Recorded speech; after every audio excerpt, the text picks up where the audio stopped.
to $350 per ton in rebates with the purchase of a qualified unit through any of our approved vendors. The GPA Energy Sense rebate program helps lower energy costs, improves energy efficiency, and saves you money. Visit us at guampowerauthority.com/energysense. Effective dates for units may vary. Guam Auto Spot has the best selection in Buick, GMC, Mitsubishi, and used cars like the 2021 Mitsubishi Mirage starting at $127 per paycheck, 0 down. Call 671-478-AUTO to take a test drive or get pre-approved online at guamautospot.com.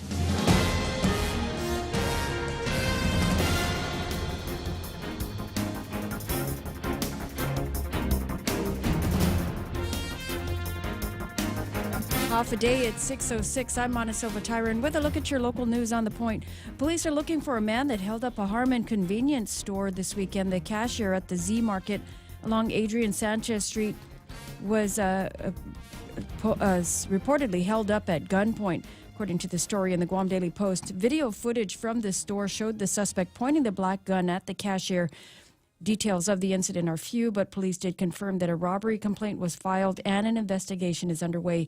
The footage showed the man wearing black shorts with a white trim and black T-shirt with a white mark in the front, a black baseball cap as well. Anyone with information is urged to contact the Guam Police Department or Crime Stoppers. The suspect did flee the scene. Also from the Post, the woman arrested in connection with a fatal crash in Pidi last year was said to have been drag racing when she lost control of her car and slammed into a concrete utility pole. Zoya Maria Tito Sigurdsson was, according to court documents, was hitting close to 90 miles per hour and racing another car prior to the crash. That crash resulted in the death of 2 of her passengers. The woman, who's 21 years old, pleaded not guilty to the charge of vehicular homicide. During a virtual hearing last week, she waived her right to a speedy trial. The woman is also said to have been released on $15,000 bond as she is scheduled to travel to Hawaii for medical treatment. A bill intended to update and strengthen statute governing public corruption, official misconduct, and related offenses received some support during a public hearing that was held last week. Bill 127 was introduced by Senator Jim Wilson. It seeks to reclassify the charge of official misconduct as a third-degree felony rather than a misdemeanor. The bill would also impose fines of at least $10,000 and up to $50,000. Those who gave their support for that measure included the Office of the Attorney General as well as the OPA. Well, more news right after this. Always here to help you. This island is our home. We've been a friend to the neighbors we have known. Now we're banking on the future. Services to choose. Bank Pacific, where others put branches, we place roots. From the Joint Information Center this morning, there are more people in the hospital with COVID-19. The JIC report lists 59 people admitted, with 9 in intensive care. 4 people are on ventilators. There was also another 345 cases reported this morning out of 871 people tested over the weekend. More will be added today as they collect labs and other results from other clinics this weekend. About 560 Guam businesses got a chunk of that $31 million in financial relief being doled out by the Guam Economic Development Authority. That money is part of the $51 million in the Local Employers Assistance Program, or LEAP as they call it. The governor did add that she and Gita are looking at adding another $5 million to that pot because of the number of people applying for assistance. At least 1,100 small businesses have applied so far. The deadline to apply for that LEAP program is at 5 p.m. on March 31st. LEAP is for small businesses hardest hit by the pandemic and were left out of the financial federal relief funds that were initially paid out. And those are your top stories here on The Point. Here with your Wait, I'm not ready. I haven't done the Wordle. I don't have the browser up or anything like that. Are you sure? We'll just start. Makeup. Lights, cameras. Come on, where's the guy here? All right, what do you got? Mostly sunny in the forecast today. As nice as it was yesterday, at least with the highs near about 86 degrees. East-northeast winds up to about 16 miles an hour. Gusting as high as 20. Tonight, partly cloudy skies for Valentine's night, with a low around 75 degrees. East Winds 8 to 15 miles an hour blowing in your ears, gusting as high as 18 miles an hour as he reaches in to brush the hair back from your ear and says, duck, duck, duck, duck, duck, duck, duck, duck, duck. It's magic. It's magic. If you've never tried it, you got to try it now. It's magic, I tell you. All right, Afterglow Tuesday, mostly sunny, highs near 86 degrees, northeast winds, not 14 miles an hour. There's mostly cloudy in the forecast tomorrow night with overnight lows of about 75 degrees, east, northeast winds, 8 to 14 miles an hour. With the heat index today, it'll feel like 90 degrees. Rip current and hazardous surf warning have been in effect pretty much all month long, and it will continue because of all the extra wind that we've got here. Sunrise this morning at 6:44. We'll sunset tonight at 6:26. Hashtag tell the others. There's news and weather together on The Point, brought to you by Bank Pacific, banking on the Pacific for 67 years. Love is perfect timing.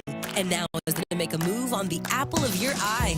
A new iPhone 13 and Apple Watch make the perfect pair. And you can get yours now during GTA's Valentine's Day special. For a limited time, buy an iPhone 13 on HPO and get an Apple Watch 7 for free. While supplies last, terms and conditions apply. To find out more, visit gta.net or call us at 671-644-4482. Roses are red, violets are blue.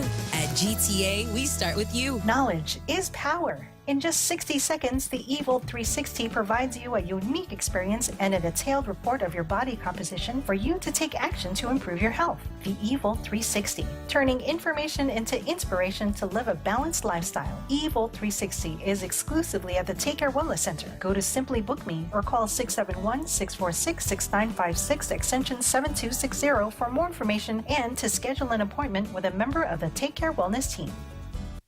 Where were you? 888-8255-888-TALK. A little bit of meddling going on with the video feed this morning. Please pay no mind to it whatsoever. Now, a couple of things that I need to pop up on the screen, and I'll eventually get around to doing that, include very specific language about where we're going to Valentine's tonight. Now, who do we have? I'm trying to remember who's playing over at Mescla. I saw that over the weekend in the...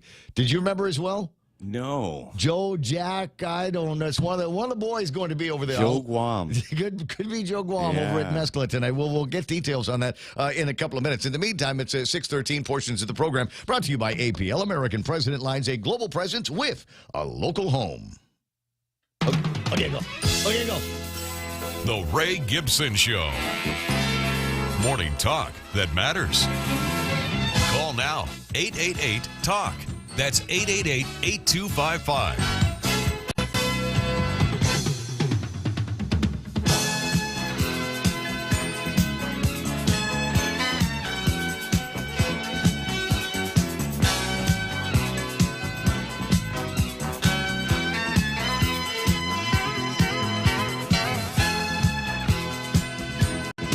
That's good. 6:14 in the morning, and we've checked the Valentine's database, and sure enough, it is Joe Guam performing tonight over at Mescla for their Valentine's Day dinner. Yeah. The Tumon Grand Plaza. We've got one seating there starting at 5:30 until 9 o'clock. After that, you're on your own. In the Gutnia location, seating number 1 at 5:30, followed by seating number 2 at 7:30. Here's what you get. Salad, entrees, and desserts. Both locations will offer 3-course meal, respective beverages of each location, and wines by the bottle. You can make your reservations at 479-2652.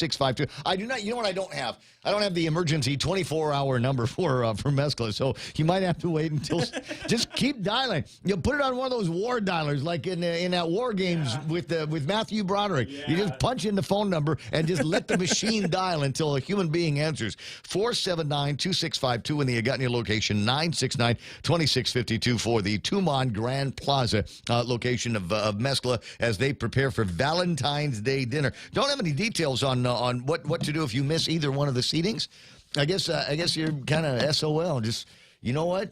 Single life's not so bad. You know, you get used to it after a while. You got all the Saturdays to yourself, and there, it's just whatever you want to watch on television. If it's yellow, let it mellow. If it's brown, flush it down. You can make all of those rules on your own when you're kind of in that single mode here. Welcome to nobody. What's that? You don't need nobody. Absolutely. It's 6:50 in the morning. Portions of the program brought to you by our friends, as I said, over at APL. A bunch of stuff that we're going to be getting to. I love Mondays.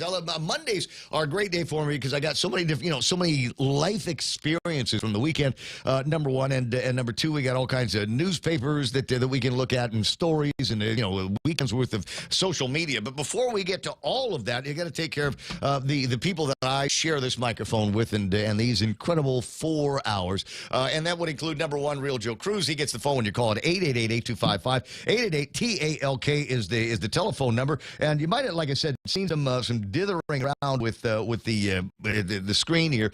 And that's because my buddy Alex was online turning on the meme machine.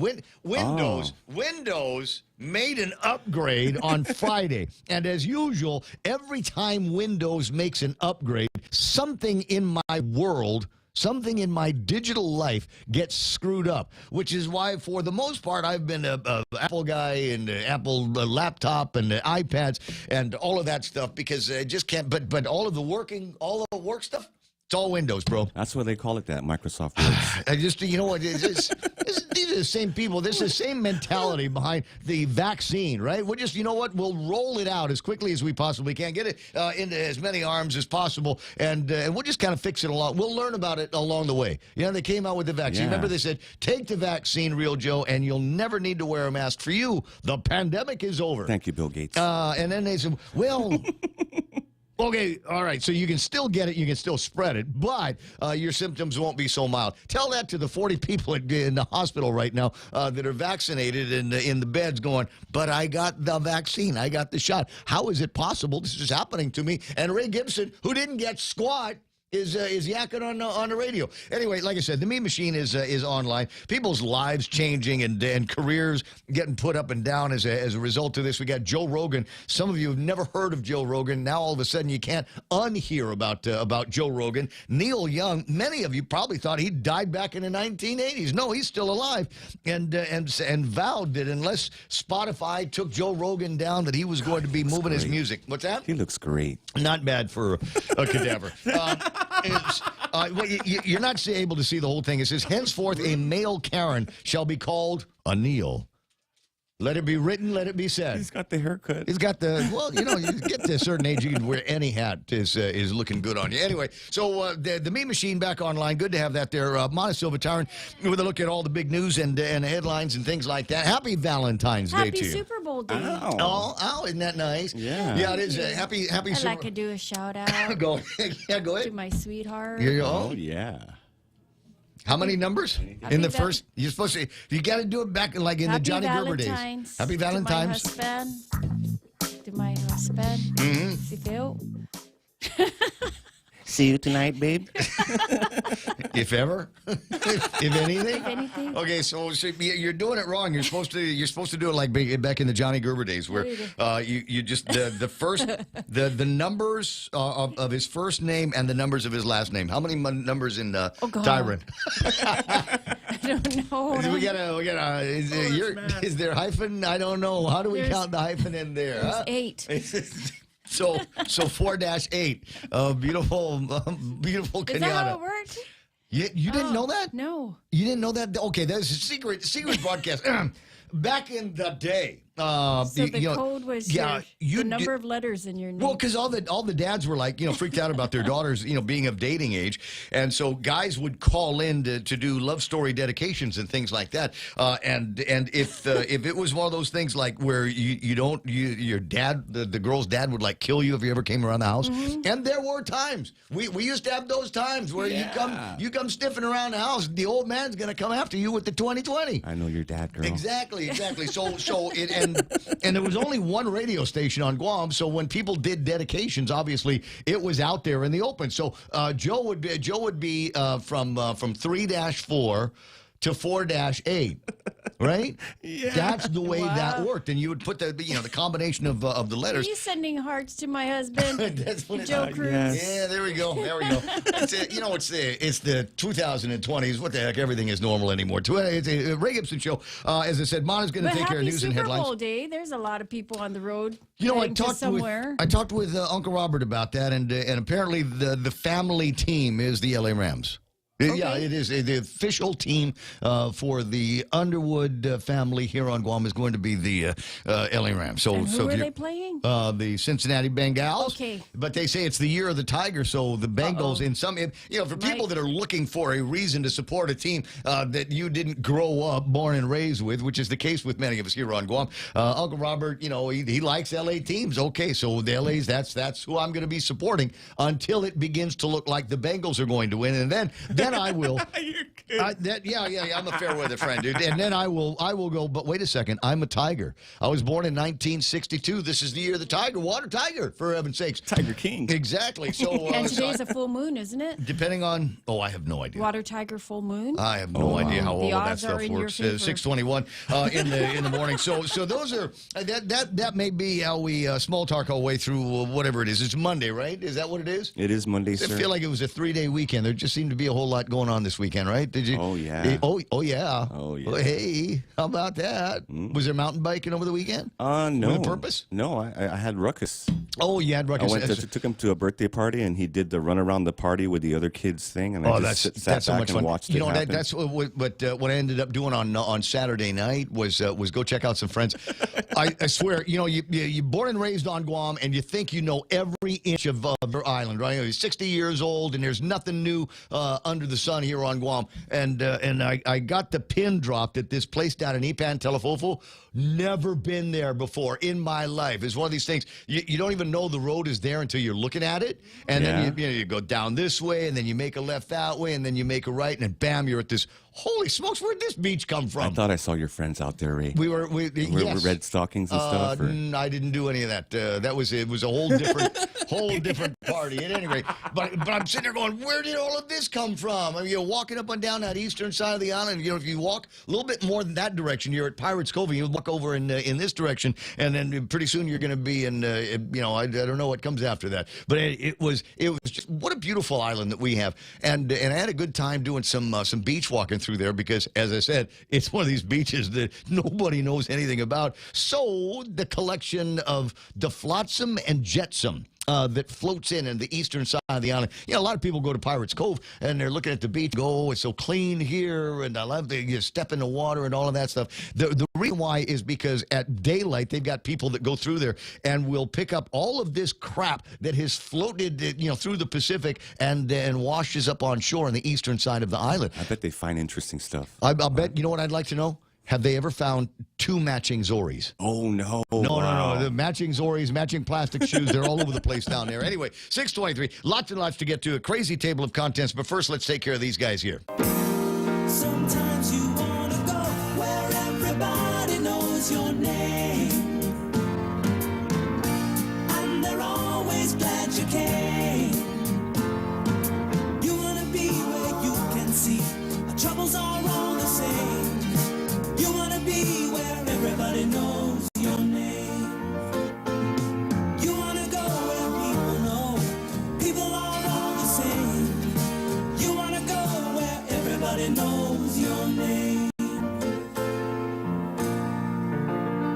6:24 in the morning, and as I'm clicking on the Facebook Live, see who's playing around. Every once in a while, when you log into Facebook, it'll show you what the live programs are, is like this one here, and might find a couple of. Apparently, there's a barbecue, one of these barbecue pit boys shows that's also live right now in the up on the Meta, and I'm a little bit tempted to go and check on that and see what it is that they're talking about, because you got to imagine that today, in the mainland, it being Super Bowl Sunday in the mainland. Huge barbecue day. Yeah, there got to be a ton of guys out there doing barbecues and grills and tailgate parties and all that stuff our white friends do.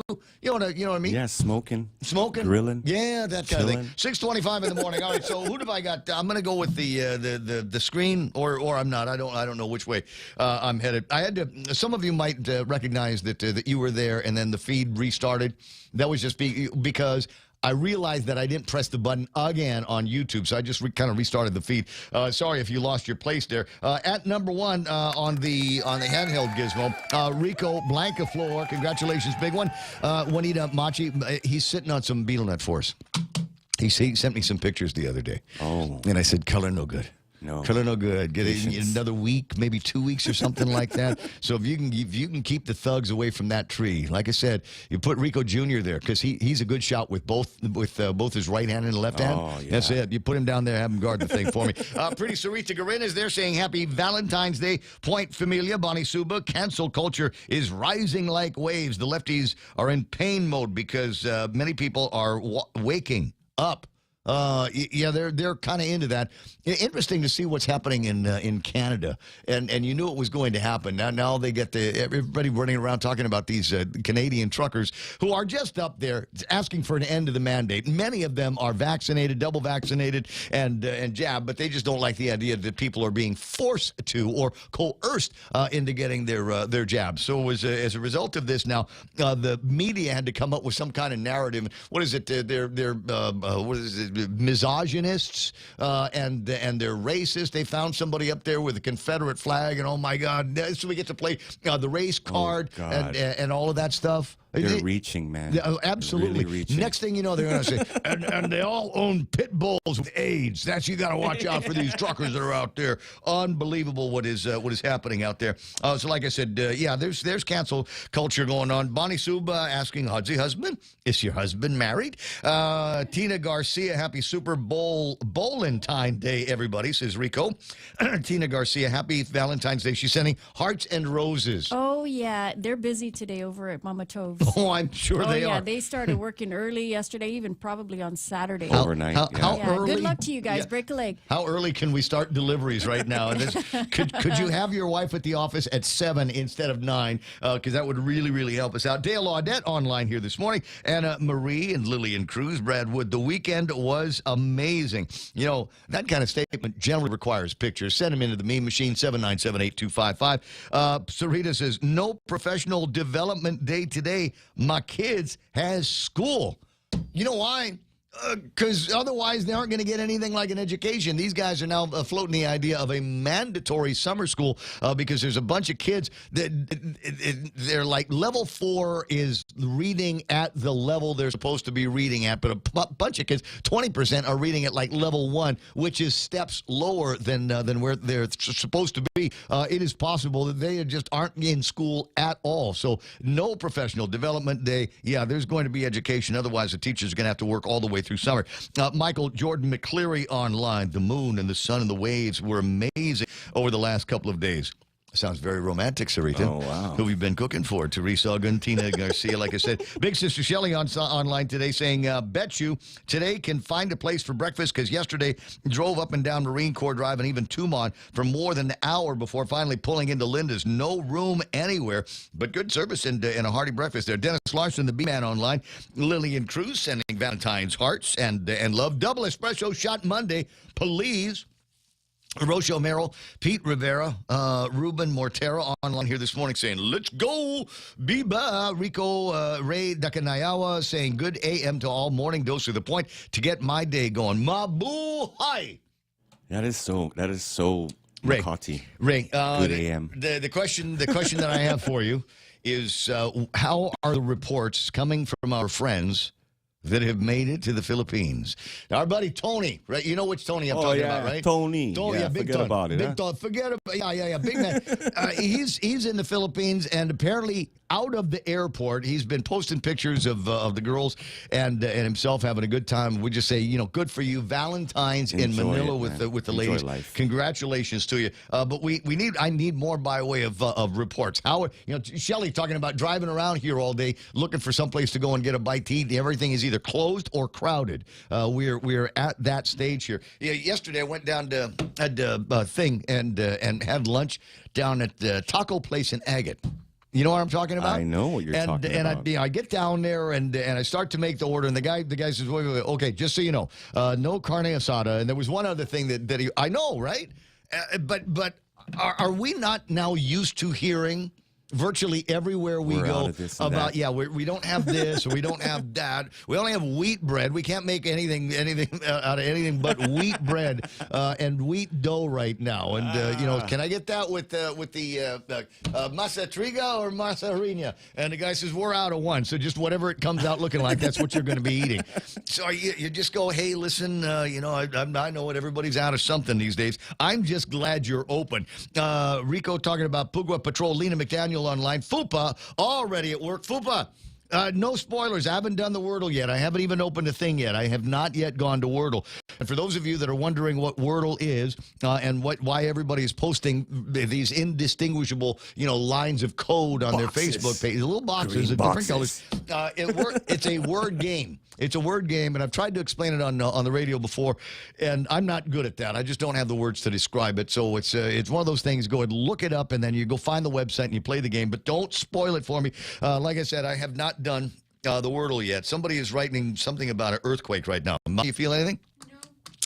It's Valentine's. It's just Valentine's, bro. You're right. Just go enjoy the ride. Don't mess with the truckers. Who's going to tow all those trucks for Trudeau? It's Trudeau, not Trudeau. That was sweet, man. Love that. Benny and Tricia saying good morning. Anthony Bennett, Lohan Duenas is there. Cheryl Ochai, Benny and Tricia. Oliver Malacca saying good morning, Ray, and everybody on the point. Julene Helgenberger and Bill Petit. And Tessa Marie Nuke is online. There's Eric Raker. Venue Guam. Good morning, Phil. Good to have you online here. Cameron Mendiola, Kenny Williams, and Pat Saho, Luz Obriano, Taco Shack. Absolutely. Get thumbs up on that. Sarita says earthquake. It's hard for us to tell. Because we're like on the ground floor here on the first floor of a one-story building. So, unless it's really, really pronounced, we don't generally feel anything up here. Last place I worked was on the 8th floor of the Bank of Guam building, and you could feel everything there. Somebody door in the elevator, you felt it before you smelt it. Wow. Yeah, I know. Maybe too much information for you. Debbie Hartzler, good morning to you. Even Dennis Larson says, earthquake just now. Kenny Williams say, yes, quake. Fupa says, didn't feel it. He must be Lucia Flemings Wood says, felt the quake. No, we have no feelings here, Ray. Apparently not. Rico Blankenford. What do you suppose? Can we ascribe something to that? Just say, well, that's somebody made the Blessed Mother mad, and we had an earthquake on Super Bowl Monday. Oh, Nobody got her anything for Valentine, so yeah, we could go in that direction. Michael Jordan McCleary, here's an idea to support local flower shops. Day after Valentine's Day gifts for all of your lady friends and coworkers. Earthquake just happened. Okay.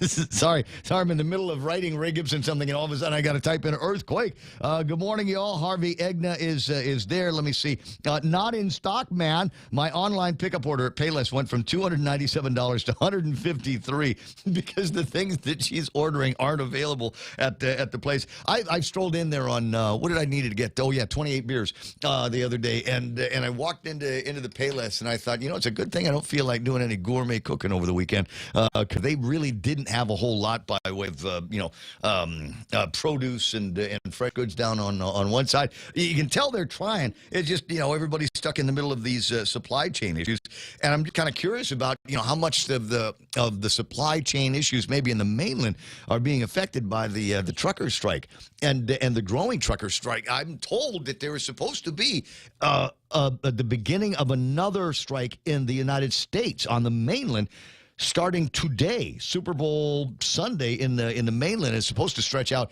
for several days and be touching all kinds. I think they're going to start from the West Coast and go all the way to the White House or something like that. And it's, if you pay even a little bit of attention to non-mainstream media, you will start to hear and see about trucker strikes all over the place. They just put one down in Paris. I want to say in France they started one of those things, but they are beginning to take hold. They are beginning to spread. Who'd have thought? Who'd have thought that the Paul Revere of our generation was going to be truckers? Never mind one if by land, two if by sea. We just honking the horn and making a whole hell of a lot of noise for freedom. It's 6:34 in the morning. Lots and lots to get to, as I'm fond of saying, in the table of contents. We'll take a look at what else is going on with the meme machine and some of those things. I have and I'll get it up on the screen in a few minutes. It will be something of an assignment. You know, they got those little stickers of Joe Biden that people are putting on. I did that. Yeah, those I did that stickers that people are putting on pumps for the gas station. Yeah. Okay, so Lulian Guerrero apparently the other day went to some. Did you see the picture? What I'm talking about? I'll get it up on the screen. She went to the military water thing. Oh yeah, treatment plant. Yeah, it's like a treatment plant or something. There's pictures are in the media out there. Anyway, so she's standing out in front of this, otherwise kind of utility tank. It's a tank basically, and she's doing one of these glamour poses. Have you seen that? No. So you know what I did? You have it? I have it. I'll put it up on the screen. So I have it, and what I did was I eliminated the background, so it's just Lou standing like this. So I'm gonna figure out a way to get that posted up on the social media here this morning. And your assignment is going to be to turn that into an I did that. Right? That's what I want you to do. I want you to turn it into an I did that. Oh, this is crazy. One of those kinds of things. You can either put it on, it's a gasoline at $5.18 a gallon or something like. If you want to, or like Tuman Bay, empty, right? Just down by a hotel that's all shuttered up, and she'd be in the front of it going, "I did that. That was me. I did that. How about that? How about put it in front of all the lines that people are getting into for their school books, or I did that. Hey, look at me. 6:36 in the morning. That will be your assignment. I'll show you how to do that a little bit later on. In the meantime, I'm out of breath here. Let's get started on this program. Hold on a second. I'm going to catch my breath while Montesilva Tyrant takes care of that first big look at news and information for you. Huffa, what happened today, Mana? Well, the Z Market along Adrian Sanchez Street in Harmon apparently was held up at gunpoint. Police are now looking for the suspect. Very few details regarding the incident, but the Guam Daily Post does report that the police department did confirm that there was a robbery complaint that was filed. The footage that was seen of the video footage, rather, saw the man wearing black shorts, a black T-shirt, and he made off after the robbery. Also from the Post, a woman arrested in connection with a fatal crash in Petey was said to have been drag racing when she lost control of a car and slammed into a concrete pole. Zoya Sigidzog appeared in court. Apparently, she was traveling 90 miles per hour, racing another car prior to the crash. The crash did result in the death of two of her passengers. From the legislature, a bill introduced by Senator Jim Moylan won the support of the Office of the Attorney General and the Public Auditor, who said that the bill puts teeth into the law that deals with official misconduct. It increases the charge of official misconduct from a misdemeanor and now would make it a third-degree felony, along with applying some fines associated with those crimes. And from the JIC report, there are 59 people in the hospital, and from tests conducted over the weekend, there was another 345 people who were tested positive. And those are your headlines right here on The Point. Okay. So let me show you what we've got here for those of you that are of that frisky mode here. So apparently this was the big day for the governor. They let her go on a tour on one of these military properties where they've got apparently some kind of, I don't know, it's a fuel tank or a water tank or something like that. So it's on the screen right now. You can see what it is that I'm talking about. And there she is, like she's showing it off. Start spreading the news. Look at me and my tank, yo, bro. Nice. You remember I told you I was milking it? Well, this is where I'm putting the milk, baby. But I'm looking at the picture going, well, it is kind of a stupendous act there. And you don't generally often see actual governors standing and posing like that. And I thought, you know what, let me see if I can take out the background and using very, very sophisticated software that you can only find on the internet. Bam, there it is. There she is. Now we've got, there's the Lulian Guerrero in a state of presentation. So I'm going to, like I said, find a way to get this up online here so you can download this. You might need to wash it through another one of these background, because otherwise it's just a white screen, right? But you should be able to superimpose her image now on any variety of things that you've gotten out there that basically said, "Hi, I'm Governor Lulian Guerrero, and I did this." So sort it out in your head. In the meantime, we got to take a look at what's happening in traffic and other stuff that I generally do in the first break of the program. Stand by. Oh, what's for breakfast at KFC under $3.95, you ask? What's for breakfast at KFC that's different than the other guys, you ask? KFC's chicken wrap, sausage wrap, the Colonel's chicken congee, chicken fried steak, sausage biscuit and gravy, and biscuit sandwiches made with KFC's original fluffy biscuits. All for under $3.95 and all only at KFC. Plus, with waffles and the Colonel's chicken fried rice, we've got something for everyone. So visit KFC for breakfast today. It's finger-licking good. Wow, nice smile. So perfect and all. Thanks. I owe it all to Dr. Robert Yang and his Smile team. They do wonders for a healthy, happy mouth. Got teeth? Don't wait until they hurt. Schedule your routine checkup and cleaning with Dr. Yang and his Smile team. Suite 119 in the East-West Business Center, Upper Tumon. Call 647-8702 or 3. The best thing that happened to teeth since toothpaste. Dr. Yang and his Smile team. They make smiles happen. It's 6:40 in the morning, and now I believe the emergency entrance to Cold Stone Creamery will be open for you. They've got everything that you need to celebrate, but you're going to have to get there early. Cold Stone's ice cream cakes. I got all kinds. The favorite one these days, the fresh chocolate dipped strawberry ice cream with red velvet cake, strawberry fluff frosting, and the cascading chocolate ganache. It's Cold Stone's Valentine's Day ice cream cake. I got you the thing with the word. The guy on the radio keeps saying ganache. It sounded romantic, so here's your cake, baby. Call or order online. Better get there in person, though. GPO and the Micronesia Mall. As soon as they open the doors for you, stroll into Cold Stone Creamery ice cream made fresh every day. Did you know that 1 in 50 employees open a phishing email every day?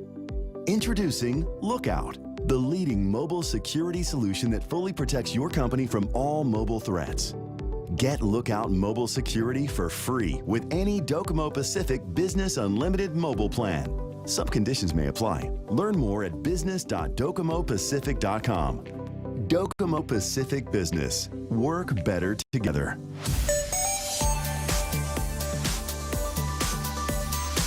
Hold on, let me turn on the machine. I haven't seen this thing yet, so I have no idea what traffic situation is like right now. Nothing major. Don't see a whole lot of traffic up at Anderson Air Force Base, southbound Marine Corps Drive, running fairly clear here. Wysing-Song, looks like there's a little bit of traffic up on Wysing-Song. I'm not entirely sure why that would be, unless they're having some kind of ceremony over public health. And in that area, a little bit of traffic around the Ukadu area. Otherwise, it's intersection traffic all the way in and out. Things beginning to slow down on Atticao, making your way from the Heights down to KFC for breakfast. Good idea. And then we've got a little bit of other intersection traffic most of the way down. Hold on, let me get this up on the screen so that you can see what I'm talking about. Fairly clear, smooth runs for most of the morning, southbound Marine Corps Drive into the downtown Agunya area, and then all the way to Naval Base Guam, where things are running very, very smoothly here today. Maybe they got rid of the guy, the Karen guy, or the Neil, or whatever we're calling it. It's the one that's it's got to like look at every single ID. Just scan it and let me in, bro. I got work to do. It's 6:42. There's your right now traffic. This is The Point. Go green, go solar, and save big with Nambo Insurance. When you power up your home with solar panels, Nambo Insurance will pay up to $350 toward your power bill. With Nambo, you can enjoy great savings while going green and helping to save Guam's environment. At Nambo, it pays to go green. Terms and conditions apply. Visit Nambo.com or call 477-9754 for details. Nambo Insurance, proudly serving Guam for over 50 years. What's a better way to celebrate Valentine's Day than celebrating it at Mezcla with their 3-course meal? Starting off your meal with a salad appetizer, followed by a main entree of your choice, and of course, to top it all off, to make Valentine's as sweet as the day itself, a melting lava cake with vanilla ice cream and caramel sauce. So what are you waiting for? Call them at 671-649-2652 or visit mezclaguam.com for reservations. See you there. You sound kind of like DJ. See you there. 6:44. I'm sorry, just can't do this gig straight. You know what I mean? 6:44 in the morning. Time to start thinking about what kind of car you're getting for Valentine's. And maybe you're not into relationships. That's all right. A little bit of self-love is a good thing. You talk to therapists, and they'll all say, number one, they'll all say things like, don't go looking for love, let love find you. And you can't find love unless you know how to love yourself, right? Otherwise, just be a permanent cycle of, just ruined relationships. So learn to love yourself. To ask yourself, hey, how'd you like a new car? And then just drive over to Nissan Guam and get yourself into a new car. They got new to you. That's a handy phrase for used cars. So they got that going. They've got a bunch of 2021s and a whole slew of 2022s that are arriving every single day. So find out what the big deal is on the inventory and then start putting together your smart deal. How about this? 0% APR for the life of the loan, or Brian and the guys will take care of the first 3 payments when you buy the car. How about this? On your good credit, you may not even need to leave any kind of down payment. I don't know how they do that. It's Valentine's / Super Bowl magic. You'll find out today at NissanGuam.com. News to fill your mind. Talk to get it out. The Ray Gibson Show. Call now, 888-8255.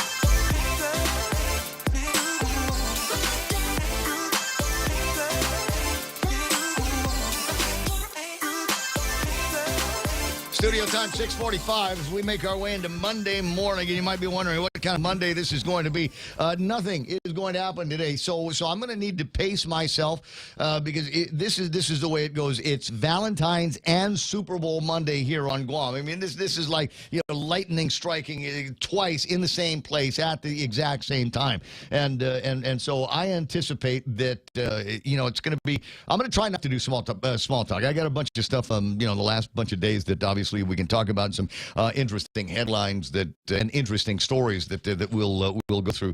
But to just tell you right now, I am not anticipating a whole lot that's going to be taking place through the rest of the day. I don't know that there's going to be anything awesome coming out of, say, the governor's office or the legislature or the Department of Education just because it's Super Bowl. It's Valentine's. So I guess the point I'm getting to is there's a very good chance that everything I talk about today, I might talk about again tomorrow. I'll try to shuffle it up. So, if you're listening at 6 o'clock in the morning, I'll do stories that I did at 9 o'clock today so that, tomorrow morning you go, oh, that's interesting. Well, how about that?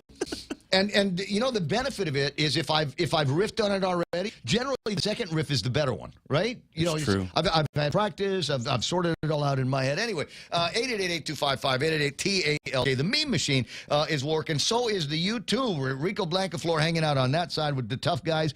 Who's your Big Daddy 06 online? Don't you just want to meet up with somebody like that? Who's your Big Daddy 06? You just want to kind of hang out with somebody like that and say, tell me your secrets. Ken LG says checking out the Resistance site on that side. Hey, where's the moderator? Where's James Howard? Is he around? I hope he's still alive. Is he getting magistrated today? Is that, what did we hear was going on with that? Yeah, body cavities hurt. Yay! Dema Bustamante on this side saying Happy Valentine's, Singles Awareness, Super Bowl Monday. Sarita Garin, Buenos and half a day on that side as well. Ken LG says, I could have a lot of fun with that image if I had it. Hint, hint. Oh, are you talking about the image that I put up on the screen of Auntie Lulian Guerrero, Governor Lulian Guerrero, and in her, as Madonna would say back in the day, striking a pose? Yeah, I've got. Now I'll put it back up on the screen and I'll send it to you, Ken, so you've got an opportunity to do with what you will. But here it is, the least gubernatorial pose that you're going to see this entire.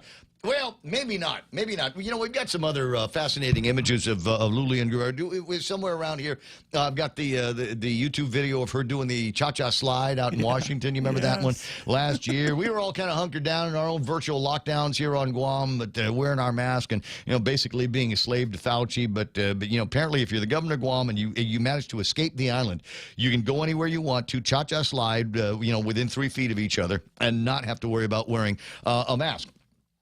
What else did you? Oh, we got the sleeping one. Remember the National Governors Conference? Yes. Yeah, and everybody over at Adelup saying, it's just a long wink. There was no snoozing Resting going on eyes, in there. Yeah. Yep. Jet lag, Listen, bro. the way to recover from that is when you're having one of those moments. Some of you will be in meetings this week, and you know exactly what I'm talking about. You might want to doze off. Just as Real Joe says, rest your eyes. When you open them, make the sign of the cross and just say, Amen. Amen. Okay. Did I miss anything? Sorry, I had to get my prayers in. So we got that one there. I'll send that to you, Ken, a little bit later on this morning. 888-8255. Oh, I was talking about it and then didn't put it up on the screen. God, suck as a guy on the radio. There we go. There it is. Now, I've eliminated the background, so you will be able to do all kinds of fun things with this. Take that and superimpose it on whatever you want to. Now, there was, as I said, the meme machine also working here this morning, and one of my favorite memes, maybe you saw it over the weekend as well, and it amazed me because this story came from CNN. This is not something the guys over at Fox did, or AON, or OAN, or America's News, or, all of these other right-wing guys. This came from CNN. They did a survey. What has Biden done that you approve of? 56% say nothing. I disapprove of everything that the man has done. Everything that Joe has touched has turned to crap. Can you think of anything in the last year?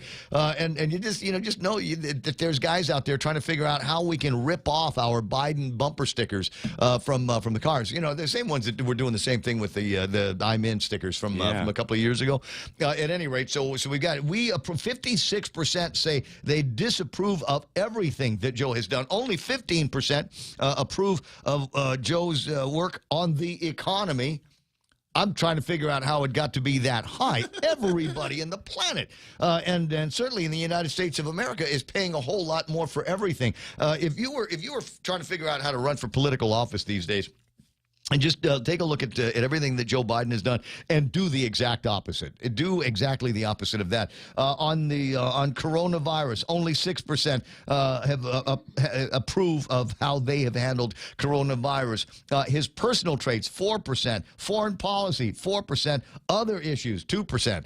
Just not a very, very stellar review for the president of the United States of America. And it would be interesting because it is a political year. I'm sure it's going to come up.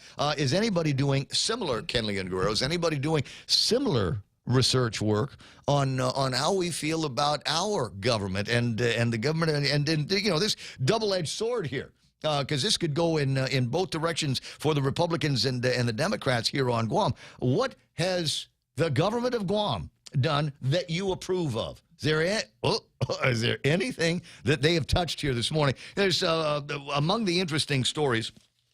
And I'll see if I can get it in a thing here. There's a story in one of the newspapers about how it is possible we don't have a contract to handle the bathrooms with the Department of Parks and Recreation. Page 6 of this morning's, of the Valentine's issue of the Guam Daily Post. Most public parks remain without usable restrooms. And this has been going on forever. Now, I'm a boy, right? So for most intents and purposes, if I'm at a Parks and Rec facility and I feel the need, there's a bush out there somewhere. Yeah. There's some place that I might be able to duck into or behind. Or if I'm at a Park and Rec facility by the ocean, then they're just going me in the ocean like children have done since the beginning of time. But there are other reasons why people might need to use the facilities. And according to this article, there is currently no contractor to clean restrooms regularly, and they have been closed since March or April last year. In the meantime, this is El Contra talking here. In the meantime, I'm using my personnel to clean the restrooms on weekends until I get the contract from GSA. Then all the restrooms will be open every day. He had noted that his agency doesn't have the manpower to clean restrooms daily in order to keep them open. Now, I hate to be frowny-faced on a Monday morning, but doggone it, I got to speak for the people that got to pee or poop. You know what? There's a small but important set of things that we expect out of the government of Guam, out of government in general. I'd like more street lights. I think that'd be a good thing. The fact that somebody on a regular basis comes to the house and picks up my trash is a good thing. Of course, I pay for that service, so I'm delighted that they're able to do that on kind of the regular. But there are things that we expect from the government, and here's one of a perfect example of it, and they've screwed it up.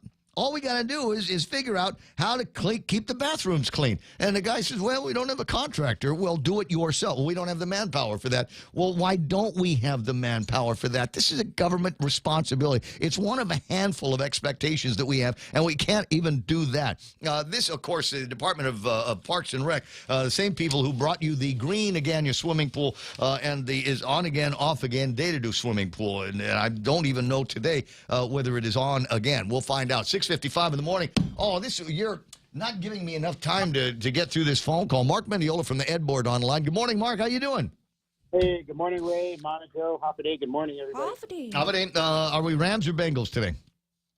I usually jump on the bandwagon. Whoever wins, I'm for them. Right?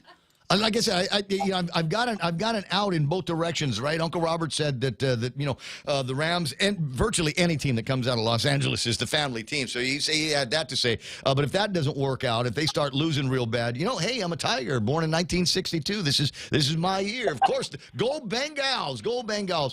I'll let you know how that works out, depending on where it is that I hear from Jimmy about where he and Bobby and I are going to be drinking our way through Super Bowl. Know what I mean? While I've got you on the line, anybody you'd like to wish a happy Valentine's to? Of course, my wife, the love of my life. Of course. Of course. There you go. There you go.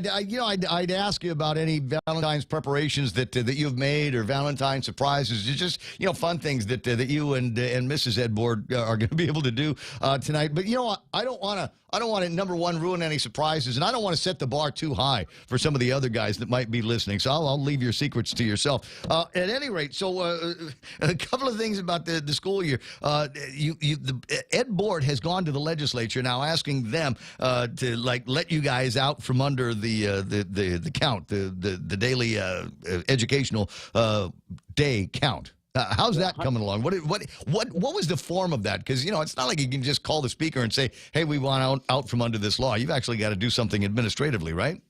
Right. Yeah. So actually, what we're doing. Okay. So, initially, some of the thought is that we are meeting the 180 days, at least with our teachers, right? Because they, even through the cohort days, they were teaching through the period. It's actually our students that are 180 days that there's I think calculated about 24 days because of the shutdown at that one point. And so what we did was we said, okay, look, we met the 180 days based on the collective bargaining agreement, teachers going to work even through the pandemic, whether it be modes of learning. However, you understand that it's actually, it's really for the students, right? We got to give them instructional days. So we can't predict the future. We don't know what, may come in the next month or two. So what we're doing is we're doing interventions. A lot of schools, I know that they've put in place. I went to a PTO meeting at Tegan. Principal explained it really well, that during some teachers are during their prep period of teaching, they're getting compensated for that, or tutoring, and they're able to, give some interventions for students. The board also has now directed the superintendent to conduct end-of-year assessment from K through 11th grade, and if students fall within a certain 0 to 1 in the standard-based grading score, then they will be asked to attend a summer school program. Mm-hmm. So right now the discussion is whether we're going to make that mandatory for those students. And so that's on the board's radar. That we'll be discussing. Today's PDN says it may be mandatory, and it looks like there's good reason for it, because some of these kids aren't performing anywhere near their grade level, and obviously some of that's going to be COVID and the variety of the lockdowns and restrictions, and just the mental hassles these kids have got to go through every day. But I'm wondering how different is that from one year to another? I mean, does that match what we saw in, say, 2018, 2019. And then, the other part, it's got to be said, as to what degree are the parents involved in ensuring that these kids are in school and in fact helping them learn. Yeah, and that's the key. That's all the ingredients to ensuring that our kids get the best education. But I think at that point, at that juncture, I think it was board member Robert Casasimo that put it in there that we do the assessment now, so that we can determine how far behind the students are, because if we don't do something to assess it, then we wouldn't know, or we'd just be guessing and we'd be throwing out, Mark, what happens after we do a mandatory summer school for these kids and they're still not performing? When you and I were, well, maybe for sure me, maybe you, but before, back in the day, if the kid wasn't able to make it through their particular grade level, they got held back. Any thought about doing something like that? Do you have the room to be able to tell kids that they're going to get retained for a year? Well, that's the thing right now is the compulsory age now is up to the age of 18. So, what we're doing also is having that discussion.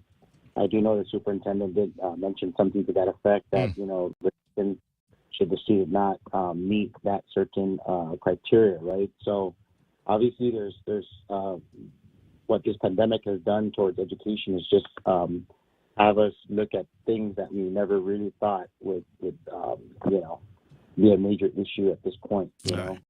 And Mark, unfortunately, I wish I had more time. I got to break away. Fox News is playing. I want to hear what's going on in Canada and that bridge that is either open or closed right now. We'll talk again soon. Happy Valentine's and go Bengals/Rams. I'll see you later. All right. All right. 7 o'clock in the morning. Here's Fox News. Says while efforts to negotiate go on. Certainly we recognize that the time component here seems to be shrinking, and that gives us all cause for concern. In a call this weekend, President Biden urged Russian President Vladimir Putin to stand down. This week, Germany's chancellor will head to Moscow for a discussion. Fox's Gernal Scott, the Kremlin denies planning to attack its neighbor, but it wants NATO to prohibit Ukraine from joining and for NATO to scale back troops and equipment in Eastern European countries. Washington and its allies rejecting those demands as non-starters. Police in Canada arresting demonstrators who blocked the busiest border crossing with the U.S. to protest COVID-19 vaccine mandates, but authorities are holding back from cracking down on a larger protest in the capital. It's the third straight weekend of protests against COVID restrictions again. 4,000 demonstrators lining the streets of Ottawa yesterday. That Freedom Convoy, which has at least 400 semis parked in front of Parliament, tells me they have no plans to leave. Fox's Alexis McAdams, the Department of Homeland Security, warns similar truck protests could pop up in the United States. A chilly Super Bowl Sunday for many. A lot colder across parts of the Northeast than you were 24 hours ago. In fact, Burlington, Vermont, 36 degrees colder than 24 hours ago. Along with that, you got some snow across parts of the Northeast. Really cold across the far northern plains. Temps feels like temps pushing minus 40. We've got a little bit of snow across parts of the mid-Atlantic, across parts of New England. A couple spots, maybe 2-3 inches accumulating by the time this is done. Fox News meteorologist Rick Reichmuth. America is listening to Fox News. JV International Safety Equipment has it all for you. Fall protection, rain gear, traffic signs, speed bumps, custom signs and banners, PPEs, fire extinguishers, plus more. Check them out on Facebook at JV International Safety Equipment Company or visit their website, www.jvisec.com. JV International Safety Equipment, Guam's leader in occupational and environmental safety equipment. Call 688-9524. JV International Safety Equipment, located in Harmon Industrial Park. Haffaday, this is Severina. Here at APL, our expertise and extensive network can help you grow your business and reach out to more global markets. As a responsible carrier, APL is also committed to a sustainable future, whether it's protecting the environment or investing our efforts in giving back to the community. Our dedicated teams in Guam, Saipan, and on U.S. mainland are here to support you. Call 588-4651 or visit www.apl.com.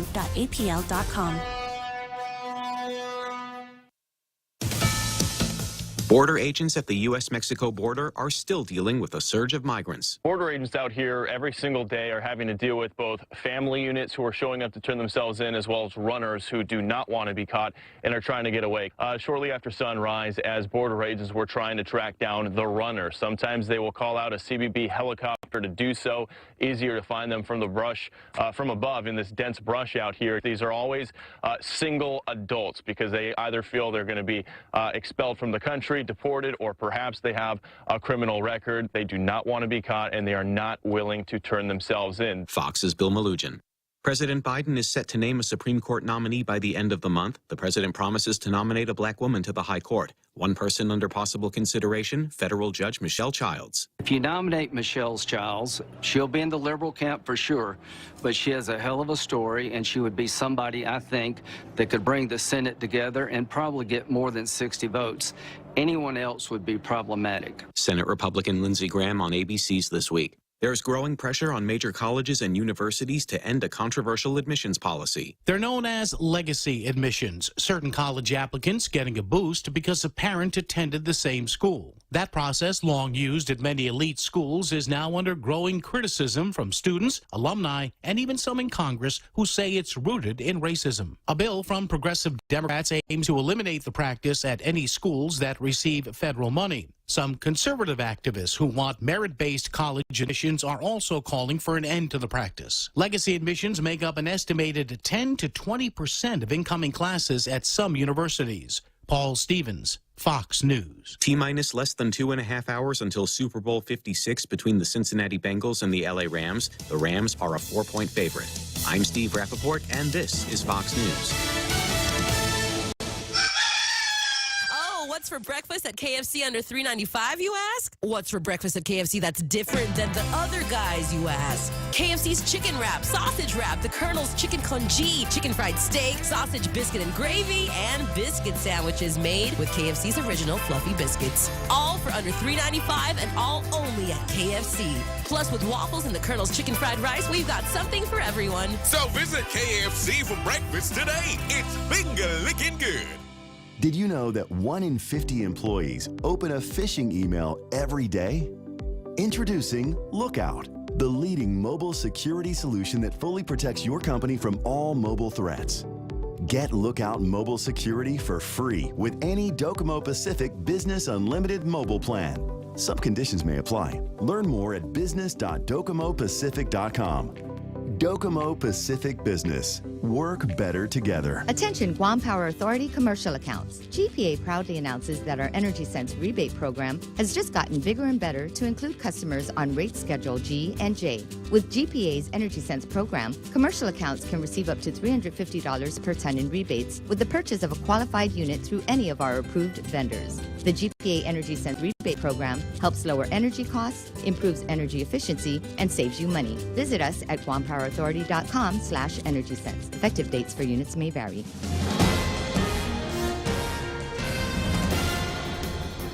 Off a day is 7:06. I'm Montesova Tyron with a look at your local news on the point. The police are looking for a man who held up a Harmon convenience store this weekend. The cashier at Z Market along Adrian Sanchez Street held up at gunpoint, according to the story in the Guam Daily Post this morning. The video footage saw the man who showed up at the store, pointed the gun at the cashier. Details of the incident are few, but police did confirm the robbery complaint was filed and an investigation is underway. The suspect fled the scene. Police are now on the look for him. If you have information, give police a call or Crime Stoppers. From the Joint Information Center this morning, there are now 59 people who have been admitted to the hospital with COVID-19, 9 individuals in intensive care with 4 on ventilators. The JIC report also identified another 345 confirmed cases of COVID-19 out of 871 people who were tested. More results will be reported on today from labs that were collected from over the weekend. Meanwhile, the Department of Education will likely require some students to attend summer school. The Deputy Superintendent, Joe Sanchez, saying it might apply to about 20% of the school populations, as those are considered proficiency level 1 or lower grades, or those kids that are getting D's and under. Once it's approved, the parents and students in kindergarten through the 12th grade will be notified that their child will need to attend summer school. The Guam PDN reporting that they have been informed that federal funds could be used for the summer school program. The Education Department is focusing on the students considered high risk. Students who scored the lowest tend to have challenges outside of schools. Normally, GDOE would have about 1,500 students in their summer school program. Last summer, according to the PDN, they had about 6,000. Meanwhile, 560 Guam businesses so far have gotten a chunk of that $31 million in federal relief funding being doled out by the Guam Economic Development Authority. The money is part of the LEAP program, or the Local Employers Assistance Program. There was initially $51 million identified to assist these businesses that have been suffering through the pandemic. The Governor, Luli Angaro, did add that she is working with GIDA and could likely add another $5 million to assist these businesses. The deadline to apply for that program is March 31st. We'll have more news right after this. Top End Pest Control is who you call for all your pest control needs. Got a problem with roaches, ants, spiders, rodents, fleas, ticks, termites? They do it all. Top End Pest Control is a service-stable, veteran-owned small business and HubZone certified, serving Guam since 2012. Call them today for a quote, 487-557. 7 or email topendpest@gmail.com. Check them out on Facebook at Top End Pest Control and give them luck. Top End Pest Control for all your pest control needs. The Public Works Board that apparently kicked off a couple of kids from her bus will not be getting her job back, according to the Civil Service Commission, was stuck with the DPW decision to terminate the employee. Former school bus driver Karen Madlock, being represented by the Guam Federation of Teachers. She was fired following a widely publicized bus stop in which two girls who were siblings in the 3rd and 4th grade at the time were allegedly forced off of their bus nowhere near their home after they boarded the wrong bus. The GFT President Robert Koss says that they will await the written decision for the Civil Service Commission before they file their appeal. The plans for the development near the Two Lovers Point has won the approval of the Tamuning Municipal Planning Council. The proposed development for Vista Del Mar, which plans to build a hotel and housing project at the Dos Montes planning area. The developer adjusts their plan, scaling down the height of the building by 3 stories, and in response to their plans, Vista Del Mar's construction is set to be completed in 3 phases. It could cost upwards of $680 million overall. A representative from Vista Del Mar did tell the Guam Daily Post that they plan on applying for tax incentives from the Guam Economic Development Authority. And those are your top stories here on The Point. Here's Ray with your weather. It's 10 after 7 o'clock in the morning, 4.9 for those of you that felt the imaginary earthquake this morning. Because we didn't feel it. I knew it was under 5, man. The general rule around here is if we didn't feel it, it didn't happen. But they apparently felt it over at the JIC, 4.9, at 500 miles, underwater and 9 miles off. I'll look at the thing in a little bit, but it was 4.9 is generally the information that most people are going to be looking for today. You want some weather with your earthquake? Okay, mostly sunny today with the highs near 86 degrees. With the heat index, it'll feel like 90. East-northeast winds, 14 to 16 miles an hour, gusting as high as 20, 18-mile-an-hour gusts this evening, along with those partly cloudy skies and overnight lows of about 75 degrees. Much the same here for tomorrow. Mostly sunny, then mostly cloudy between tomorrow and tomorrow night. But you don't care about that. You want to know about what time is the romantic sunset here today. 6:26. It's 6:26, and I was looking for the moonrise the other night. It was on the eastern side of the island around sunset, so I figured, all right, well, let's see what's going on with the moon, and didn't see it until, I don't know, I looked up, and what's it doing way up there already? I don't know, we're apparently getting some early moon rises on that side of the island these days. Your mileage may vary, however. Rip currents and hazardous surf warnings are in effect right now because of all the additional wind and the larger moon that's up in the sky that is wreaking havoc on, Nemo and all of that stuff. This news and weather together here on The Point at 7:12. Attention! Lolita Kamet is now with Hoffaday Realty. She'll always be that hardworking and passionate real estate professional who is committed to helping you make a difference in your life and helping you achieve the American dream of home ownership. She also specializes in commercial leasing, land sales, local residential sales leasing, military, and corporate relocation. So for all your real estate needs, call Lolita Kamet now with Hoffaday Realty at 688-6743. That's 688-6743. BK's new Double Whopper Jr. Euro meal is now available. The Double Whopper Jr. is made with 2 fire-grilled burger patties, creamy mayonnaise, fresh lettuce and tomato, crunchy pickles, ketchup, and freshly cut onions on a toasted sesame seed bun. Our new way meal includes french fries, 4-piece chicken nuggets, and a refreshing Coca-Cola. Get your hands on the new Double Whopper Jr. Your Way meal at your favorite Burger King location. Please wear your mask and practice social distancing. BK Tumon Bay, Hagåtña, Micronesia Mall, and the airport. BK Your Way. Thank you, buddy. 7:13 in the morning. Portions of the program brought to you by APL American President Lines, and it's Valentine's Day.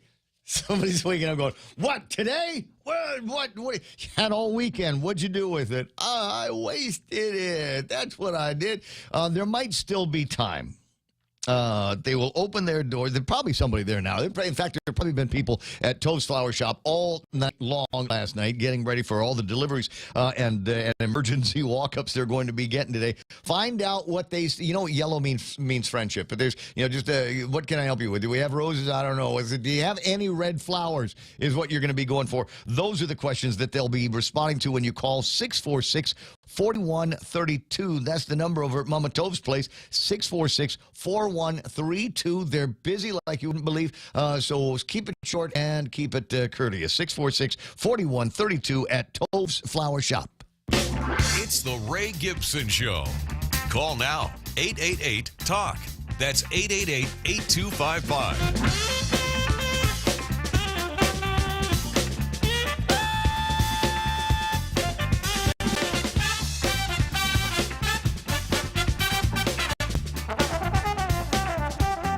I see it. 7:14 in the morning. Jerry Roberts, extra point coming up before too much longer. In the meantime, let's see what we got happening here on the Facebook Live and see what folks are chatting about here. The earthquake, Pat Saho, wishing everybody a happy Valentine's Day. B-Man Dennis Larson says, going to be a super blowout here today. Is that what the expectation is?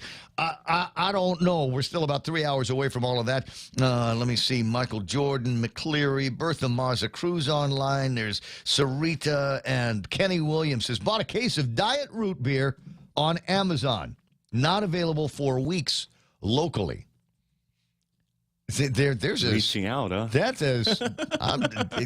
That's a certain kind of desperation that we got to have here, dude. If it's not in the store, I don't know that I'd take the extra step of ordering online as much as I'd say, well, do they have another diet drink? Now, having said that, I will note that there were times in my life that if there was no Diet Coke in the store, I'd drink water. But I don't know that I'd go out and it's not like I'd go from there to and I know call connections and Coke plugs. Zero is basically the same thing, right? Call your plug in the States. Is there a guy I can send over, it to? bro? I don't know. I was asking about cooking over at Sarita's place, and she said Mandy has made crispy fried chicken tenders with a sweet honey sriracha sauce, and it was so good. It sounds good. Thanks for sharing. Jason Dinkle is there. John St. Nicholas Paris says Gibson for senator. Shelley, you might, she might have some of those aspirations. You know what, John, I appreciate that, but I've never been able to get past the paperwork, so I don't know that I'm even going to try this year. Dennis Larson saying, with reference to the robber of the store, suspect 5'7", wearing black clothes and a mask. Kind of narrows it down. There's a lot of people, and that's for some thugs, kind of a uniform here. And I don't know, the police going to pull the guy over somewhere, and then they're going to let him go over to court. You see the MMA guy? Oh, yeah. Right? The one that run over the other MMA dude? Yeah, he's out. Yeah, apparently, $10,000 on personal recognizance. You got to wear an anklet or something like that. But otherwise, I'm just going, what happened back in the old days? Somebody gets brought in under the charges of, I don't know, attempted murder. Kind of hold on to him for a while. And he'd already had a couple of priors that he was being checked up on for, right? Yeah, these are different times, Ray. These must be different times. Chris Custine is online yakking at us. Let me see who else is playing around here. Eric Raker, John Desiree Lasonko, Belen Sidell with multiple Valentines here this morning. Belen, just keep those swimsuit pictures coming. Can't get enough of them. Ron Castro, our favorite artist, is there.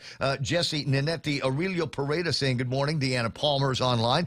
What have we got here? Dave Eckert. Dave Eckert, everybody. Oh, the Dave. It's always nice to get Dave Eckert on the radio. Jerry Roberts in the studio here in just a few minutes. I remember it, back in KUAM, back in the olden days. Dave Eckert would be out running around chasing down stories. He'd fly into the studios at the top of the hour, after the top of the hour news, and do local headlines with Jerry Roberts back in the golden age of radio out here. Who else is playing around? I got Dave Evans saying Happy Valentine's Day. Don't blame it on the cha-cha-cha there, Dave. All my friends kept saying to buy you something expensive, so I filled your car with gas. That is an investment. I told you, I put gasoline in the car the other day, $94 and change. But that is the high watermark of gasoline that I've ever paid in that car. Tell you what, friends, it might be worth buying a new car, because, you buy a new car, they usually give you a full tank of gas along with that. And for many people, the last time the car was ever topped off was the day you drove it off the lot. Good morning, Sherry Iriarty. Good to have you there. Tickets to the game still available for $11,870 each. Mid-size car parking within a mile is $850. The least expensive T-shirt that you can buy is $77 in the parking lot. Inside the SoFi Stadium, it'll set you back $130 for an official Super Bowl shirt. Isn't it amazing how much money that the people are making on that? And how are we going to do it today? How are we making any dough on this? Is running the occasional ad for somebody saying, hey, we're running Super Bowl Monday, come in and eat starting at 9 o'clock, open bar, whatever. So glad the NFL is tax exempt. I don't know how they would get by otherwise. Jimenez Hessa is online. I got Mark Voigtland, who is watching the program from the Free Zone. out there somewhere in the eastern United States of America, I believe, Nice, witness where they're going, what, mask? What do you need a mask for? Are you going to rob the place? Why do you need to, they don't even talk about it anymore. Dave Eckert says, Pam, enjoy your day. Connie and Bob Bartonico online here this morning. Did you guys do the 13-miler? Oh, that's right. They had that Guam running plan in the 13 on the Hoffa Marathon over the weekend. Anderson Air Force Base. You run down south. Everybody says, oh, it's a downhill race. Anybody that has ever run that race knows it doesn't get to be downhill until you're past the Micronesia Mall, and that includes the spur that takes you into Two Lovers Point. After that, it's going to be all right and groovy. I was not able to go, but I did talk with Little Miss, Diane, and she said it's been kind of crazy because there's no regular races, right? So it's kind of trippy for a lot of the runners because nobody knows where you are pace-wise anymore because a lot's changed in the last 2 years. Some people have gotten faster. I think most of us have gotten much slower as a result of putting on those COVID-19 extra pounds. So she's like, yeah, it's back in the olden days, you know who you were toe-to-toe with, but everything has changed, and we don't get to see that anymore because there are no weekly races because stupid COVID. I don't get it. Omicron, let it spread, and let's have super spreader events / fundraisers and 5Ks every single Saturday, and that's what I need to get myself motivated to get out there on the road. 20 after 7 o'clock in the morning. Is it time to take a look at what's going on in the headlines, in the markets? Yeah, we'll do that real quick. S&P 500, the NASDAQ, and the Dow Jones all finished down hard on Friday last week. 44.18 for the S&P 500, off by 85 points. NASDAQ off by almost 400 points, 394, closing at 13,791. It's been a tough time for the NASDAQ in the last couple of weeks. Dow Jones Industrial Average, though, is the big loser, off by 503 points. Arguably on news coming out of CNN, even CNN is now saying that the Biden administration has been nothing but crap for the United States, and nobody is appreciative of anything that he is. 55% of the people on that survey said they couldn't think of anything that Joe Biden has done that they approve of. Well, you see, you get a new owner, and all of a sudden, maybe they clean a house and start reporting news like the news should be reported. No, they're not going to do that at CNN. No, you don't think the new owner is going to have any impact on that? I'd love to see it. I'd love to see them become something like a shadow of what they were back in the olden days. Didn't he come out and say, they're just a whole bunch far left? And maybe we need to go and at least navigate towards the center. It wouldn't necessarily be a bad thing, considering that their ratings are in the toilet. It's funny, you get a regular old Joe Rogan podcast. There are probably more people listening to Joe Rogan than there are with all of the CNN programs combined. Anyway, looking at some other numbers, FTSE is off. I got the Hang Seng Index up by 116 points. Good news that's the Nikkei. Hang Seng down by 17. Shanghai off by like 22, and the DAX is off by 65 points. On the commodities, do not have a number for you on Tapis crude. West Texas right now trading around $93 and a dime on that. I'll get you the Tapis crude while Jerry is taking care of the extra point. Do I got a Bitcoin number, Joe? 42,404. I don't know which direction. Should I be freaking out? Should I be heading for the hills? Is this a sign here that there's going to be war in the Ukraine? Supply chain issues affecting everybody, ladies and gentlemen. And I told you I went by the taco place on yesterday to go and grab a bite, and the guy says, no carne asada. And this is good for Jerry. You're a vegetarian, but carne asada, the way they do that steak down there, is just to die for. So, yeah, okay, I'll take the chicken. I said, what kind of sauces? He said, I said, we're out of a couple of other sauces as well. You're kind of getting used to hearing that when it comes to regular supply issues that we generally need. But for people I don't know that this is happening here yet, but are you running into problems finding things for your pet? Are you running into, going to someplace going, okay, my cat likes this kind of cat chow, and they don't have it there. Now, if you're a cat person, you know how disastrous that can be, because cats are they're like politicians. I mean, they get cut in a rug, and if you don't have the kind of cat food they like, they will turn their nose up at filet mignon. No, that's not Friskies. I'm looking for the Friskies. Where is it? I looked everywhere. There's no Friskies here. What are we doing? What about cat litter? You having a problem finding cat litter? Any number of other things. There's people. I remember in the beginning of the pandemic, there were folks that were freaked out because they could not buy training pads for their dogs at Kmart. It was off limits. You remember? Oh, yeah. Yeah. So I'm wondering if we're running into supply chain issues on this. They're saying in the States, pet owners have been struggling to find canned food and other kinds of pet commodities there, and it has become kind of a problem for all kinds of folks. You watching what's going on with the truckers? Yeah, well, let me see. They rewrote the national anthem up there. Oh, Canada, there is no freedom here. It's beautiful. Have you ever considered a career in singing? Maybe there's time for another. That's just bizarre what's going on up there. Well, you know what's even worse, and I probably will riff on this sometime during the week.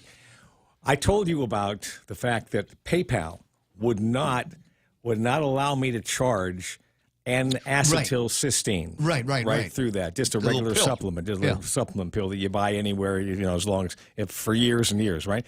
Now, GoFundMe, right, had $10 million bucks that people gave to the truckers up there to support their efforts. They had to return it. All the chargebacks and all the other things. I'm sure their stockholders were happy about that. So the idea was that they're getting involved now politically. All they are, their mission is to do what? Do campaigns for people that want to do that. They take a little cut and they transfer the money. Crowdsourcing at its best. Crowdsourcing. Yes. They've never turned around unless it has to do with, some kind of a inhumane deal or it's sexually oriented or something. They don't turn people away. They did on this one. They gave the money back. Now, a Canadian judge has turned around, and there's one up there. What's the other one called? Give up every day. I can't remember. I know who you're talking about. Their version. Another one. There's a Christian version of GoFundMe. They raised another $10 million bucks, and a Canadian judge says you can't disperse the money out. Right. Which they'll seize it. I don't know that there's anything in the law. Maybe Klinsky can figure that one out that would prevent them from actually getting the money. So what's going to happen? They're going to take that $10 million bucks in suitcases, right? And they're going to find weak spots in the border, and they're going to go across and just hand them the money. Somebody was saying that the smart move would be to dole that out in cryptocurrency. In something that the government cannot, by virtue of the fact that it's not going through a bank anymore, that the government just can't see. That's probably exactly what's going to happen. 7:26 in the morning, Jerry Roberts and Eagle Eye on what's going on out there. It is bizarre the amount of seemingly regulated and approved tyranny at the hands of the Canadian government. Social media. Oh, boy. It's now the taken over the payment media. channels, the media, you name it. They're using every means possible to stifle counter opinion. Stay in the fight, kids. Got to stay in the fight. Stay free, as the man says. It's time for the Extra Point, being brought to you by Guahan Insurance Services and First Hawaiian Bank. Somehow, we humans tend to believe that our problems are external. Whatever is wrong comes from somebody else, making our life more difficult for us. The enemy is out there, you see. It's those people who consistently push our buttons. They're the reason that things suck so often. They trigger us, and it's their fault. Well, let's talk about buttons and triggers and who's at fault next on the Extra Point. Raise your glasses for a toast, because First Hawaiian Bank now turns your meals into a reason to celebrate. Every dollar you spend on dining purchases, including fast food, earns you up to 3 times United miles. Simply use your First Hawaiian Bank United credit card and start reaping the most rewarding credit card experience on island. Terms and restrictions apply. Don't have a First Hawaiian Bank credit card? Visit any branch or FHB.com to apply today. With First Hawaiian Bank, it all starts with yes. When's the last time you looked at your homeowner's insurance? We buy a homeowner's policy and never give it another thought until something happens. Life brings changes, and our coverage needs can change. The smart thing to do is get the answers and level up our insurance to make sure we're totally protected. That's the Insurance Extra Point. Get out there and make something good happen today by calling Guahan Insurance Services at 475-1162 or visit us at the Camacho Landmark Center in Tamuning. So let's start with a disclaimer. Not all troubles in life are a result of somebody pushing buttons, our buttons, which trigger a negative, frustrating, painful, embarrassing, or you add your own favorite word to describe how you feel about it when it happens. No, not all of our troubles come that way. Just more than need be. Let's face it, a lot of people know where those buttons are and what they represent. Some of these people are family members who know you inside and out. They've seen you triggered by all kinds of things over the years. And they can easily predict how you will react under various circumstances. You know that's true. So who else knows? Friends you grew up with, they know. Some coworkers do as well. Now, I'm not saying that any or all of these people set out to push your buttons as a source of entertainment or as part of a diabolical plan to ruin you. It's just good to realize that there are folks who understand you that well. It's also valuable to understand that you and I allow things to trigger us. We let the same people trigger us in the same ways, giving them the satisfaction of seeing us give the same response. It's like they have some kind of control over us. Push, trigger, response. Push, trigger, response, again and again. We've allowed it to become a habit. We blame the button pusher and don't accept any responsibility. It's outside of my control, we say. It's them, not me. And I know I'm lying to myself when I say it. Our stimulus may come from the outside, but our problem, it's on the inside. In a leadership conference I attended, the late Stephen Covey said that between stimulus and response, there's a small space that we own and occupy. It's the small space where we decide how to respond. When Jesus was interrogated by the Jewish religious leaders prior to his crucifixion, he was slapped across the face. Now, he could have called angels down to wipe out everybody in the room. Instead, inside that small space that he owned and occupied, he never lost sight of his mission for that day. He accepted a brutal beating, suffered when the people chose to release a criminal instead of him, and then he went to the cross for the benefit of all mankind. Too often, we let our emotions get out of hand, and we give up that small space. We give up our power to control situations. That small space might be taking a breath and spending a few seconds to assess a situation before making a comment or taking a specific action. It might be saying to the button pusher, I'll get back to you. I'm a little busy right now. Or, golly, Mary, you don't really expect me to respond to that, do you? Or maybe just pause and look at them for a few seconds and then say, hey, nice try. But wait, you say. What if there's an element of truth in their pushing that button? What if they highlight a deficiency or a weakness? Well, the answer there is to eliminate the impact of the weakness. Either work to make it a strength or, if necessary, improve enough that it doesn't hurt your performance. Better yet, strengthen an existing strength and let that overshadow any perceived weakness. Maybe one day you'll be able to say to the button pusher, you know, I can't thank you enough. When you took the time to point this problem out to me, I asked for some training, and soon this won't be an issue at all. I really appreciate that. I'm guessing that person won't try to push your buttons any longer. We all get triggered at times, all of us, but we don't have to say and do things that will damage our relationships. It may take time, some time, to master this ability, but it's worth the effort. We also don't have to buy in to the negative things that people may say and tell us. First Lady Eleanor Roosevelt once said, no one can make you feel inferior without your consent. Between stimulus and response, there's a space that we own and occupy. It's the small space where we decide how to respond. Don't give up that small space, that place that we control, where we control our emotions, not letting our emotions control us. That's the extra point. Be responsible and make something good happen today. For 93.3, The Ray Gibson Show, Guahan Insurance Services, and First Hawaiian Bank. I'm Jerry Roberts. But it's just so much fun to trigger people. Isn't it? Don't you find? Well, that's kind of like what this program's all about. Yes, my job is not done until I've triggered somebody over at Adeloop, and usually that's your job. Yeah, well, it should be. Yes, it should be. But I don't think you do it in personal life to people, do you? Because you get it all out here, right? Well, I don't know.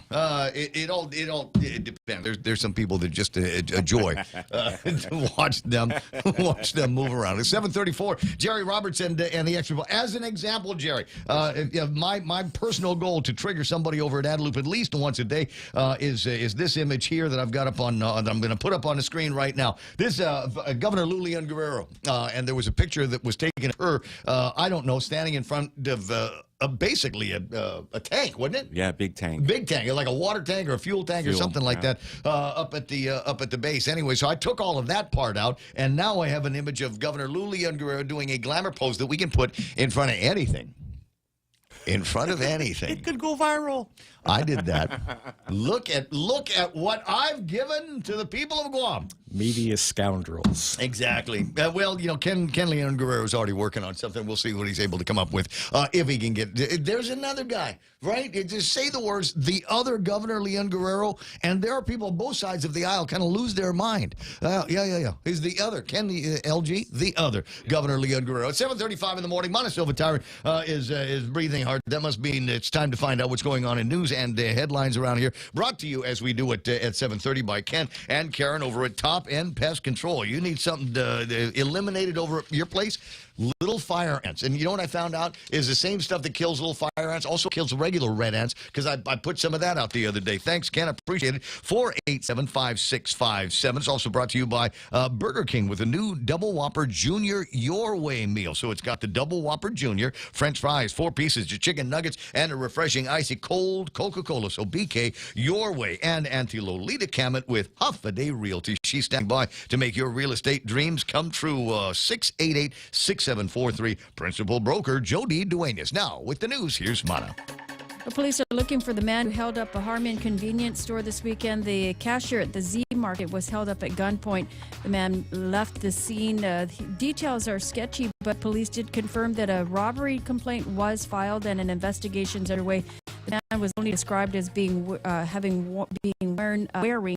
a black pair of shorts and a black T-shirt and a blue or purple bandana. Anyone with information, call the Guam Police Department. From the Joint Information Center, there are 59 people in the hospital, with 9 people now in intensive care, 4 of them on ventilators. There were also another 345 people with confirmed COVID-19 out of 871 people tested. More will be reported on. And the Department of Education working to finalize their plan for summer school, and it looks like 20% of their school populations will be required to go to public summer school. These are kids who are getting D's and below.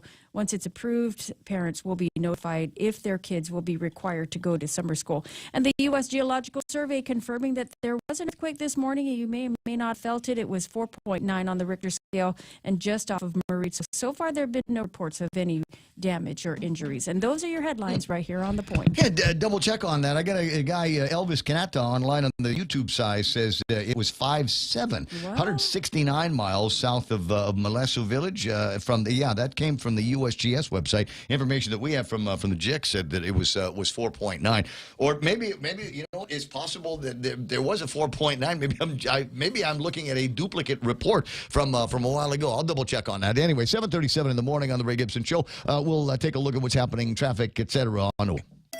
Everyone has a busy schedule these days, and sometimes we forget to schedule our routine dental checkup and cleaning. Don't neglect your dental health. Schedule one today with Dr. Robert Yang and his Smile team, conveniently located at the East West Business Center on Marine Drive, Upper Tumon. Call us today at 647-8702 or 3. Again, that's 647-8702 or 647-8703. We make smiles happen. Check out the newest hydro and garden center to hit Guam, Crop King Hydro. We have a huge selection of plant nutrients, soils, hydroponic mediums, organic pest control pumps, plant support, tools, and so much more. Call 635-4769. 635-GROW. Open Monday through Saturday, 10 to 6 at the Deditos at Tina Mall, right across from Payless and Paradise Fitness. For whatever you grow, think Crop King Hydro. Crop King Hydro. 7:38, Ray Gibson Show. What am I supposed to do, Real Joe?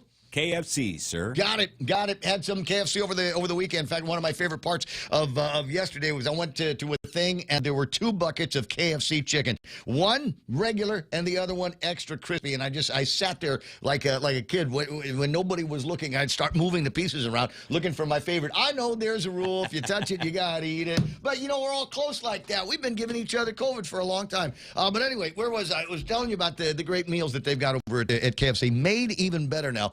Because they've got a supply of local Denancy now that they're putting in the Twister. Twisters, we got the tortilla, and then on the inside we got the KFC chicken. Now, to that, they have added the Denancy sauce on top of the Colonel's red rice, right? Oh, my God, Colonel's red rice. It's the good stuff. They made it, and nobody, it's a recipe that they've had for a long time, and they have absolutely perfected it. You can grab it on the go.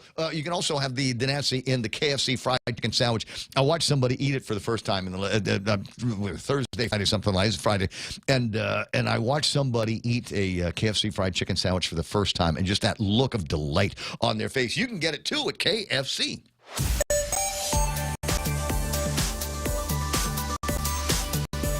All right, here it is, the traffic map. It's Monday morning, Valentine's Day, Super Bowl Monday, and I'm wondering if that is having an impact on traffic. I anticipate a little bit later, as an example. A little bit later on, Army Lynn says she's going to be hanging out with the troops over at Bell's. And so I'm wondering if that's going to change the traffic pattern in that part of Meniola. I'll check a little bit later on. I think they're going to be opening the doors at 8 o'clock. Otherwise, big day for the Anderson Air Force Base must be because traffic is running slow at that part of Gigo. Looking at traffic southbound Marine Corps Drive, you will find a couple of spots over by McDonald's where traffic is running a little bit slower. Doesn't look like we're stopping anywhere. It just looks like it's slower. You'll see the same thing getting into the intersections. Not as bad as you might suspect it would be at 7:40 in the morning. And then you get traffic into the downtown Tamuning area over by the ITC building and the airport where things are running a little bit slow. Looks like northbound traffic. Route 8, ugly. And looking at Route 4, the usual spots are beginning to slow down around there. And what do we got for traffic at Naval Base Guam? What's going on there? Hold on, let me put this up on the screen and see if I can magnify this. Everybody can see how little traffic there is there right now at Naval Base Guam. Is it everybody at Anderson Air Force Base? They're watching the football. Or they're getting ready. Football game. Is the Admiral give everybody the day off to do that? I guess. Maybe he went to FD too. Nice. Okay, gotcha. 7:41 in the morning. There's your right now traffic. This is The Point.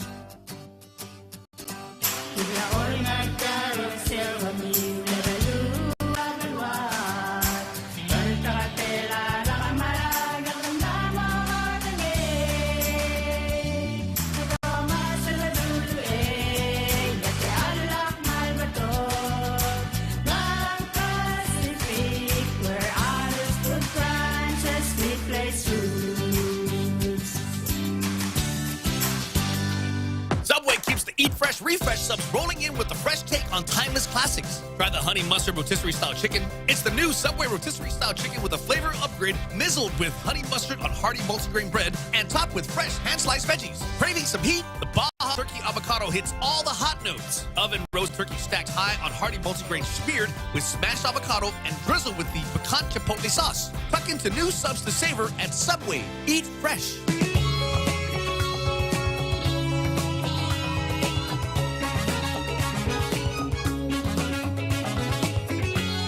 Okay, all right.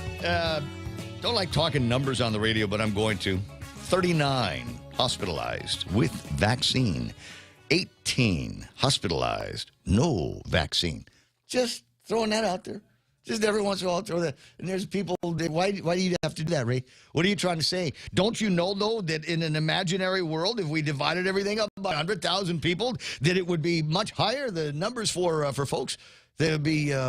And I'm going, yeah, I don't buy that math. But that's just me. I missed the explanator on all of that. Now, earlier I'd said the earthquake was 4.9, but that's because I was reading the wrong report. The one that I was reading was from February the 11th. And you're going, well, I didn't feel that one either.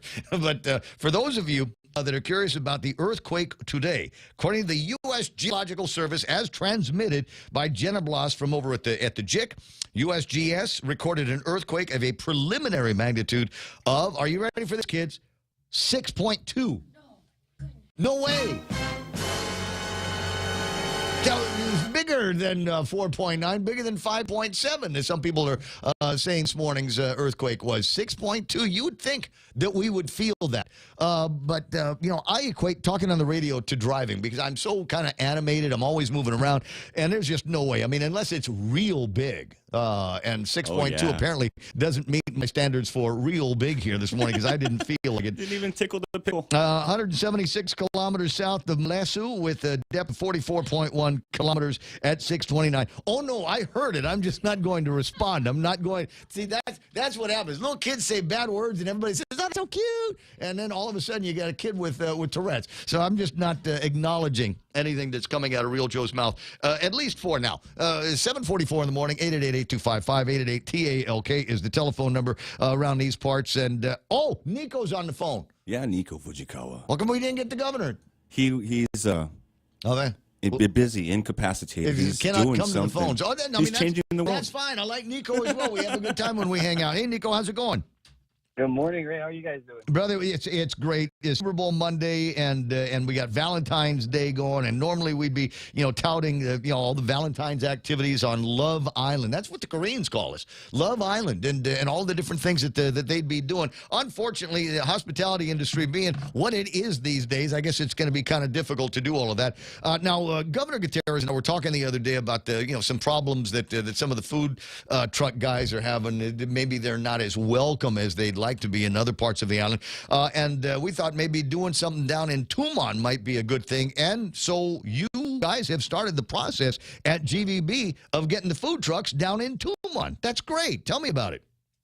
Yes, sir. So starting this Friday, we actually planned it to be the Friday right after Super Bowl, Valentine's, just to get people out and have another activity for people to do, especially for the weekend. Yeah. So we're calling it Fandania Fridays. I always like to go back to a cultural call out, and Fandania is to get together or a gathering. And so Fandania Fridays is down at EPAL, right in GVB's backyard, not the GVB building. Got to be clear. We're having a little get together. We had food trucks. They've been great partners. We've been kind of setting up a bunch of logistics just so that it's a better experience overall. Right. I mean, the food trucks, and you got to take care of the lines and make sure that there's adequate places for people to throw their trash away and do all of that stuff. Now, I know it's, as you said, it's this Friday and all the Fridays, I guess, moving forward, starting at 5 o'clock in the afternoon and I got to say this because I know Phil Flores is listening, and if I don't say, if one of us doesn't say Joseph Flores Memorial Park, there's going to be trouble. There's hell to pay. So there we go. I got it in, Phil. And so food trucks, any other activities that are going to be taking place? You got anybody going to be spinning some music or playing the guitar? Well, we actually talked to them about this, right? And what we were trying to do, Ray, was really set up kind of an organic festival feel, right? So a lot of the food trucks have family and friends that like to come down and perform. Mm-hmm. And so we said, hey, let's try that out for a little bit. Let's see how it feels with people playing by the beach, plugged into one of the food trucks, kind of tips only basis, as opposed to hiring a professional band at this point. We wanted people to feel a little more immersed. Right. Okay. So go up for the food courts or the food trucks, etc. And as people begin to add to the event on their own, then those will be, then we'll go ahead and announce those as they come. So would it be fair to say that if somebody showed up like a Jack Larimer or a Joe Guam or a Candy Taman or somebody like that shows up with a guitar and a Bluetooth sound system, they'd be welcome, right? Absolutely. And I'm glad you brought that up because we were going around back and forth with what we're titling this event. And because we wanted it to start small and grow, we didn't necessarily limit it to the Fandania Food Truck Friday. Do you know what I mean? Right. Because, we wanted musicians to come out. We wanted the locals to have something to do. We wanted military to come check it out. So we want to start small and grow the event. Now I've gotten, obviously I got it from Governor Carl first, but I've gotten it then from a variety of people in and out of the hospitality industry. It's the graphic that's up on the screen right now, Fandania Friday. So I imagine that you guys have already started the marketing process and through social media, et cetera. That's right. I mean, we started boosting to social media, family and friends, Facebook, Instagram, everything that GVB has reached to, our membership. Things like that. And then, of course, as the event grows, we'll put out, subsequent flyers that have featuring different things. One of the things we talked about was having locally made products at the event itself. So. Oh, also good. Maybe you get some of the beekeepers down there and give them a spot where they can sell some of the goods that they're making on a regular basis, and it's a whole lot of it these days. So generally, I don't want to say it's going to be the same experience as Skinner Plaza. Maybe down the road, a similar experience, maybe a greater experience. And talking with your partners in the hospitality industry, they get the hotels and there are restaurants down there. Have you talked to them about ensuring that they're not hurt? Maybe turning this into an event that they can use to, I don't want to say cannibalize, but be able to also be in front of their customers. You know what I mean? So you got restaurants down there, up and down Restaurant Row. Have you talked to them about maybe setting up something for them so that they can move their operations or some of their kitchen down to EPAL Beach? Well, in speaking with Gov Gutierrez, this was really a win-win situation for all the players involved, right? And part of the reason is it brings more life and activity back to Tumon. And as you mentioned earlier, Tumon isn't exactly thriving. I mean, we do have a lot of military walking around. We have some sprinkles of visitors from Korea as well. But I think having a centralized event that people can get used to that happens weekly drives more activity to the area, so the businesses can actually benefit from it. Sure. Well, if anything, have some of your guys walk around in your office in your business uniforms handing out flyers. And when you're done having dinner here, maybe come and have drinks over there, maybe a staycation plan down the road. I'm excited about this. I'm going to be dropping some of my Friday night plans to ensure that I am down there for I think maybe I'm going to bring some friends down and we'll sunset at Fandania. And is there a list of which food trucks you've already got confirmed? Because there's some people, was it Manang Pika? Is a huge favorite among some of my friends, and they told me that they would guarantee that they would be at Fandania Friday if that food truck in particular was there. They are definitely going to be there. I do have a running list right now. We're trying to understand the demand for EPAL because this could easily kind of grow beyond what we wanted. And one of the things we talked about was not limiting parking. Right, the biggest difference too with down at the museum is parking is a hassle. Right. And so we wanted to keep all of the parking stalls at EPAL open, even beyond the gate. So we're going to have our visitor safety officers there. We're going to have lighting throughout the park. We're working on fixing the restrooms as well as augmenting that with maybe some porta potties for that evening. Good idea. We've already reached out to GPD, GFD, so everybody's kind of aware. They'll be strolling by, so it's going to be extremely safe. It's a huge open space. It's sunset time, so. Wait. Yeah. So let me see if because I envision when you say Food Truck Friday, I would envision that the food trucks were going to be in the parking lot, but you're saying no, we're going to keep that open as much as possible for people that can drive in, pull up, and then go into the park. So it will be in the grassy area? Yes, sir. We worked with DPR. They've been a great partner with us, and like I said, we wanted to be a little more immersed as opposed to just a concrete event. And so parking stays parking. Obviously, we're going to keep some areas close by for the handicapped or those with disabilities. Yeah.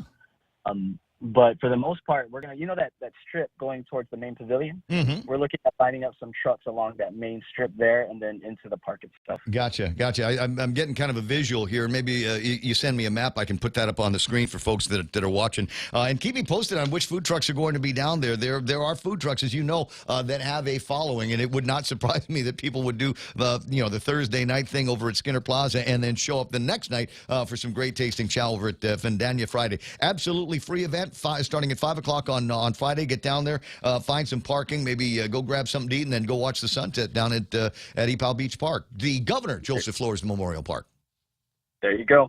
Sorry, just because you did bring it up earlier, Manang Pikas is there, Matacos is there, Dikiki Donuts, Hafaday Lemonade, The Food Truck, Sip and Dip. We have a bunch of people kind of confirming now and coming in, so that event is or that list is growing. Keep me posted on the running list. I'd be happy to get the word out for Governor and everybody, and anybody that wants to be a part of this. Should they reach out to you, Nico, at the Guam Visitors Bureau? Yeah, so on that flyer, we do have an email and a number that you guys can contact if you need any more information or how to get involved if you wanted to. So again, we wanted to start this initial one off, kick it off, and see how things go, and then grow the event as we see fit or as demand. I see it. I see it, buddy. It's info at Guam or visit Guam.com on the World Wide Web, and send a link out to somebody over there, and they'll get back to you and let you know what terms and conditions for your inclusion on Fandania Fridays is going to be. I appreciate your time. Give the governor a hug for me, would you? No problem. Don't mess with his hair, though. Take care. You have a good one. You know, I will. 7:53 in the morning. Only I can get away with stuff like that. Hi, it's the Ray Gibson Show, 7:53 in the morning. Now, at some point, we were also going to tell you about buying a new car over at Nissan, and then somebody sent me a link to this. Now, I don't know how well it will play on the radio. It's Nissan's Super Bowl ad. It's the Thrill Driver ad, and they take the guy from...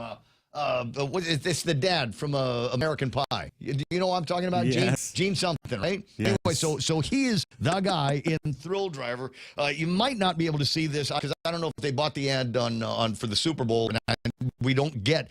And for those of you that are coming in from the mainland and you're going, hey, we'll watch Super Bowl. Really don't care about the games. I just came commercials. Yeah, good luck because they cover up the local stateside commercials with the local ads. And generally, it's all the same telecom company or beer, and those are the only ads that you're going to see all day long.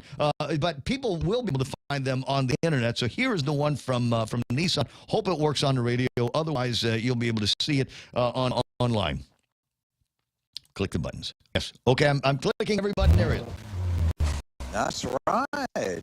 Want to give it a spin? Coffee's an assignment for me. Come on.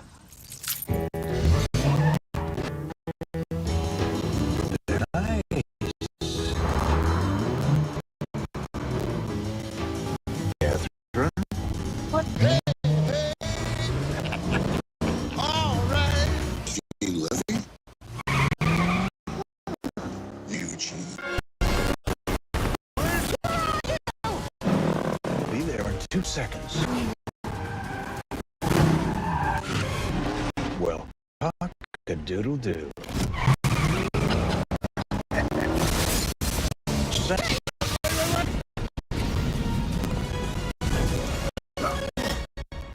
Watch the coffee.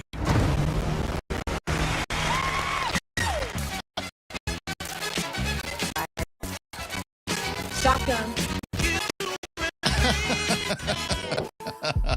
Nice. That'll sell a couple of Z cars this year, don't you think? Yes. Eugene Levy. It goes from just regular old Gene Levy to action hero. Thrill guy, Gene Levy. 7:56 in the morning. Like I said, I wasn't 100% sure that would work on the radio. And sure enough, I was right. It did not work on the radio. But by all means, take a look at this. It's a video on demand, or just Google Thrill Driver Nissan, and you'll be all right. Closing in on 8 o'clock in the morning, 888-8255-888-TALK. Again, around talking about some of the other headlines that we've got that are making news here. And among the things I think that have gotten certain people very, very excited is the news that apparently leaked out over the weekend that Ross is opening in the Agana Center on March the 5th. Have we seen that? Is anybody moving into Agana so you can be closer to the road? I mean, it seems to have been in construction for the last 5 years, right? I mean, it's moved out the Payless, stuck that one up in Mighty, where there's great parking, by the way, and then it was just empty for a long time. Everybody said that maybe it was going to be a bigger, new and improved shoe mart, and then somebody said, no, they're going to be putting a Ross in there, and that turned into fact. Construction has taken place, and so far they have done an outstanding job of not leaking any of the visuals on the inside. Haven't anybody putting up social media? It's like 20,000 square feet.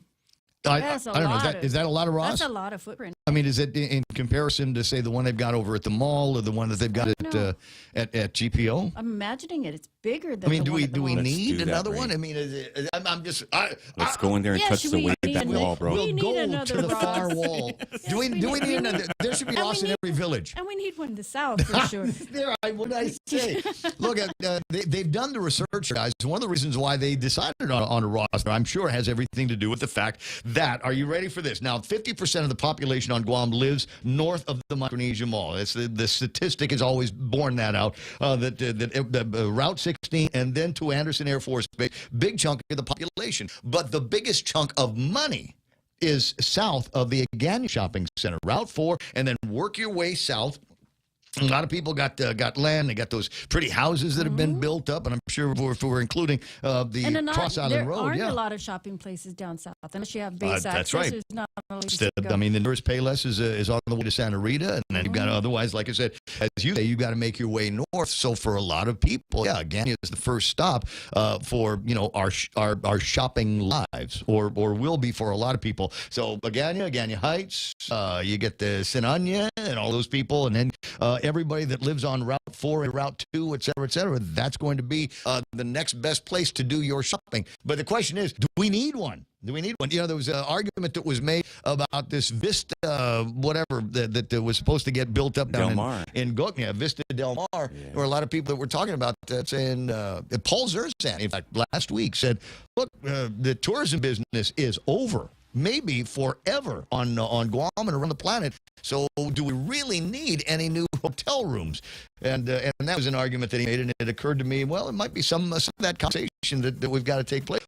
What happens if after COVID-19, what happens after the pandemic, and the tourism business doesn't come back the way we all thought it was going to? I don't know. Ponder. Tell you what, we got Fox News Live coming up here in just seconds. On the other side of that, Mata Silva has got news and headlines. About 8 o'clock this morning, all of restaurants and bars are going to be opening their door. Anybody with a TV any bigger than about 32 inches is going to want you to go out there and watch the big game. We'll get caught up in a sec. Here's Fox News. Kind of standing down. I'm Steve Rappaport, Fox News.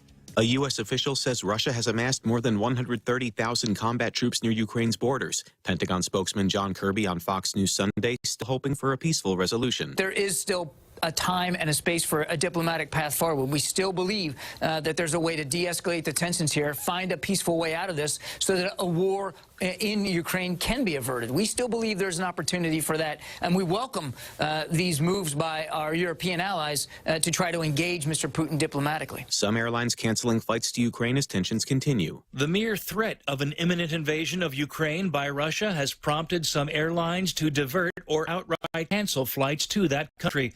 This despite continued talks between Moscow and the West. A phone call between President Biden and Russian President Vladimir Putin Saturday did nothing to erase those fears. Fox's Karen McHugh, Moscow denies planning an invasion. Gas prices climbing higher in recent weeks. There's been a big oil price spike in the past 3 weeks, and we can already see it on the street.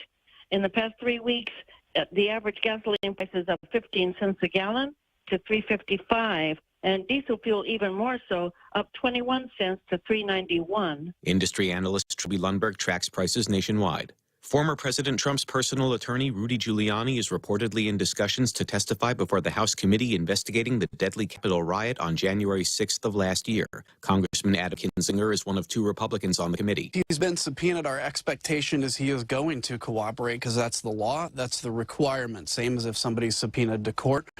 There may be some changes in dates and moments here as, lawyers do their back and forth, but we fully expect that in accordance with the law, we'll hear from Rudy. Kinzinger on CBS's Face the Nation. America is listening to Fox News.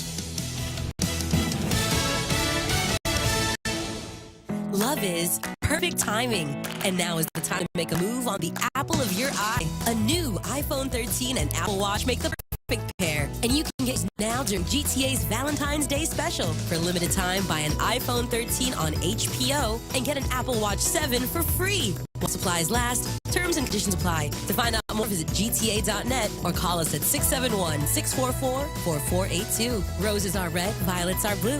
At GTA, we start with you. $15 might not get you that far, but Chili's is bucking the trend with $15 meal deals. At Chili's, $15 gives you not 1, not 2, but 3-course meal deals complete with a drink, a starter, and an entree. Mix and match 3-course meals 15 ways to Sunday with soup, salad, or chips and salsa to start, and ranchero chicken tacos, honey chipotle crispers with rice, bacon ranch quesadillas, or personal fajitas for the main course. Build your own $15 meal deal at Chili's. More life and great value happen here. Canadian police arresting the remaining demonstrators who blocked a key border crossing with the U.S. to protest COVID-19 vaccine mandates. Authorities have not moved in to shut down a much larger protest in the capital, Ottawa. Officials estimate 4,000 people rallied there yesterday. Ottawa residents fed up with the gridlock and noise held a counter-protest today, attempting to block a convoy of trucks from entering the downtown area. The convoy inspired similar demonstrations in France, New Zealand, and the Netherlands. The Department of Homeland Security warns truck convoys may be in the U.S. A growing number of states rolling back COVID-19 mask mandates.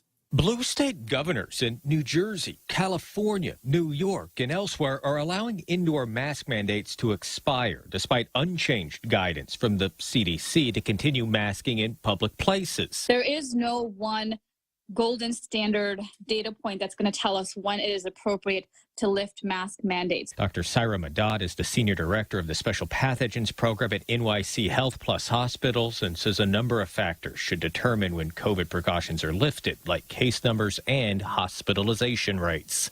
Jared Halpern, Fox News. Hold the guacamole. There's no more avocados from Mexico coming into the U.S. for now. In an abrupt move, the U.S. government suspended imports of Mexican avocados, saying a U.S. plant safety inspector in Mexico received a threat. The surprise suspension happening on the eve of the Super Bowl, one of the best and busiest times for Mexican avocado growers. Because the U.S. also grows avocados, U.S. inspectors work in Mexico to ensure exported product is free from disease, which could hurt U.S. crops. Ann Carrick, Fox News. Less than 90 minutes to go until Super Bowl 56. The Los Angeles Rams in their home stadium taking on the Cincinnati Bengals. Odds makers have the Rams as a 4-point favorite. I'm Steve Rappaport, and this is Fox News. Half a day, this is Congressman Nicholas. While local COVID-19 testing has unfortunately become less available lately, there are 4 free at-home federally available COVID tests that you can have to test yourselves and your families as needed. Please contact your congressional office at 671-475-6453 or at michael.snicholas@mail.house.gov to find out how we can help you access those tests. This ad was paid for with official funds from the office of Congressman Michael F.Q. San Nicolas. JV International Safety Equipment has it all for you. Fall protection, rain gear, traffic signs, speed bumps, custom signs and banners, PPEs, fire extinguishers, plus more. Check them out on Facebook at JV International Safety Equipment Company or visit their website, www.jvisec.com. JV International Safety Equipment, Guam's leader in occupational and environmental safety equipment. Call 688-9524. JV International Safety Equipment, located in Harmon Industrial Park. Attention Guam Power Authority commercial accounts. GPA proudly announces that our Energy Sense rebate program has just gotten bigger and better to include customers on rate schedule G and J. With GPA's Energy Sense program, commercial accounts can receive up to $350 per ton in rebates with the purchase of a qualified unit through any of our approved vendors. The GPA Energy Sense rebate program helps lower energy costs, improves energy efficiency, and saves you money. Visit us at guampowerauthority.com/energysense. Effective dates for units may vary. Your local news is brought to you by Nambo Insurance. Skip the line, pay online. It's fast, it's easy, and it's secure. Visit nambo.com for more information.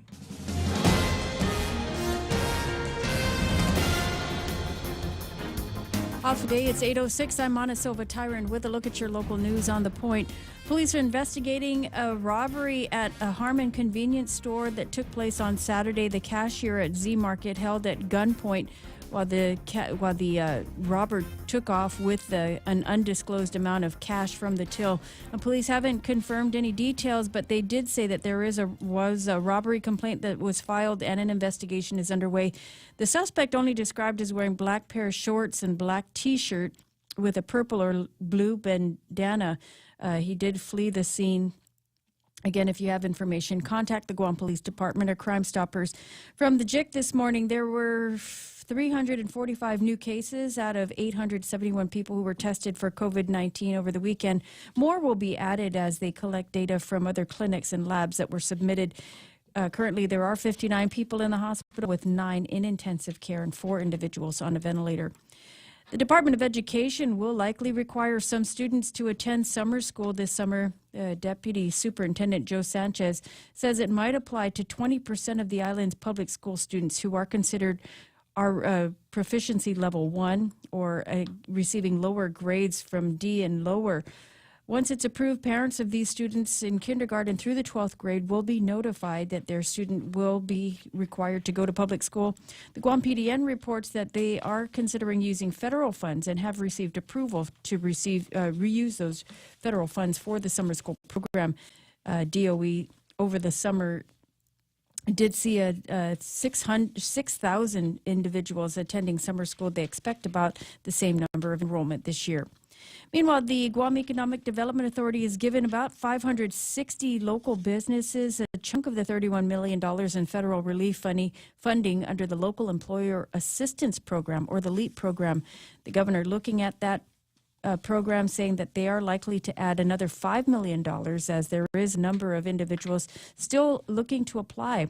Right now, GIDA has received 1,100 applications from local businesses.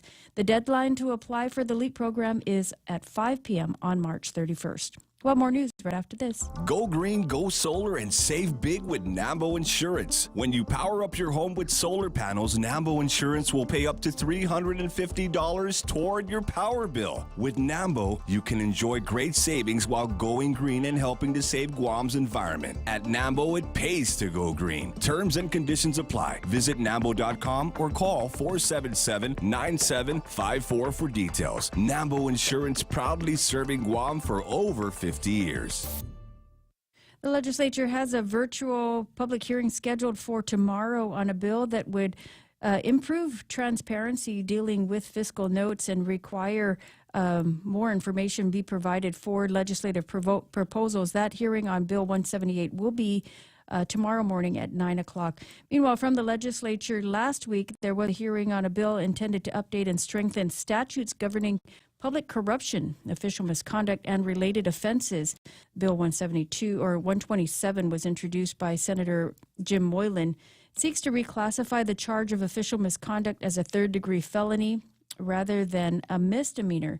The bill did receive support from the Attorney General as well as the OPA, which said that it does give teeth to the laws dealing with official misconduct. And those are your top stories here on The Point. Here's Ray with your weather. I got you. 10 after 8 o'clock in the morning, 888-8255-888-TA, is the telephone number. Looking at the weather today, mostly sunny with highs near 86 degrees, east-northeast winds 14 to 16 miles an hour, gusting as high as 20. Now tonight, partly cloudy, overnight lows about 75 degrees, east winds 8 to 15 miles an hour, and the gusts are going to be as high as 18 miles an hour. What can we expect after sunset tonight? Well, there you go. And sunset is going to be at 6:26. You know, what is that big fancy restaurant? That's what the guys are going to be saying. The ones that haven't paid any attention to me, you know, warning them for the last 3 weeks that Valentine's is coming up. They're going to be like, hey, Ned, we don't need to go Valentine's. You know what we're going to do?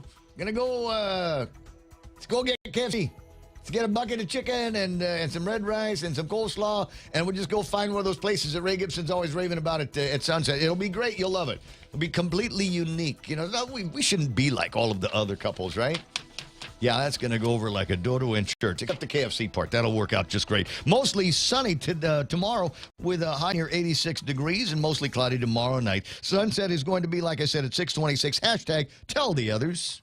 My family and I trust the FHP Health Center because of our healthcare providers. The services are mostly under one roof, enabling a one-stop for all of my family's medical, urgent care, imaging, dental, vision, laboratory, and pharmacy needs. My family and I trust FHP Health Center. You can too. FHP accepts most insurance plans, TRICARE, Medicare, Medicaid, and self-pay patients. For an appointment, call 671-646-5825, press 1, or takecareasia.com. FHP Health Center, our island, your clinic. Family Finance has been serving the people of Guam since 1959, and they will continue to be there for you in the years to come. Get a personal loan for that summer vacation or to pay off those long overdue bills. Family Finance has got you covered. Apply for a personal loan from $1,000 up to $3,900 by calling Family Finance in Hagåtña, now at the old Nambo Insurance Building at 475-4545, Upper Tumon 647-5626, or in Dededo 633-4473. Family Finance, here to serve you. Thank you, buddy. 8:12 in the morning. Portions of the program brought to you by the guys over at American President Hotlines. APL, a global presence with a local home. Also being brought to you by our friends over at Cold Stone Creamery. Valentine's Day is today. You can get a Valentine's ice cream cake today over at Cold Stone Creamery. You might need to move fast, all right? I think the doors ought to be opening very, very soon. Share your love. They get the chocolate dip strawberry ice cream, red velvety cake inside, strawberry fluff frosting, and cascading chocolate ganache. It's Cold Stone's Valentine's Day ice cream cake. They are open today. Morning talk that matters. It's the Ray Gibson Show. Call now, 888-TALK. That's 888-8255.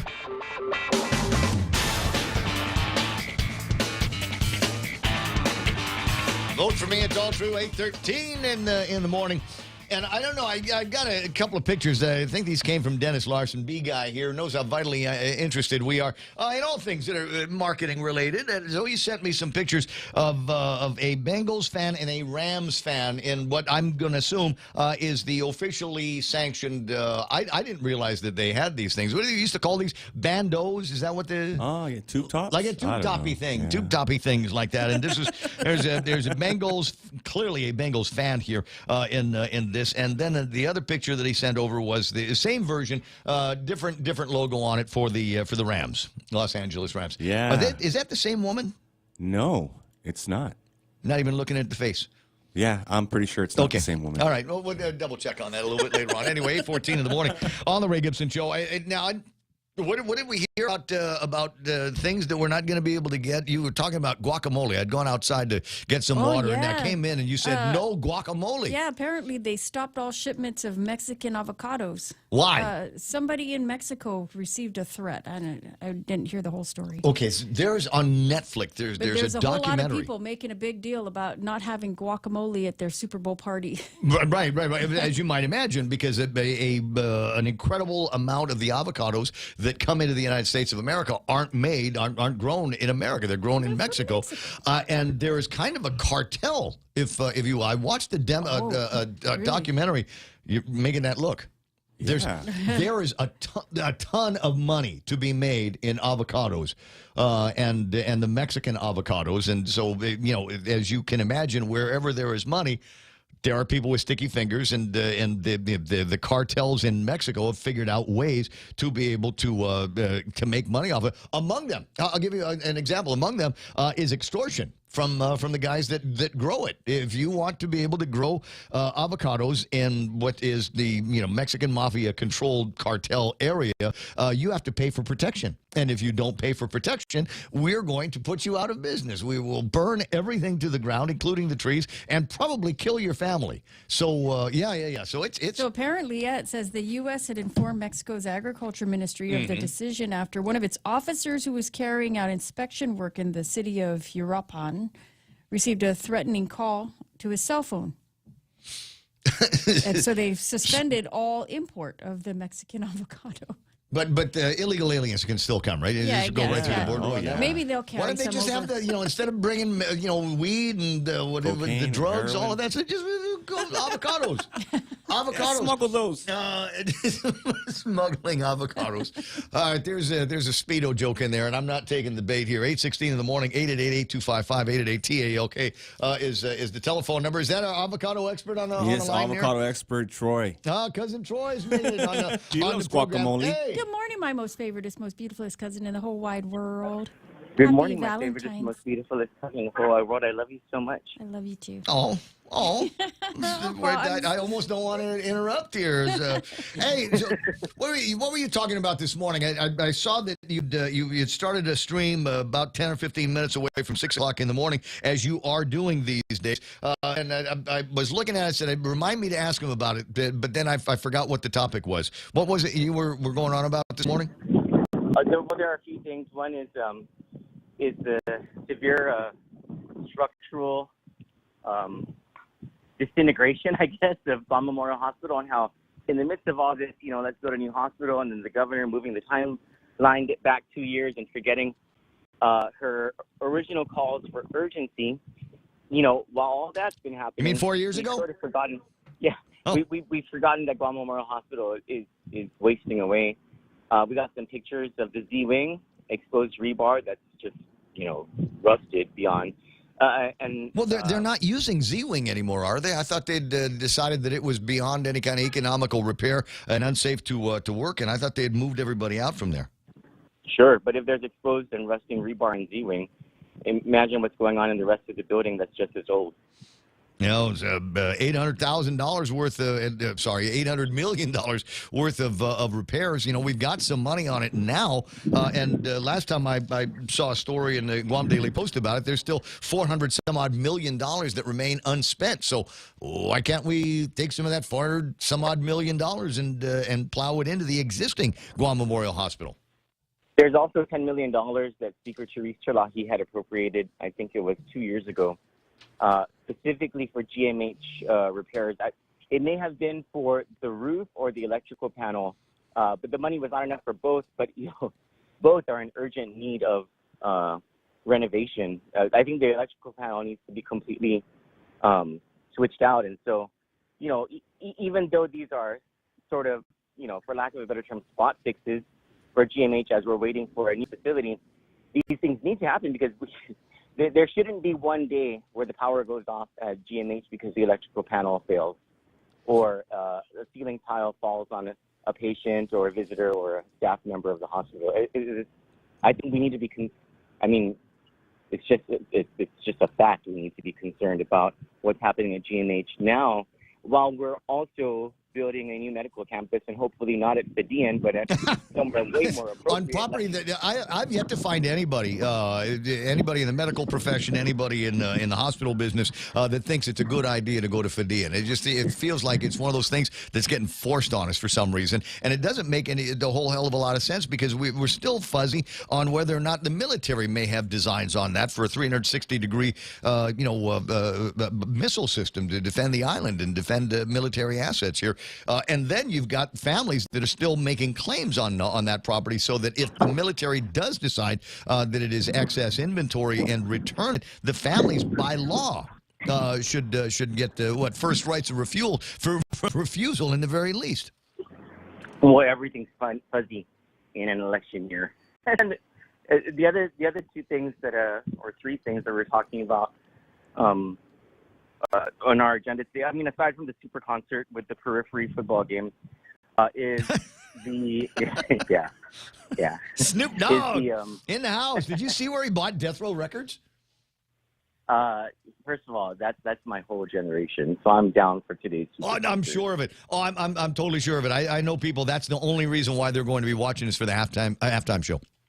Yeah. I'd like the youngins to just pay attention to what music really is. And really, and Mary J. Blige is playing. Oh my God! I hope she does not have a stroke on the stage because she is old now. Right. But anyway, wait a second. Can we get Janet Jackson back on? Is she embargoed forever and ever? I still think it's pretty screwed up that she was the only one who got blamed for the tit let out, and nobody got mad at Justin Timberlake for doing that. Well, really? I think he was surprised by the whole thing. Is the way that story ended up. What you meant to say was wardrobe malfunction. I highly doubt that. He sexually assaulted her. I don't know. That's one way of looking at it. I recall that it was because this in the beginning, it was the infancy of the World Wide Web and things like that. But it was one of the most downloaded images. As soon as people were able to take it off of their, download that frame off of their TiVos or something like that, then they'd load the thing up, and it was one of the most downloaded and viewed images on the World Wide Web in the history of the World Wide Web. So we got that going for us, and then of course it spurred all kinds of laws and regulations for television networks. In fact, even during live events, to have some kind of obscenity method to prevent obscenity from creeping onto the screen. 8:22 in the morning. All right, so Super Bowl is going to be going on, and now what about Valentine's? Did you touch on Valentine's as a topic? I mean, my morning prayer was about love and domestic violence, but other than that, hey, happy Valentine. Yeah, well, I don't know what the numbers are here, but I recall in some places in the United States, when we start talking about events like the Super Bowls, it is synonymous for domestic abuse, because you get the husband has been rooting for a team for 18 weeks, and they make it to the Super Bowl, and there's a lot of booze and a lot of food and a lot of booze, and his team loses, and he goes home and takes it out on the old lady. I suppose maybe we've got something similar that women are concerned about today with their men going to watch football and coming home drunk? Well, I mean, I suppose, like, ladies, if your man has a little penis and, his team doesn't win in the Super Bowl, just try to... You're in rare form today. You're all over the body, every body part today. All right, 8:20. But of course, we only use that kind of language in the most clinical way, and the most clinical means possible. Well, it's going to be an interesting day. I don't know that there's going to be any major news that's going to be coming out of today. So I'm double barreling it today, and it's possible that whatever I talk about today, I might talk about it again tomorrow, because there doesn't seem to be. I'm not sure if there's anything newsworthy that is going to be taking place now. We have corruption. We have land scam news coming out today. Well, that was interesting to see the PDN is following up on some of these candidate stories, and the alarming headline in today's Pacific Daily News: this land dispute between GWA and Cortec could triple water rates here. And if we go into triple, I'm paying about $65 a month now. If all of a sudden I was getting just south of $200 a month worth of water bills, that means I'm going to start catching it from out of the sky. So this is the problem that I have with the PDN's coverage, and it almost sounds like they're getting spoon-fed this stuff by GWA itself. The problem with PDN's coverage of this land scam is that it has never recognized the fact that GWA was the one that brought this matter on itself, because nobody was asking GWA to pay rent on anything until GWA asked for a quiet title in the dispute, and then Cortec came back and was even after they asked for quiet title, Cortec didn't do anything to ask for any money, and then GWA demolished the fence and encroached further onto Cortec property. So Cortec came back and was like, oh well, you want to. That's the way you want to play. Yeah, we're lawyering up. Meet our lawyer, Vanessa. Inverse condemnation and inverse condemnation cost, according to our calculations, is $198 million. And so, of course, I don't think a court is going to award $198 million. That sounds like a lot of back rent, is what that sounds like. Court wasn't even asking for forward rent, present rent, anything before this whole thing started. This is GWA's problem. This is the major part of our story. It doesn't just stop at this, Northern District wastewater treatment plant property. This is how GWA handles everything, from the amount it charges us ratepayers to its inability to provide clean running water to communities that don't have the infrastructure, to charging an old lady $36,000 for a shack that she uses, for which water does not flow, in the amount of $36,000. This is just part of GWA's arrogance as a public utility, and perhaps, and hopefully this sparks a debate about the privatization of the water utility. Been a while since we've had that conversation, not since the beginning years of the Consolidated Commission on Utilities.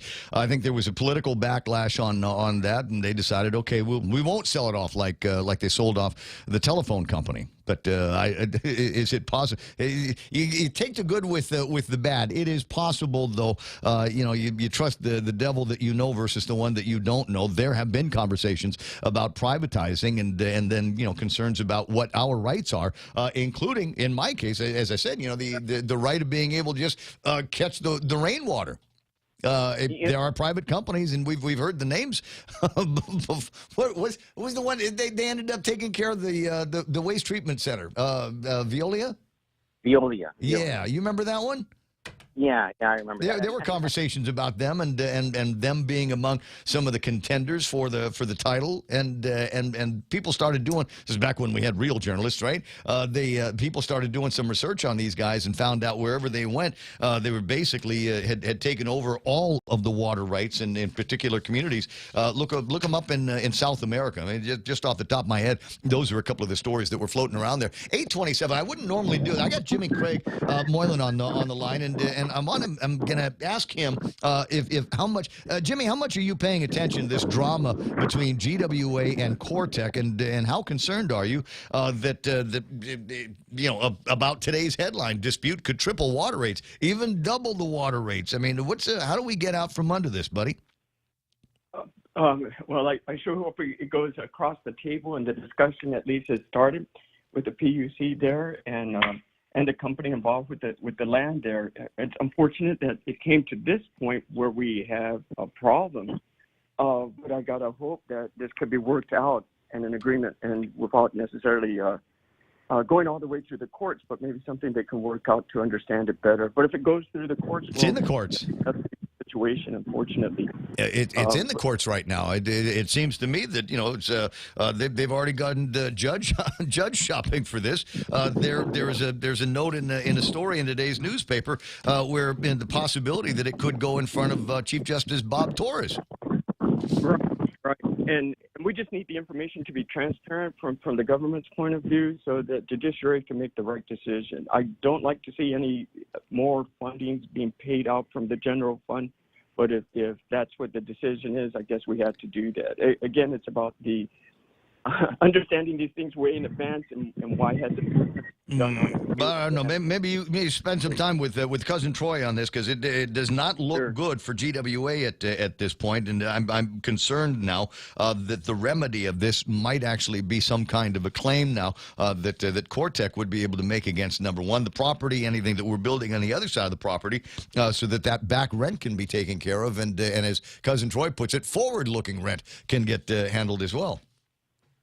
There's some Ray and Senator. Good morning, Senator. Good morning. It's in the court. Yes, Cortec has already made the claim for inverse condemnation.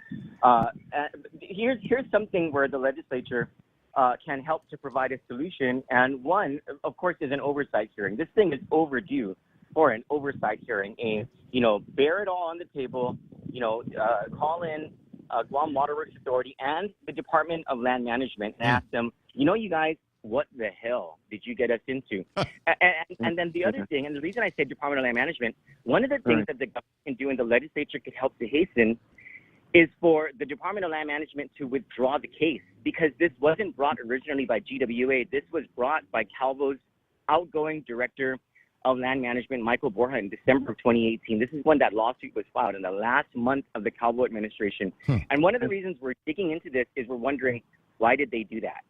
What was behind that filing of this lawsuit in the final hours of the Calvo administration? This was a stick it to Cortec policy decision that was made. The Leon Guerrero administration can totally wash their hands of this and say, we have no idea why the Department of Land Management made this really stupid move. And so I, as the governor, am directing the Director of Land Management to withdraw this case. And I don't know if that will kill the case, but it would remove one of the main plaintiffs. Sure. And I agree with you, Troy. That's the legislature's duty. Well, let's do that. Hey, Cousin Troy, I'm getting some wind noise on your phone, so I'm going to let you go. I'll talk to you pretty soon.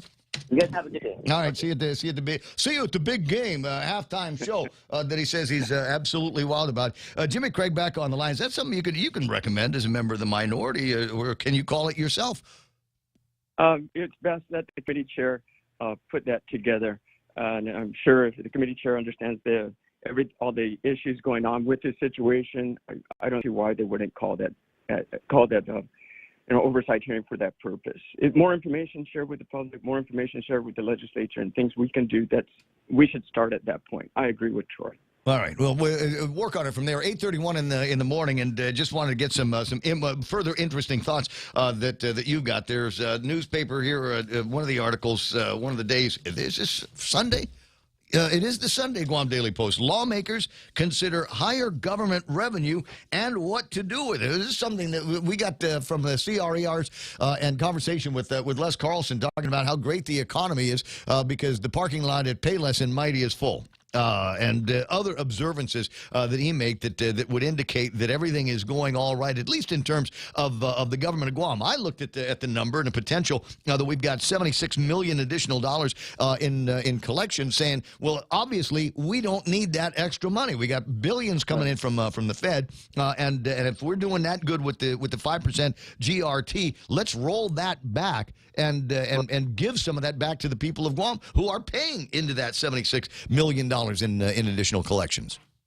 Right, and the budget proposed by the governor included that increase close to $1 billion. At the same time, on the proposal that the governor made, it was stern that they're not going to roll back the BBT at this point. Now the governor is coming out later. Maybe they did some surveys to say, we could consider the rollback as well. We're not ruling it out, but we'll seriously look at it. In the meantime, while we continue to help small businesses, as they say. So it's how they play with the words. At the end of the day, we've been trying since the 35th Guam legislature to roll it back. Something that was initially just temporary went from 6 months to 1 year. Roll it back again. We pushed that again. It went from 1 year to indefinite. Now the governor is saying, I'll consider it. In the meantime, we're doing all these right things. I don't think so. I think we need to hurry up and roll that back. And when folks say like, oh, would that reduce prices? Well, possibly. But the more important thing is it won't increase prices. Well, competition should do the job. The invisible hand will be at play, harder to be in play because we've got so many supply chain issues. People are being forced to pay $13.50 for a gallon of milk because they needed it so badly. I'm sure that they had to fly the stuff in to be able to keep the shelves full of that kind of thing. We're seeing shortages of all kinds in all kinds of different categories here. Yeah. So if the product is available, hey, that's great. But if it's but expect it to be higher. And the other point that needs to get made here is the business sector did not ask for a 5% business privilege tax. They did not ask for that number. That was forced on them and the entire community by the legislature. And at the end of the day, I don't think that the business community should be hung for a dog because they don't immediately drop the prices by a percent of the BPT. I don't think that's going to be practical in every case because we've seen increases in the power. We've seen increases in the gasoline that many of these businesses use to transport products, goods, and services all through the island. And we've also seen the price of the minimum wage go up. They're paying more for the employees. There's not a lot of room to be able to reduce prices, even if we take the BPT down to 3%. Right, and we fought for the increase in the Dade Santos. We did that too. Then we just recently got the public law, which was our weights and measurements bill to increase the container weight and establish haul roads. That gives a little bit break also for the small businesses, especially. But I want to increase the Dade Santos to $500,000 permanently as well. And I'm working with Senator Mary Camacho Torres on that too. So any little bit that the lawmakers can do, at least that's the only thing we have control on, to help these businesses survive, to help them hire their employees. The other things we're not in control of, but at least this, and we should roll back the BBT. We really should. At this situation with the CRER continuously showing us these positive things, let's stop messing with it. Governor, own it. Roll it back yourself. Make your own bill. I'll vote for it. So just do it. Take it for a win. You get the W there. But do it for the people of Guam. Do it for the right reasons. And I think the governor, the administration, really want to help out. That's what they can do, and I'll support that. $520. Let's just call it $500. $500 rebate. Everybody, across the board. $80 million. You take $80 million worth of extra money and give it back to every man, woman, and child on Guam. It'd be $500 a piece. Right. The income generated from that, by the spending power, that has multiplied by the increase in BBTs and the products being bought, from groceries to dinners out, or just buying your gas and necessities. will come back to government even more. And I don't know. The lefties don't see that. They just look at it as, oh, it's handing out money, and it's not, we're going to be missing out on this. Not taking into account, the economics 101 of all of this. When people have extra money in their pocket, they spend the extra money. We will make the tax back from anything that is handed out in a rebate like that. I suppose now might be a good time to start talking about things like that. I know some of your colleagues at the legislature are probably very, very desperate, maybe looking at some of the survey numbers that show how poorly many of them have performed. Right. And what I really hope, if the governor has showed us her plan with the ARP money, but why is it still sitting in the bank? Why isn't that already in the circulation as well with those plans that they have? It's sitting there too long. When the governor went to these conferences in the mainland, the other governors were talking about what projects are already on the beginning, these big projects, and how they're spending these billions of dollars, and we have this plan of action, but yet we have $400 million still sitting in the bank. Activate your plan, then. Get it going. We want to see. Hurry up. Right. Yeah. People to Sad work. dick. Whatever it is. Yeah. Get that money out into the business community. All right. Well, we got I think by my reckoning about 194 days away from the primary election. So maybe something along those lines will happen sooner than later. 8:38 in the morning. Hey, listen, where are you and Bobby watching the game? Well, as we sort of sense the need to go to the Capitol, we'll be at Capitol. What? Capitol Kitchen. Oh, Capitol Kitchen. Oh, okay. Yeah. Drop me a pin later on. Sure. All right, okay. Groovy. I'll talk to you pretty soon. It's Jimmy Craig. What's that, real Joe? Where's that, Susupi or? It's on CK, bro. It's on EPAL Road. Okay. Across I thought from, it was site ban. Unfortunately, my screen is frozen on the Gizmo now because Windows updated. But anyway, I'll get that fixed, or I won't. I don't know. I haven't figured out how I'm going to get around it. Oh, wait a second. I do know how to get around it. But if it wasn't frozen, you would have seen me making that look on my face. Like, no, I know exactly where he's talking about, even though I have no clue whatsoever. Is it by the new mural that the guys? No, we know where Days Inn is at. It's on the bottom floor as you're going down EPAL Road toward SDA Clinic. Joe, anything? The 76 up the street from us. You go down. When you come off Marine Drive, Ray, and you take EPAL Road. Going down to the Hilton. Yeah, you look on your left. You know EPAL Road? Should be there. Send me a pin. Oh, my gosh. drop me a pin. Papa John's is UIU building? You turn right in there. Okay. Yeah. Okay, so turn right in there. You go down about maybe through the little quarter of a snaky mile, road. and you see on the left side, the left-hand side, right after. Yeah, it was a quarantine zone at one time. Oh, is it where the Wyndham is? I don't know. I don't know if that's what they call it. Oh, it's after the LP gas. It's near the Barney's. Ocean 7 Idiot was, swap or meet. Ocean No, 11? yes, I remember that building. Barney's. Across the street. Okay. No, I'm just saying, just so I can end the argument. Oh, this is me being okay. I'm sorry I brought it up now. Anymore. No, I changed the cameras. Oh. I changed it. I've got this. Oh, that's your good side, Yeah, Ray. this is the Joe camera. That's your good side, dude. The camera that we use for real Joe from time to time. It shows off a little bit of the Biden thing I've got going on in the back of my head. 20 away from 9 o'clock in the morning. Are you ready with that last look at big news and headlines? Let me out of here. Right after these. Valentine's Day. Hafa, this is Josh here at APO. Our expertise and extensive network can help you grow your business and reach out to more global markets. As a responsible carrier, APO is also committed to a sustainable future, whether it's protecting the environment or investing our efforts in giving back to the community. Our dedicated teams in Guam, Saipan, and on U.S. mainland are here to support you. Call 588-4651 or visit www.apo.com.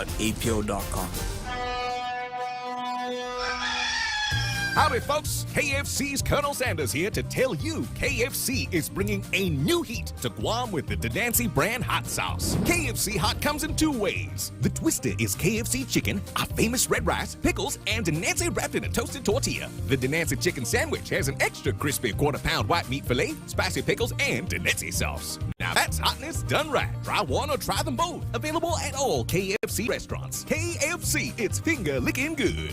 Guam Auto Spot has the best selection in Buick, GMC, Mitsubishi, and used cars like the 2021 Mitsubishi Mirage starting at $127 per paycheck. Zero down. Call 671-478-AUTO to take a test drive or get pre-approved online at guamautospot.com.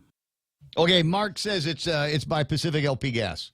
Was that real, Joe? Yes, sir. Okay. So that's where Jimmy Craig, Bobby Shring, and I maybe will. You know why I like the idea? Because it's right down the street. Aren't too many intersections between there and my house. So there we go. 8:42 in the morning. Ave, on it. What happened? Yeah, well, there was an earthquake. In fact, it was 6.2. And just off of Mauricio, the U.S. tsunami warning system said there was no tsunami warning as a result of this earthquake. Police are investigating an armed robbery that occurred on Saturday at the Z Market in Harmon. The cashier at the store was held up at gunpoint. The suspect only described as wearing black shorts and a black T-shirt and a blue bandana. Anyone with information should call the Guam Police Department. Meanwhile, the Joint Information Center out with another report this morning, 59 people in hospital with COVID-19, and there were 345 new cases of COVID out of the 871 people who were tested over the weekend. More results will be reported on today. And the Department of Education preparing for the likelihood that there will be mandatory summer school for some students. They're looking at about 20% of the student population at the public schools needing to go to summer school because they are receiving grades that are D and below. And those are your headlines right here on The Point. Oh, look at me. I'm so smart. 8:43 in the morning, and I decided while Mono was doing the news that I was going to Wordle. I haven't had a chance to Wordle yet today. You got it first try. No. You never get it first try. I think Rico put up a thing not that long ago that looked like you got it on first try. So I'm listening to Mana, and Mana uses the word earthquake. And so I said, I'm going to use quake. That's going to be my starting word for today in Wordle. You get anything from that? Nothing. Wow. Not a damn thing. Way to go, Mana. They all came back great. There's 3 vowels in there. How is it possible that not one of those 3 vowels But why turned didn't you into use Earth?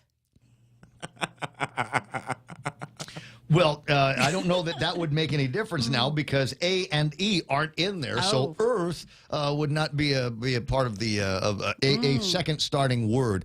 I don't think so. I'm going to now. I've got a strike, 1 of 6 attempts now on the Wordle to make it happen. Some of you are again listening and going, "What's that Wordle thing that you guys are all talking about?" You know what I like about it? It's a momentary distraction. It's not like some GovGuam agencies. Nobody gets started until the Sudoku is done, right?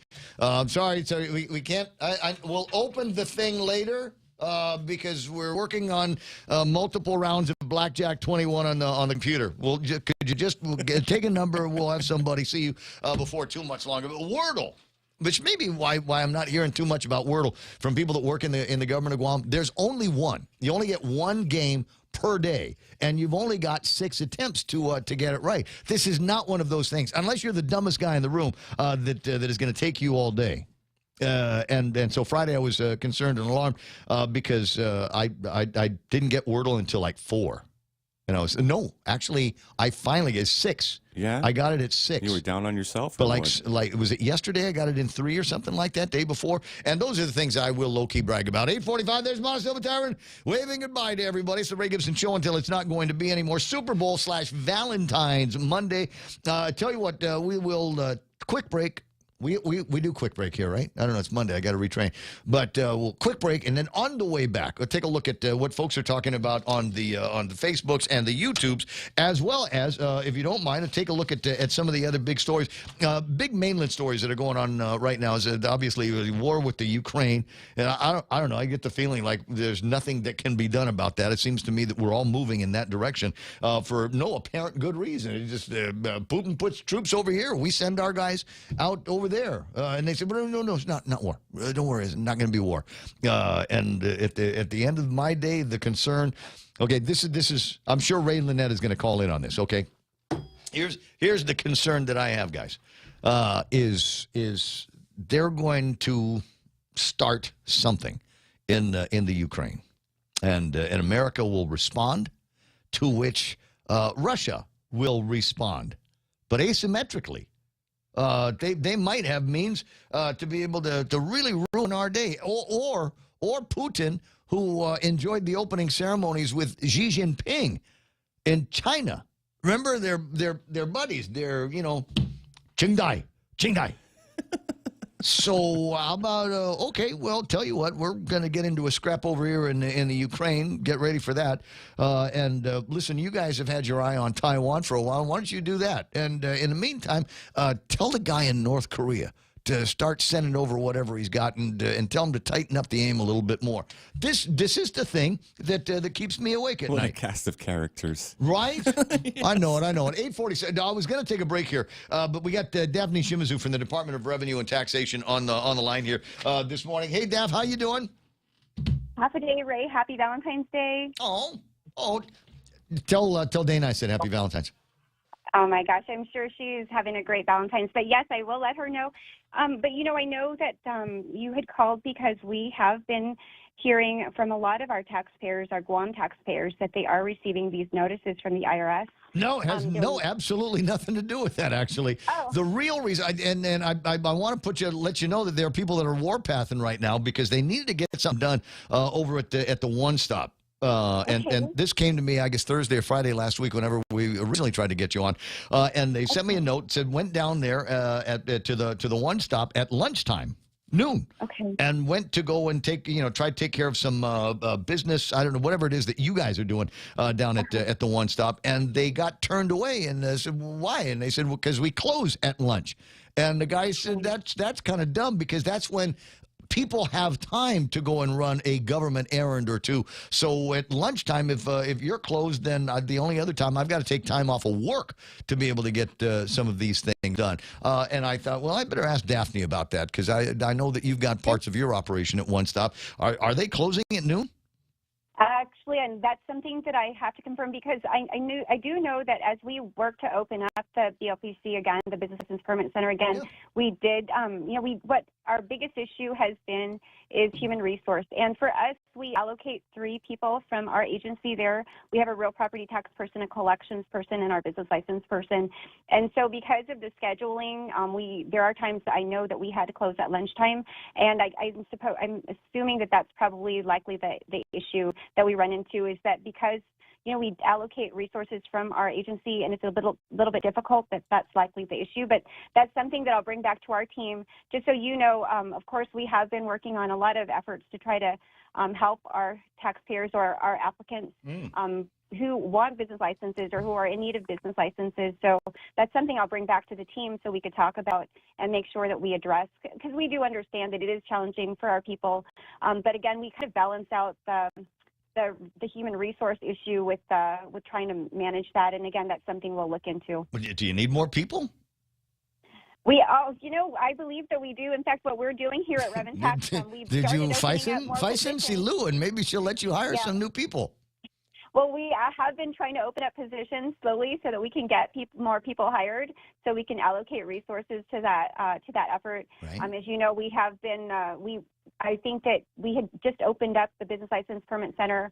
I think it was in January 2020, right before COVID, and then we've progressively, we brought people back because probably even for us, we had not been there for about 1.5 years or so. So Rev and Tax actually wasn't even there. So now we've been there since 2020, and we're moving toward trying to make more improvements to our services. So these are definitely things that we like to hear as we work to try to address how to better serve our community. So I am part of the Business License Permit Center agency team, and this is something we'll be working to discuss so we can try to address. Good. and now we can. I get it. It's funny. I'm in my head remembering conversations that I had with Art Ilagan years and years ago, basically saying the same thing, which is, boy, I could do so much more. I mean, you want to talk about being able to collect money from folks, that talk about being able to generate more business licenses, generate more revenue for the government of Guam. Gee, if I only had more people. And so it sounds like that situation has been difficult to address.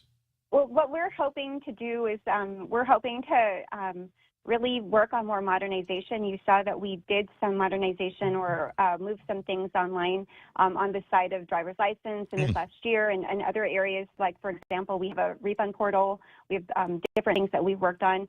The area of business licenses and also building permits is something that we want to work on modernization as well. We did in 2020, for the first time, allow for people to be able to submit their business license and applications by mail or Dropbox. That's something we had never done. And now the next phase is to try to get those to be an online format, and that's something that has been a huge initiative of our administration. I know Governor Leon Guerrero and Lieutenant Governor Tenorio, those are things that we have that we are working on, and we're hopeful that we're going to be seeing those types of improvements very soon. In the meantime, of course, I know that it's very important. Part of what we've been wanting to do, and I think, Ray, we've talked about this for a while now, is it's always important as we work to operate is how we can continue to contribute to standing up our economy and making it more strong. And here at Rev and Tax, we've been trying to look at it from all areas, whether it's driver's license, business license, real property, in all areas all the time. So, we are happy when we, hear from our community. And so, thank you. And to you for bringing this particular issue up. This is, again, something that we'll have to talk with our team about. But really, part of our challenges are, lack of human resources and trying to figure out how we are to allocate our resources to making sure that we do all the, we continue to do all the things that we, want to do to make sure that we service our people. 8:52 in the morning. Daphne Shimizu, always a pleasure talking with you. And take a look at what the operation is down there, because, like I said, for them to be shutting down at noon eliminates a lot of opportunities for people to get their work done with the government of Guam. And oftentimes, some of the things that you do with the government of Guam, if you don't get it in on time, you're going to get fined or assess some kind of a fee or penalty. So the more access that people have to One Stop, and in particular Rev and Tax, I think that's going to be helpful. I'll see you soon. Happy Valentine's. Absolutely. Happy Valentine's Day, Ray. Happy Valentine's Day, Guam. There you go. 8:53 in the morning. We found one working. We found somebody in the government of Guam working that doesn't care about the Super Bowl. Yes, I'm sure the hubby's already gotten all the Valentine's arrangements taken care of. If not, there could be held to be. Could be some kind of trouble there. 8:53 in the morning in the Ray Gibson Show. 888-8255. 888-TALK is the telephone number around here. Yes, I am struggling through the Wordle. So I probably shouldn't be doing Wordle while I'm interviewing Daphne, right? What? No, it's good for the brain. Well, I knew what she was going to talk about anyway. But I'm not going to share, because this is going to be one of those days where you go, the guy's got Wordle in 6. Why do we listen to him? Why, are there not more intelligent people in the media that we can spend some time with? And I believe that the answer here to that particular question is yes.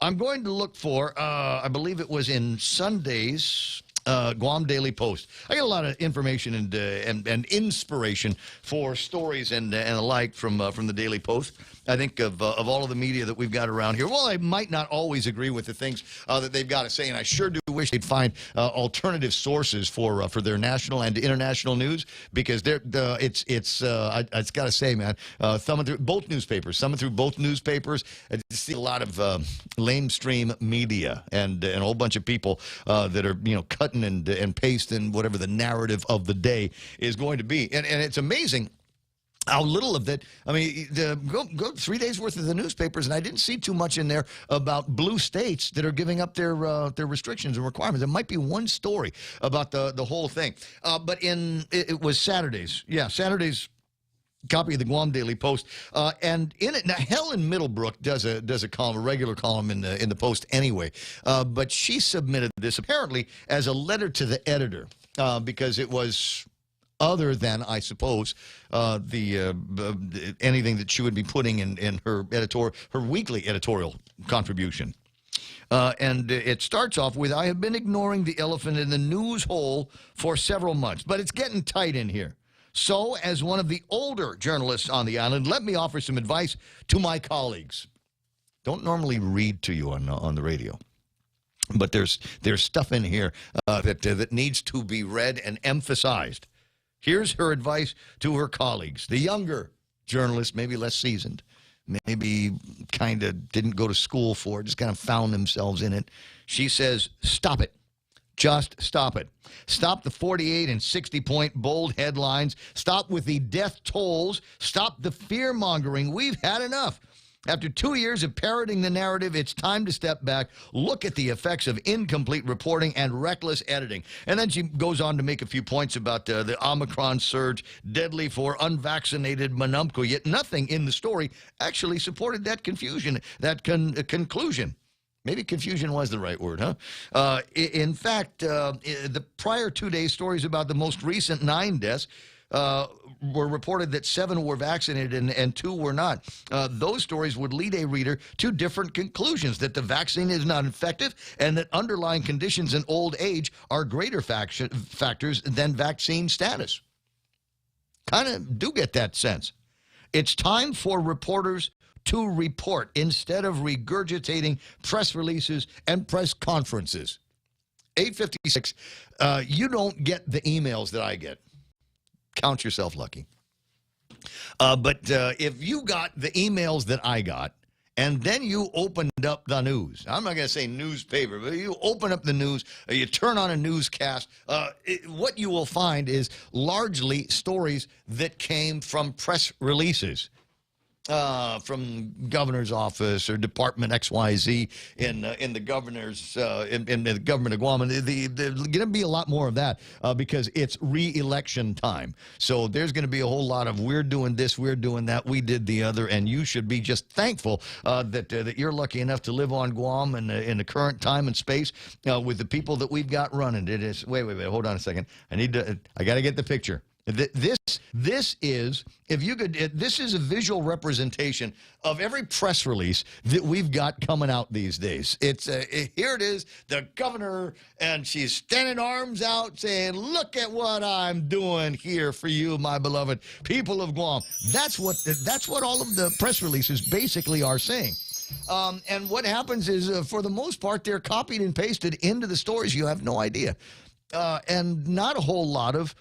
Making a phone call, follow-up phone call, asking a bunch of other questions about this, that, or where's the money coming from? Where's the money going to be going? Why is it taking so long? Is this part of the money that's been here for a year already that we haven't spent?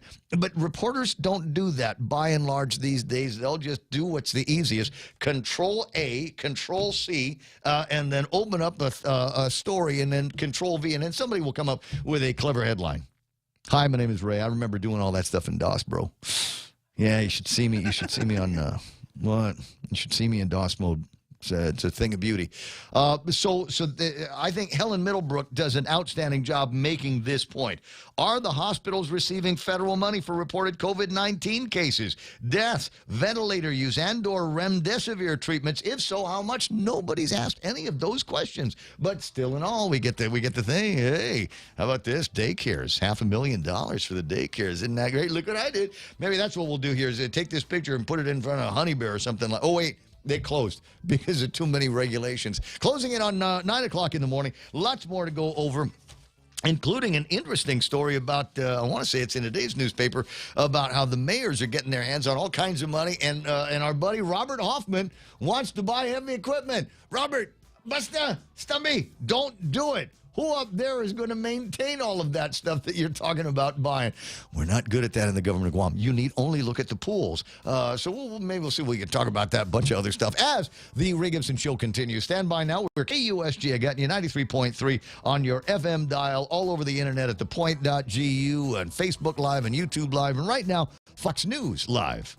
Still hoping for a diplomatic solution. I'm Steve Rappaport, Fox News. The White House says President Biden spoke with the leader of Ukraine today, renewing promises of sanctions if Russia invades. White House National Security Advisor Jake Sullivan on CBS's Face the Nation. Look, I'm not going to predict what Vladimir Putin's going to do. All I can do is make sure that we're prepared to respond either way. If Russia wants to continue engaging diplomatically to find a way forward to address their security concerns and our security concerns, we're prepared to do that. If Russia decides instead to take major military action against Ukraine, we're prepared to respond decisively. Senate Republican Lindsey Graham tells ABC's This Week the time to take action against Putin is now. They're telling us the invasion is imminent, but they're not telling Putin with clarity what happens if you invade.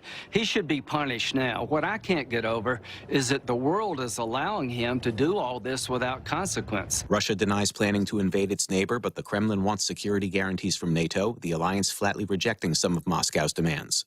Police in Canada clearing out the remaining protesters who blocked the busiest border crossing with the U.S. to rally against COVID-19 vaccine mandates. Fox's Garrett Tenney is on the American side of the Ambassador Bridge. There's probably only a couple dozen or so protesters remaining.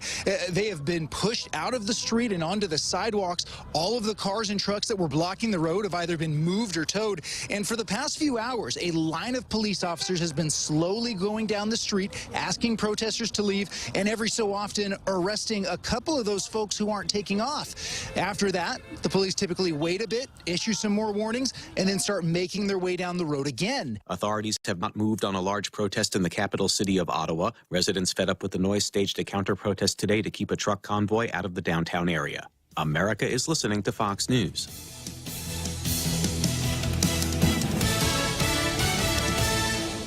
$15 might not get you that far, but Chili's is bucking the trend with $15 meal deals. At Chili's, $15 gives you not one, not two, but three-course meal deals complete with a drink, a starter, and an entree.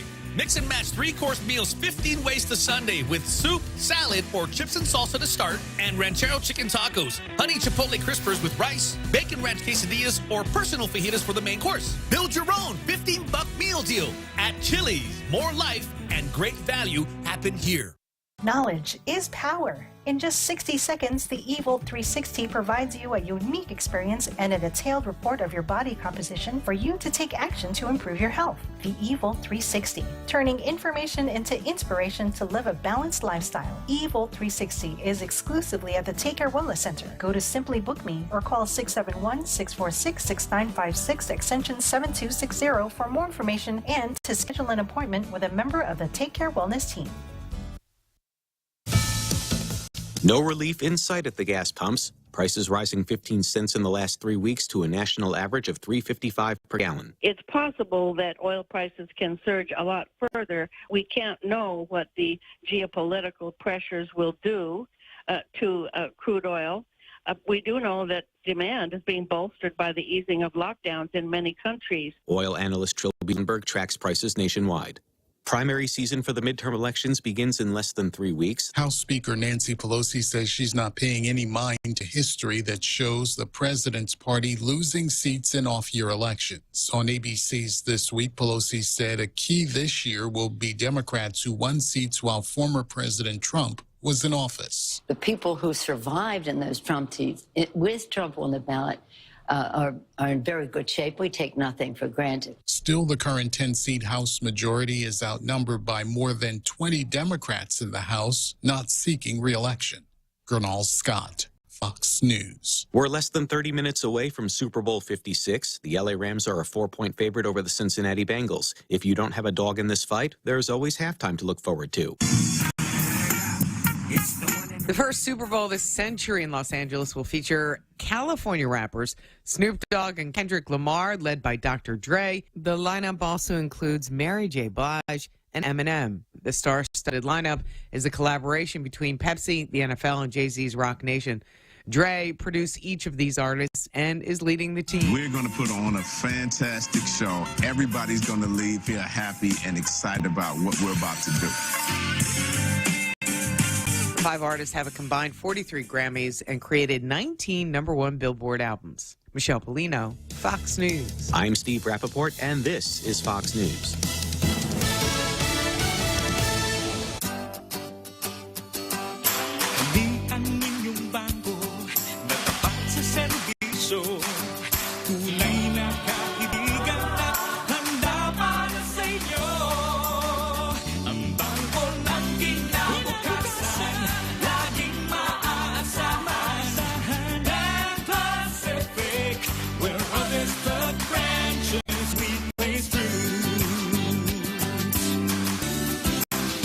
Hafide, this is Congressman Nicholas. While local COVID-19 testing has unfortunately become less available lately, there are 4 free at-home federally available COVID tests that you can have to test yourselves and your families as needed. Please contact your congressional office at 671-475-6453 or at michael.snicholas@mail.house.gov to find out how we can help you access those tests. This ad was paid for with official funds from the office of Congressman Michael F.Q. San Nicolas. What's a better way to celebrate Valentine's Day than celebrating it at Mezcla with their 3-course meal? Starting off your meal with a salad appetizer, followed by a main entree of your choice, and of course, to top it all off, to make Valentine's as sweet as the day itself, a melting lava cake with vanilla ice cream and caramel sauce. So what are you waiting for? Call them at 671-649-2652 or visit mezclaguam.com for reservations. See you there.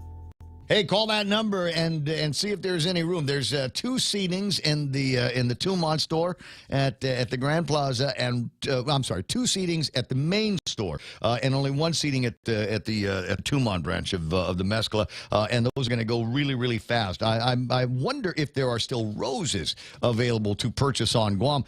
Look, if that didn't work out, there's all kinds of other things. You know, it was Sarita Guerrero earlier that sent me. Hold on a second. Let me see if I can get this up on the screen here.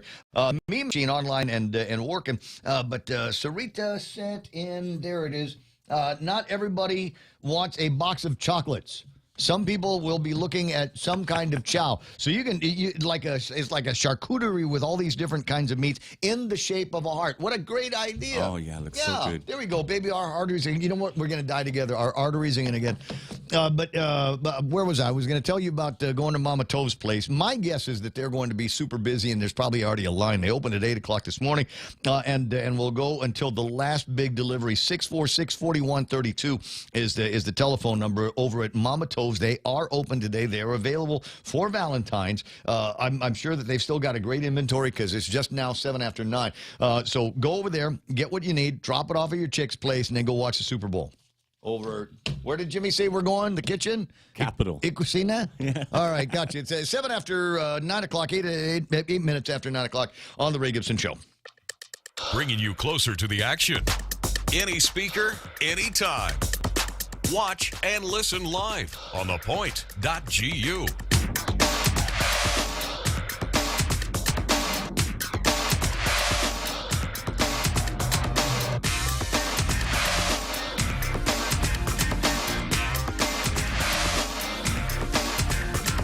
Taurus, and my name is Ray. Float on, float on.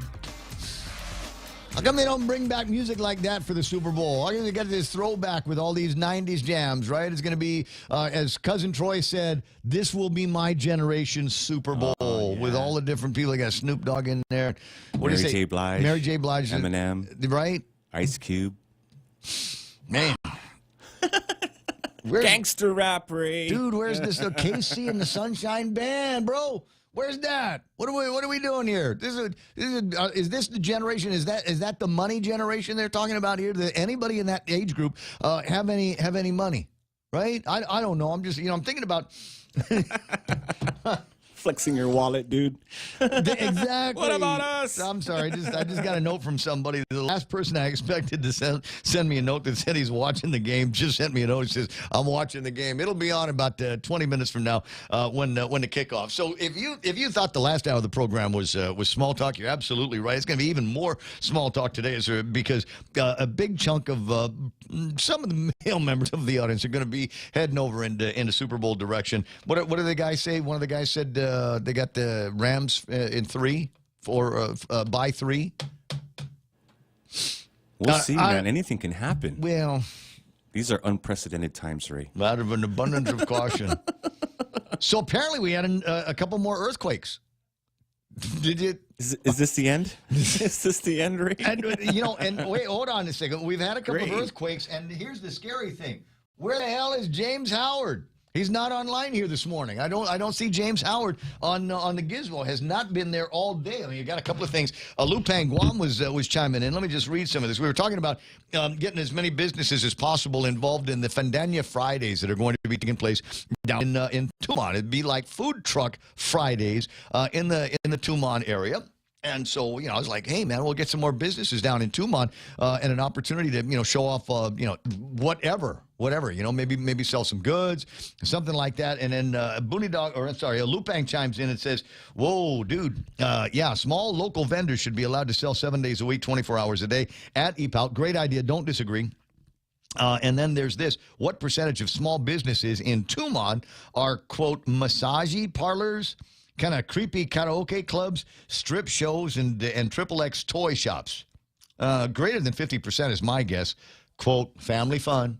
Hey, well, all right. Let me, Lupang, I appreciate your thoughts here this morning. I'm gonna make a point, and the point is this: I'll bet you they're all able to pay their rent. I'll bet you they're all able to cover the monthly power bills, water bills, all of this stuff.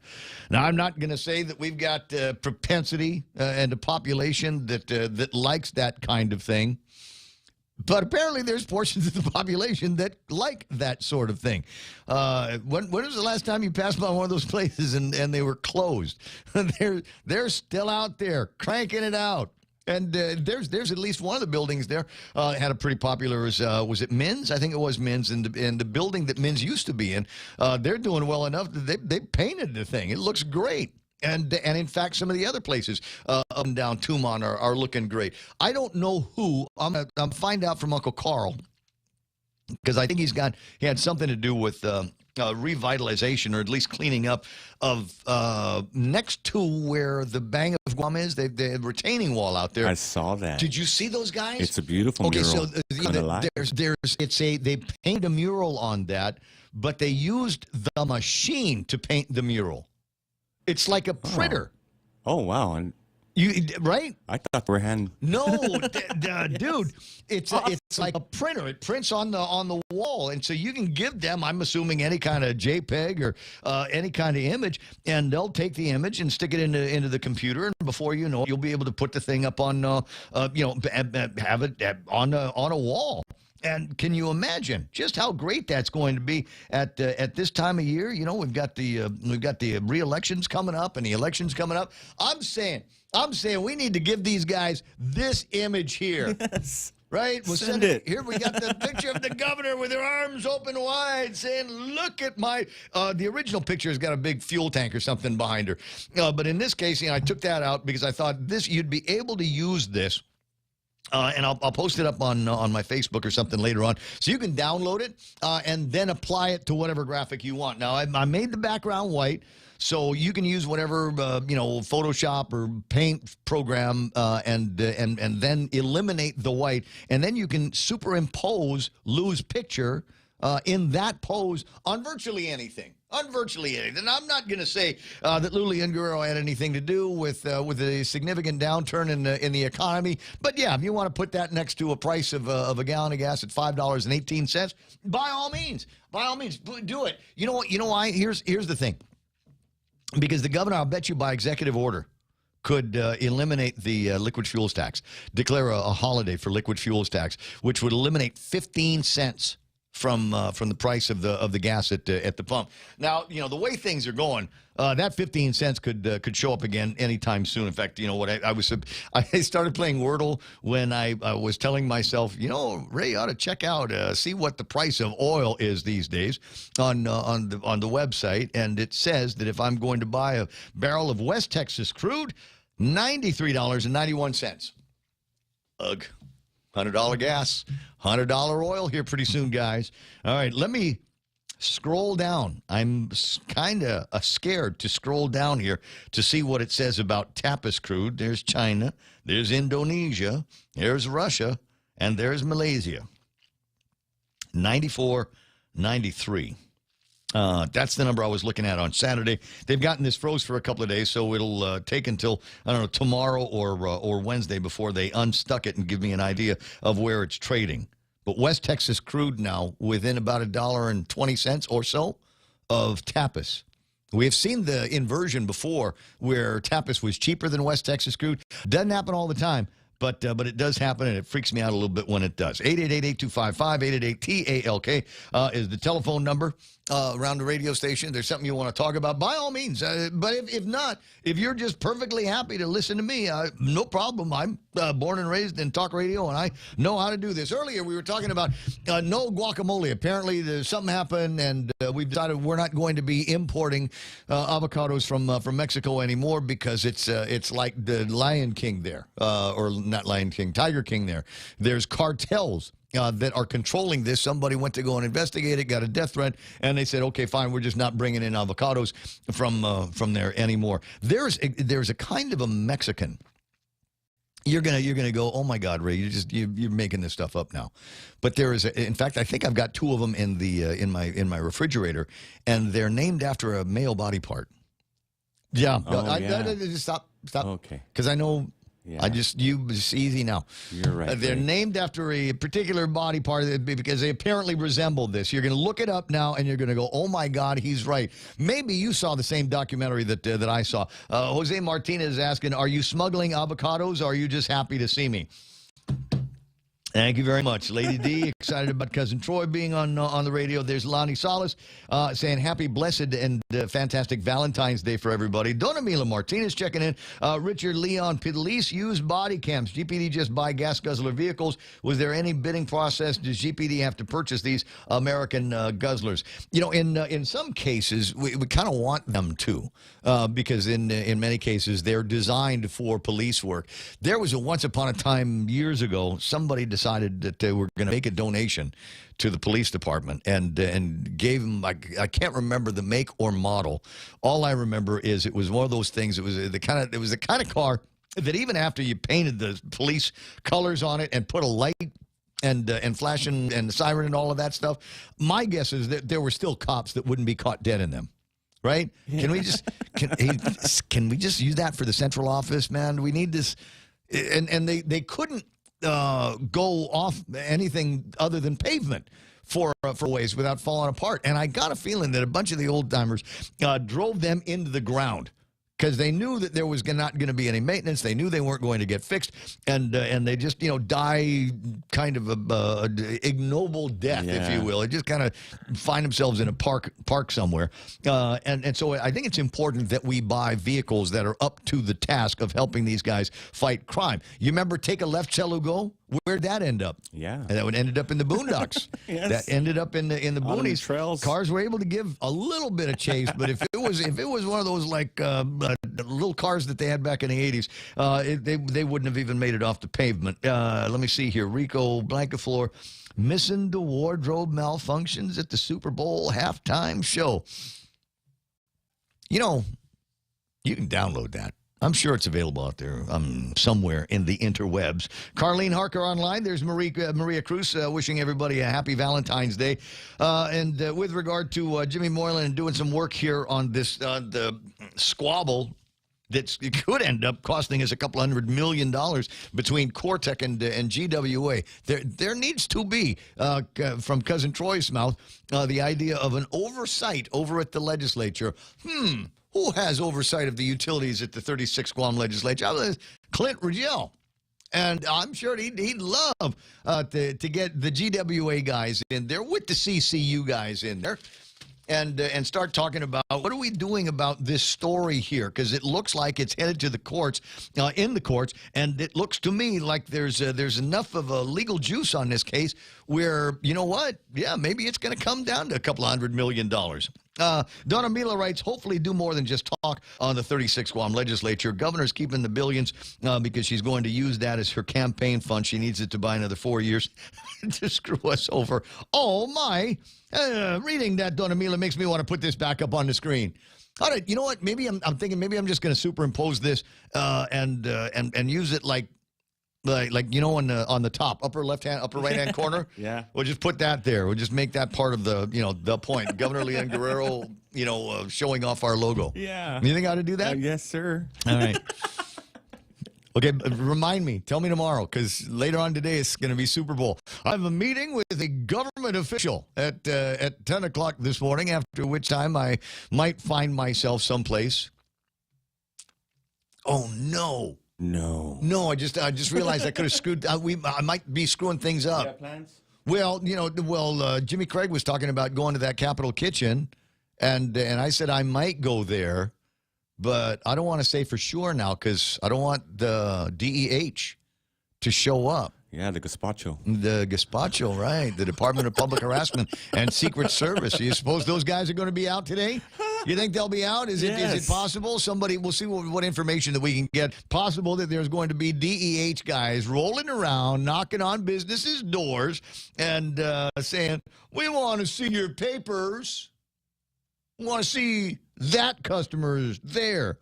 Did he self-attest? Did you check him on his self-attestation?" We know for a fact he's not vaccinated. You fell for our Super Bowl trap. I don't know. Okay, so here. We're not talking about smart guys.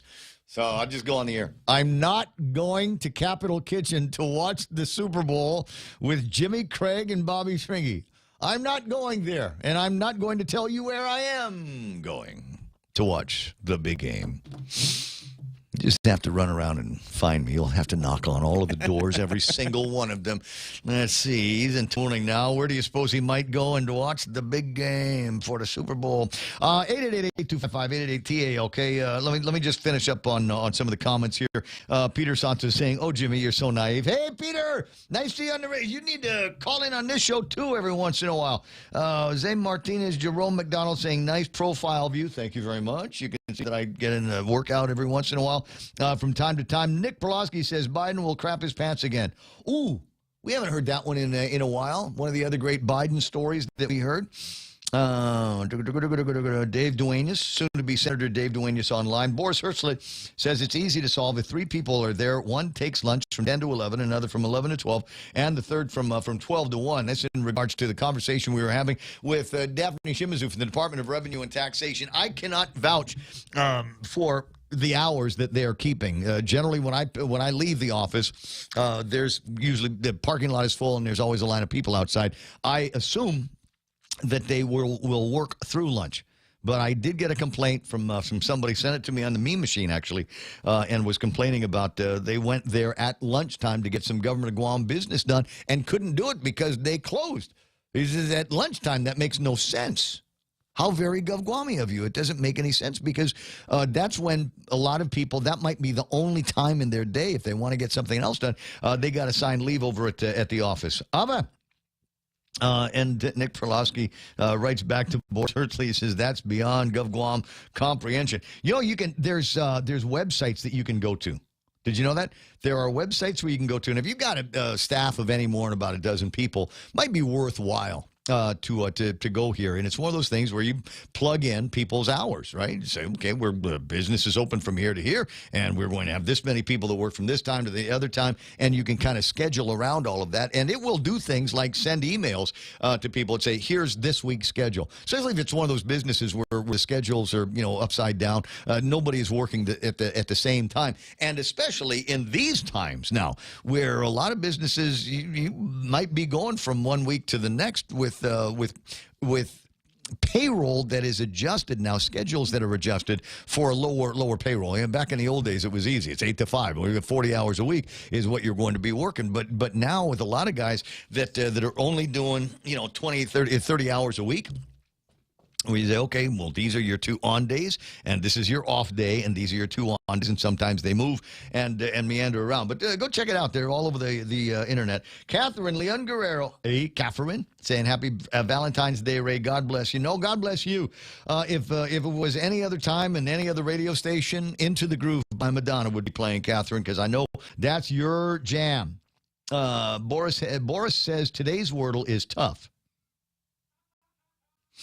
Wait a second. Hold on. Let me type that in. That's going to be my third guess, Boris.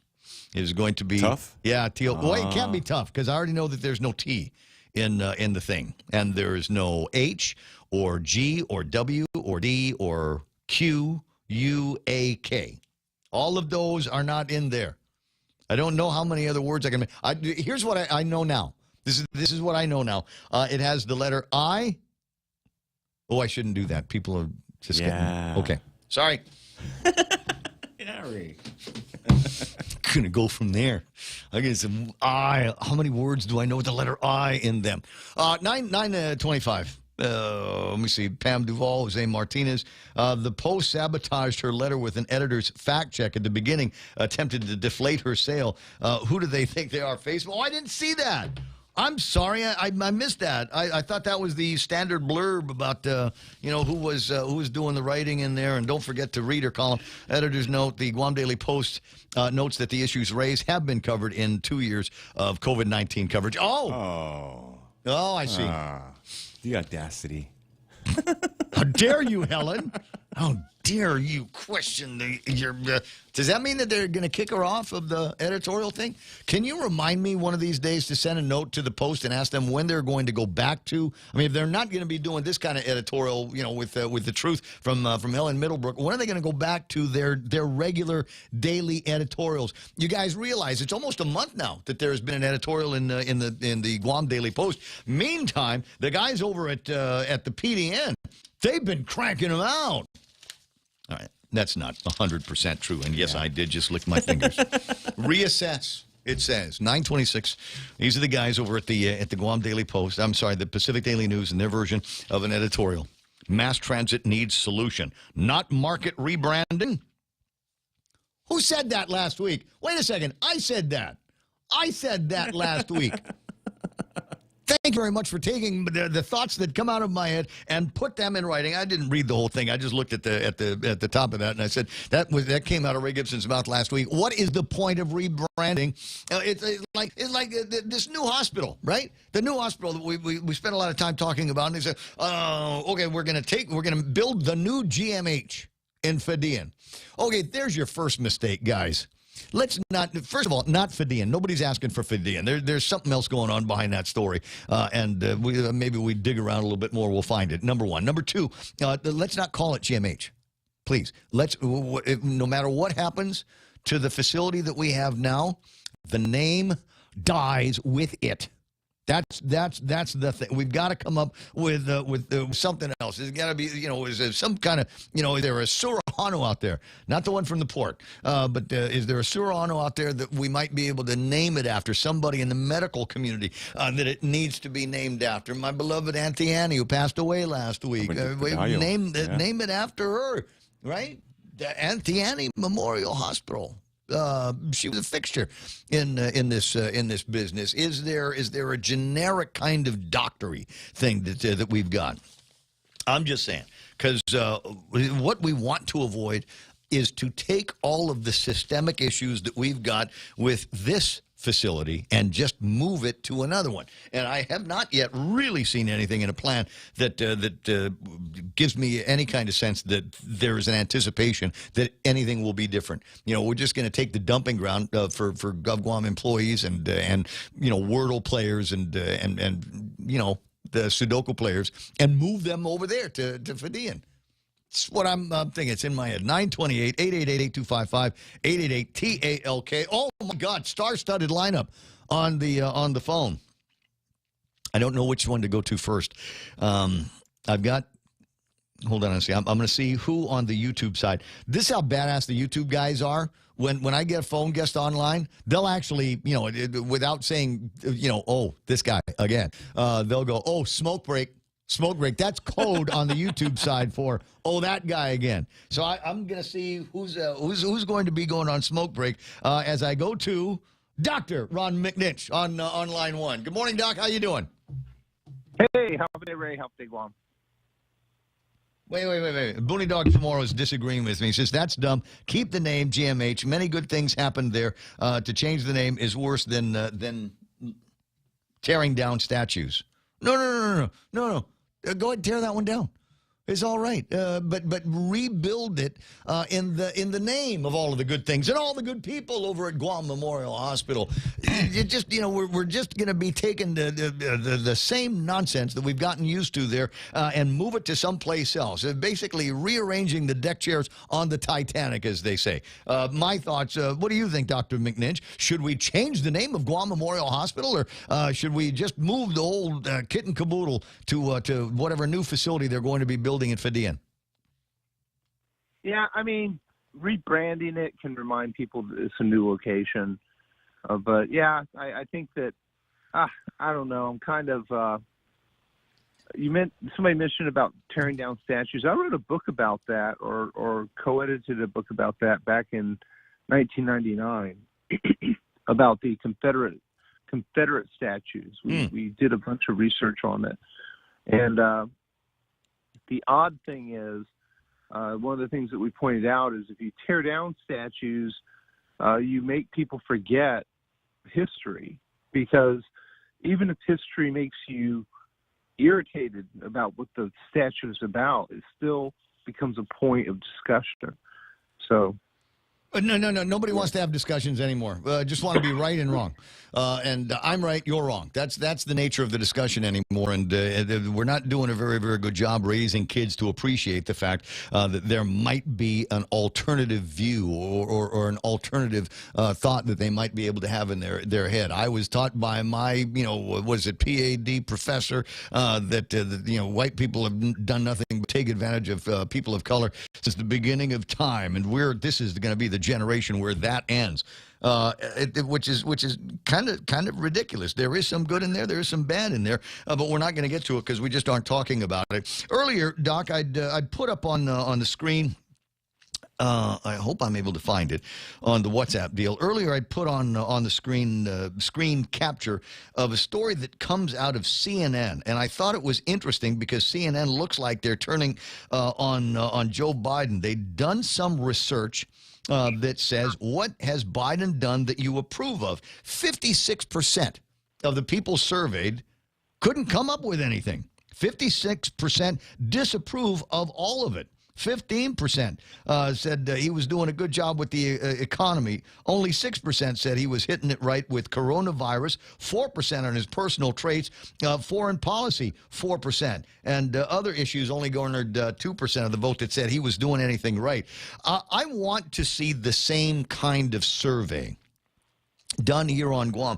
And one of the things, and it's to their betterment or detriment, the administration and many of the promises that they made 4 years ago, 3.5 years ago, when they were asking for everybody's vote, have they delivered on any of those promises to the degree that the people of Guam are satisfied with what they've got? Or is this going to be another one of these beauty pageant contests, elections? What do you think? Well, I think that when Joe Biden was elected president, we had a talk in the open on your station.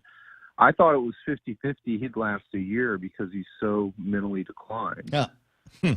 I mean, and now everyone says that, and no one believes that he's competent, hardly, when you talk to people. And that's a scary thought. I mean, this is the guy who has our nuclear codes, with a, I'll bet they don't. I think they're just going to pretend if something were to happen, the real president would be doing it. They just kind of go through the motions with him. Yeah, I mean, it's just scary. It's downright scary. And one other thing, CNN, when I was in graduate school in the early 1990s at Georgia State University, one of my classmates was one of the original producers for CNN when CNN opened in around 1980. And he told me lots of great stories about the vision of CNN and what CNN was all about. The CNN he was talking to me about and he described in detail to me looks nothing like the CNN of a month ago. Now, I think with, what's his name now? I get him mixed up with Zucker. I get him mixed up with the Facebook guy. So I'm reluctant to say his name sometimes. I think now that he's out, they're going to have to go through a process to show everyone that I think they're probably going to blame all of their decline and everything on that guy and say, we're no longer going to be the Zucker's CNN, because Zucker's CNN was not news. It wasn't even tabloid journalism. It was simply ideology from Zucker, who would tell them what they could say and not say, which is just horrible.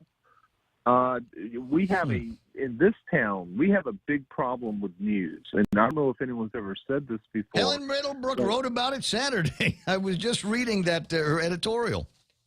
Okay.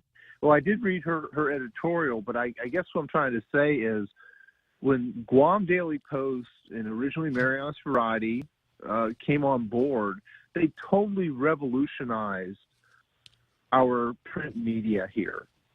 They became competition. They became an alternative view. And actually, we started getting real news here that was fairly competitive and balanced.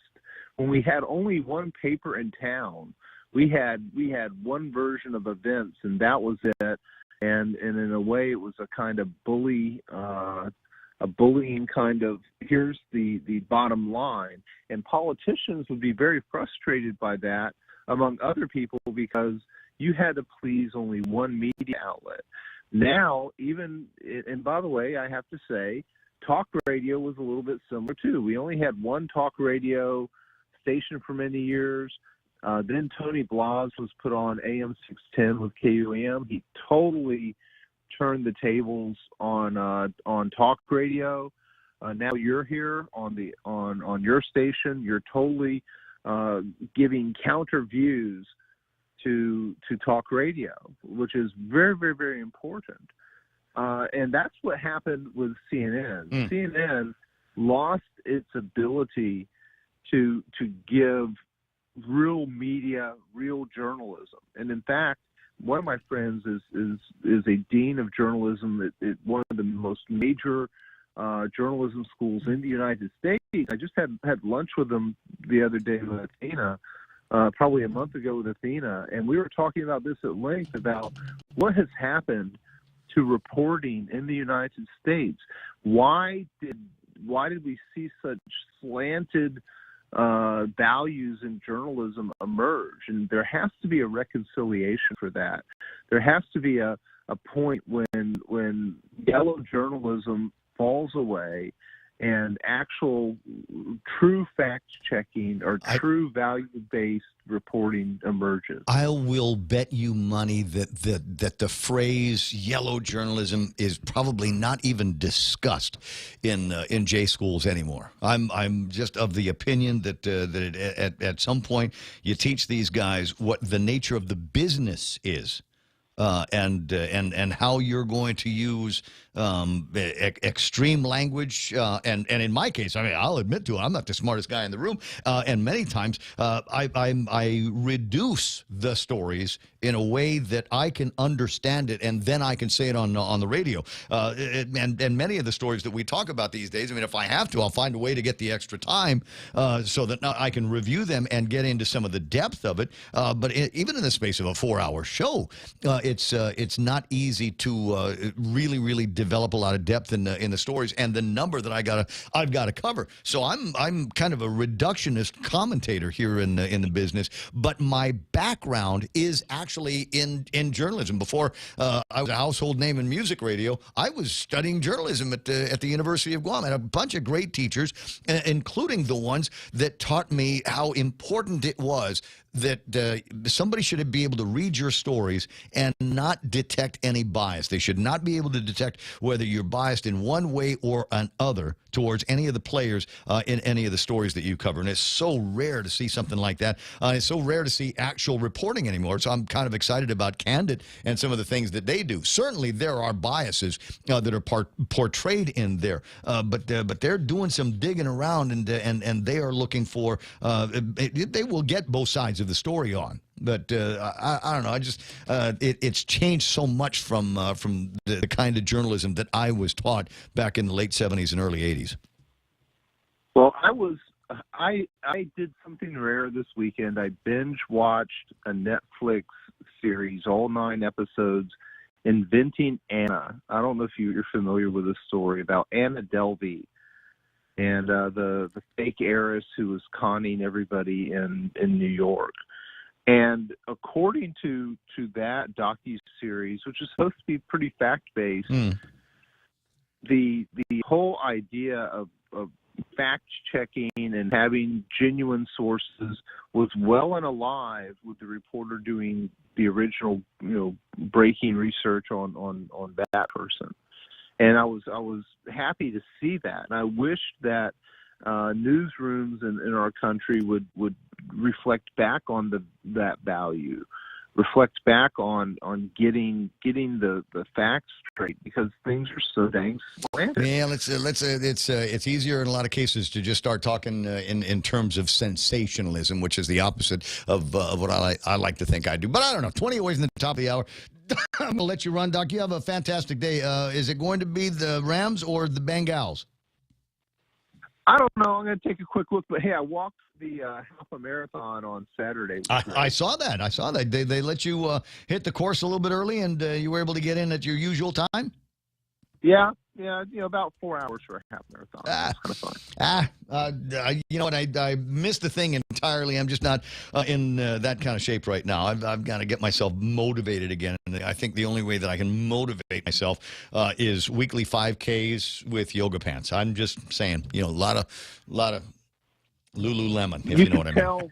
You could tell how happy everybody was to be out, though. That was the little side point I was going to mention. True. And I talked to my friend Diane, who did the race. I saw her on Saturday night. I said, "How was it?" She says, "It's kind of freaky because we don't see each other on a regular basis, so nobody knows where anybody is pace-wise. Somebody that used to be able to be out there and kick my butt might be 30 pounds overweight, and I might be able to beat him, but I ain't going to beat him at my old times for a half marathon." 9:41. I'll talk to you pretty soon. I got the other governor, Ken LG, online. All right. Thank you so much. I'll see you pretty soon. 888-8255. I think it was Booney Dog that said he's taking a whiskey break. But anyway, score-wise, Los Angeles Rams, 0. Cincinnati Bengals, 0. So far, 9:41, and we're about 11 and a half minutes into the first quarter. Ken LG's on the line. Good morning, Kenneth. Good morning. I was listening with interest about the debate on renaming Guam Memorial. You know what's going to happen. They're going to put a giant mural on the front of the new hospital, just like to match the giant mural on the public library. Well, you've got a copy of the picture that I made. I took out the background, got Luli and Guerrero standing out doing a glamour pose, originally in front of a fuel tank up at Anderson or someplace. I don't even know the story because I follow so it's like, does it matter to me one way or the other? No, but I saw this picture. Actually, I'll tell you where I originally saw it. Chris Barnett had posted something on his Twitter, and I looked at that and I said, dude, there's something I can do with that picture. So I snagged it and removed the background, and now it's a picture of Lou doing her "Look What I Did For You." And they might as well get this. I might send a copy of it to the governor's office, so every press release can come out. They can superimpose this on Marine Drive, as an example, with the new blacktop that they put down there, right? Well, I think what they're going to do is they're going to put it on the side of the ITC building because they have so many government offices in there.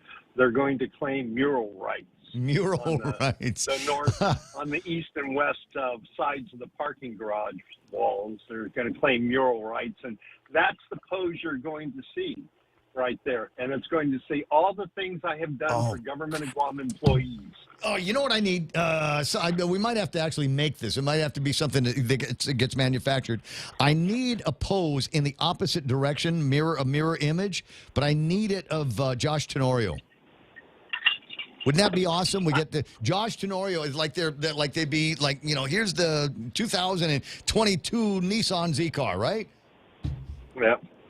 Well, I'm in the process of commissioning some more artwork. I'll see what I can throw in. I'm just saying, this is such a great picture, and it just seems so... It's the least gubernatorial picture that we've ever seen of Lou. It's right up there with the electric slide dance that she did. 9:44 in the morning. All right, so what besides all that, what's on your mind? I thought there was an interesting article in the newspaper with Jimmy Moylan, a picture of Jimmy and a picture of Les Carlson. Jim's of the opinion that we've got to do something about the business privilege tax. Clearly, the government of Guam doesn't need all of this additional revenue. Some on the order of $76 million worth of additional collections that they're forecasting, and I'm going, wait a second, it doesn't need to be up that high. We could fund Saipan on that additional money.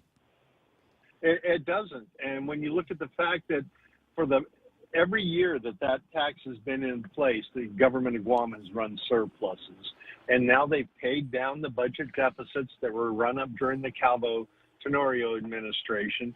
So everything that comes in on top of this is going to be gravy for the Leon Guerrero Tenorio administration, and it's unappropriated funds. You know, it's her personal slush fund that she's going to do what she's going to do with it, and it's going to be used judiciously to maximize her opportunity for reelection. Like all these executive order pay raises are going to be coming out piecemeal, leading right up to the general election. And they're going to have this picture on them. They should all have this picture. Ask me. Every press release that comes out ought to have this. But I've already said that 14 times. 9:45 in the morning. How did your town halls go this weekend? Any good? Oh, they went good on the live streams. On the live streams, we've probably got about 4,000 to 6,000 views. But, you know, the climate of fear, nobody came out to the live event, just like we're seeing all the public hearings. You know, no one goes to a public hearing anymore because they can watch it live. Well, that's the same thing it went. So we're getting a lot of views, a lot of shares, a lot of comments. I'm getting a number of phone calls of people that want to get involved in the signature phase. All right. That's always helpful. And I've gotten a few emails. So I'm getting those emails on the opinions, and I'm really enjoying the email opinions I'm getting on the process. All right, could you do me? It gives me hope. All right, could you do me a favor? Because you probably got it in files and archives somewhere. What I want to find here is all the campaign promises that were made by this administration 3.5 years ago. Yes, as a matter of fact, I'm getting ready to do my State of the Island address. I will be doing it in March over at Jeff's. It's a tradition. And I'll be sending out invites to everybody. It'll be interesting to see which of the media other than the Point and Candid show up. But so far, don't you obligate me. The only reason why I'd go there is if Jeff told me you would be going is burgers. Because it would be at Jeff's. Yeah, burgers, chicken wings, and cold beer. Which by the way, I'm going to find the pictures and put them up because we are very, very close to the anniversary of the last free. And when I say free, I mean freedom, not Jeff didn't charge me, but the last free burger and beer that I had before the governor locked the island down. Before we were hit with massive restrictions on our movement. We had checkpoints. We couldn't get anything at Kmart, even though we were in Kmart, because one of the guys with the brains the size of a chiclet decided that we were going to divide stores into essential items and non-essential items. And the only places where we could go were the drug aisle over at Kmart, or the grocery store or Home Depot, and that's ruined the economy for practically everybody. It's the same bunch of people that decided that I should not be able to, because COVID, go eat a hot hamburger and drink a cold beer in any restaurant of my choosing. And the restrictions continue. I'm not going to the Capitol Kitchen today to watch the Super Bowl with Jimmy Craig and Bobby Shringy. I'm not going there today because I'm sure there's no outdoor place for me to sit and enjoy, quote, the big game at. I will have to go. I will have to go and find someplace. I agree with you. Yes. All right. Well, you're agreeing with me? Then I'm done. We'll talk later. I'm outside, and I don't see any outside area there. But it goes back to in the 35th. Well, that's because of the cockamamie thinking that went into this. You remember we couldn't go eat at the restaurant or drink at the bar, and then they said you can go, but you've got to eat outside. Bars and restaurants all over the island invested sick money in all of these outdoor facilities, and then they said, okay, you can have everybody eat inside again. And then they changed their mind and said, no, it's only to go or delivery. And everybody said, but I just tore down my outside. What do it's just one of those things. The puppets on a string with this administration, and now we are going to get press releases and all of these. Hey, look what I did for you. Look what I'm doing for you now as a result of all of this, and none of it's spent with any money that they've generated. It's all free dough from the states or additional collections on taxes that are too high for the people of Guam. Ooh, we should have had music behind that, dude. I gotta go. I gotta take the last break of the program. My bad. Okay, talk to you later. You know what? It's 9:49 in the morning, and we're going to make commercials and then come back and we'll finish up the show. Check out the newest hydro and garden center to hit Guam, Crop King Hydro. We have a huge selection of plant nutrients, soils, hydroponic mediums, organic pest control pumps, plant support, tools, and so much more. Call 635-4769. 635-GROW. Open Monday through Saturday, 10 to 6 at the Dededo Satina Mall, right across from Payless and Paradise Fitness. For whatever you grow, think Crop King Hydro. Crop King Hydro. Wow, nice smile. So perfect and all. Thanks. I owe it all to Dr. Robert Yang and his smile team. They do wonders for a healthy, happy mouth. Got teeth? Don't wait until they hurt. Schedule your routine checkup and cleaning with Dr. Yang and his smile team. Suite 119 in the East West Business Center, Upper Tumon. Call 647-8702 or 3. The best thing that happened to teeth since toothpaste. Dr. Yang and his smile team. They make smiles happen. BK's new Double Whopper Jr. Your Way meal is now available. The Double Whopper Jr. is made with 2 fire-grilled burger patties, creamy mayonnaise, fresh lettuce and tomato, crunchy pickles, ketchup, and freshly cut onions on a toasted sesame seed bun. Our New Way meal includes french fries, 4-piece chicken nuggets, and a refreshing Coca-Cola. Get your hands on the new Double Whopper Jr. Your Way meal at your favorite Burger King location. Please wear your mask and practice social distancing. BK Tumon Bay, Hagåtña, Mike Benito Mall, and the airport. BK Your Way. Guam Auto Spot has the best selection in Buick, GMC, Mitsubishi, and used cars like the 2021 Mitsubishi Mirage starting at $127 per paycheck. 0 down. Call 671-478-AUTO to take a test drive or get pre-approved online at GuamAutospot.com. Oh, yeah. There it is. Prudential chiming in this morning. Says, remember the good old days watching the Super Bowl in a hotel down in Tumon? Great food, spread, prizes. Hold on. Miller girls. Or Bud girls. Oh, yeah. Oh, yeah. You remember when that was a thing? Yes, I remember. You remember when that was a thing? I wonder how many of them. Giveaways Wonder how many of them turned into trophy brides at some point. Hey, Gina Campus is online. Playground at EPOW Beach. Well, they had to pull that down. You'll recall it became an incredible hazard to basically everybody that was there. What's that? Pam Duval, our local avocados are awesome. We should be exporting them to California. I got a tree, Ray. My mom's got one in the backyard. It hasn't bear fruit yet, but I planted 5 years ago. So how long a couple more take? years. I don't know. I put everything down as like mango trees, 7 years. Beetle nut trees, 7 years. Oh. And so here. Oh, this is really stupid. So I've got. Now I'm not going to say that I smuggled in a seed from Manila. I got a seed. I think it came from Manila, and I stuck it in a pot in a coffee container a couple of years ago. And it is now big enough, so I've moved it to a bigger container. And the next step is I'm going to wait until it gets a little bit more woody around the bottom, and then I'm going to take it and I'm going to stick it in the ground outside the house, and then try to live long enough to eat one of the mangoes that comes from that. Yeah.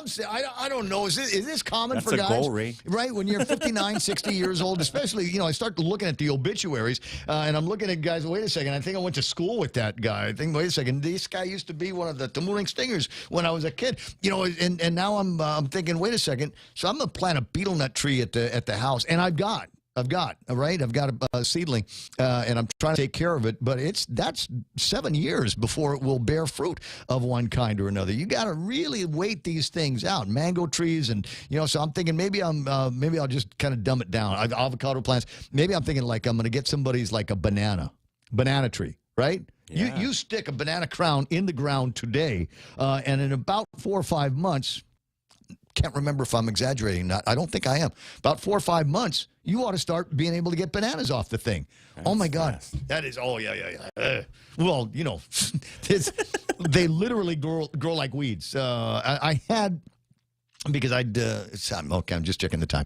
I had for a while a compost circle at the house because I was trying to be good steward of the environment, man. And so whatever I had from the kitchen, except onions, I would take and I'd put it in the middle of a circle of banana trees.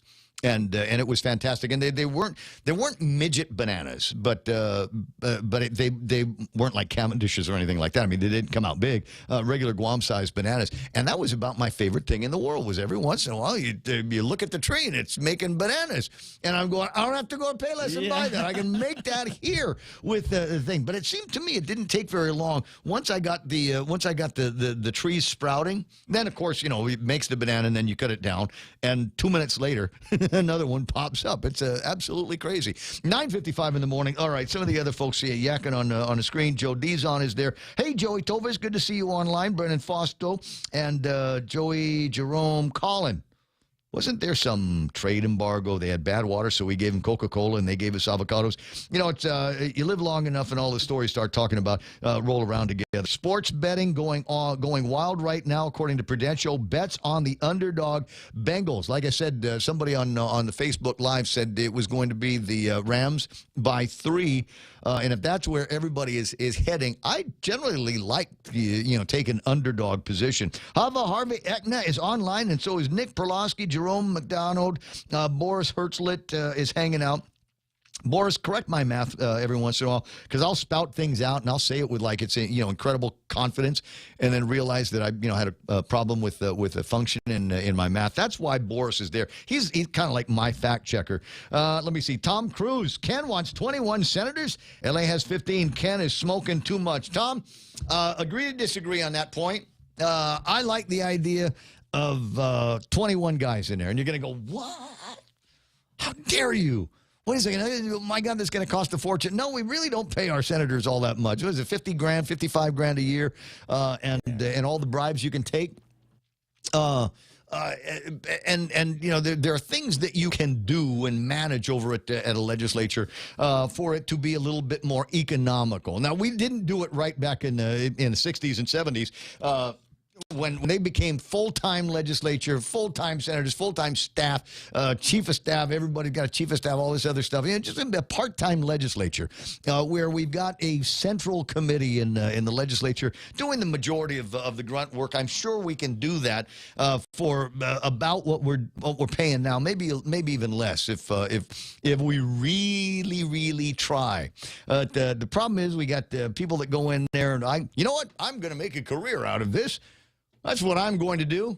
And after I've sat in here for about 2 or 3 terms and got a lot of name recognition, Ray calls me up on the radio station all the time, then I'm going to run for another office. And then you run for the other office, and then you lose. Then you got to sit out 2 years, and then you come back. That's generally the way it works. And in some cases, you don't even sit out to 2 years.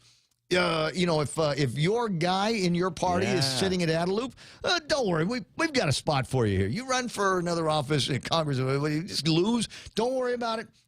You sit over here with me for a couple of years, and then you can rerun for office. You would be surprised how many guys that have been released from their terms as senators by popular vote, yet still find themselves somewhere in the government of Guam.